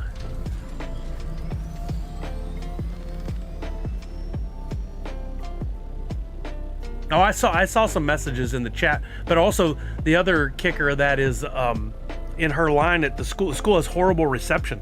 It took me 5 minutes just to get the stream to pop up enough where I could comment. There's a bunch of dead zones between here and there too. It's crazy. It's only like 8 minutes to the school, but like you would think we live out in the country, no man's land. Well, thank you guys for sticking around. Like I said, I would stick around and just like stream some more and go over some stuff, but I gotta go eat. Oh, did it get pinned? Oh yeah, there is something pinned. Yeah, I'm gonna be back on. I'm gonna join Professor Josh at 6:30 p.m. over on YouTube on his channel. I've tweeted that. I shared his tweet on Twitter, or on X, whatever you want to call it. And then I'm gonna stream after him to these same channels, and then at Pacific time, and then so what, an hour difference for you? Depends on where you're at in Arizona, because not all places acknowledge the time difference, right? Or the time zone. And then at 9, Pugwash is gonna take over. So I'll probably be live back here on my channel 7:30, 8 p.m. Pacific, but first it'll be on Professor Josh's. Let's see. He did have that link, what do you need me to do? Sounds like a plan. I'll drop Professor Josh's link before I hit the done button. Wait, did I not retweet that? I thought for sure I had. Well, then so much for that. Where's Professor Josh? I thought for sure I retweeted that. Where is it? There it is. I thought about yeah, it. It's set to guild now. Here we go. Oh, I know. I shared it on Instagram. What's y'all doing? So the link is here. Yeah, Copy link address. Professor Josh, 6:30 p.m. PT. I'm heading back over to theater. I'll give you a hand. You guys can follow him. Who was that? He's going to be joined by What's Poppin' Craze as well, which is the leader on the boards right now. The sizes in the store, are they true to size? There's a chart on each one that I made sure to include where you can look up inches and metric. There's different shirts that I've tried for different things. Like the new red one for this logo is a shirt I have not tried before, so I don't know. I'm a big guy too. I normally wear an XL on the let's see, let me refresh this. On the new red one, I don't know how the sizes run, but you can look at the measurements to make sure that that's something that's going to fit you right. But on like the Batman one, this one, Batman inspired one, this is a comfort colors, and I get a double XL in these. The XL fits, but the double XL is much more comfortable. Hey Misty, thank you for pinning that message. You're normally a 4XL. They go to 4XL, but I don't know how they run, honestly. You might check and see if anybody else is wearing a comfort colors. That'll tell you about most of the shirts on my site. But I'm trying a new one for that Rocky Moto inspired one. The one that's at the end of the form. That one, like you could compare the dimensions that it has. Down here, like I'm a 51-inch chest, but I wear the 2XL and that's super comfortable. So I'd say these are probably pretty true to size. Maybe a little bigger than what the measurements show. Only here for a minute, but I totally forgot I got that POG info for. Oh, perfect. Ooga, I've been playing around on their site. Yeah, I actually was not supposed to be streaming still. I accidentally left my stream on and just came back to close it down, but a few people were hanging out, so I thought I'd say hello. Yeah, so funny. I can't shut down the stream remotely. I need a like a panic end button for remote. I gotta figure that out. Maybe that's something I can do with ChatGPT. Well, you can still do it. Forms up there. All right, gang, I gotta go. I may have lost a pound. I'm dying of hunger. We already did the raid, so I'm just gonna end it. But thank you guys, everybody who hung around. See you later on today. Have a great afternoon, and nerds unite.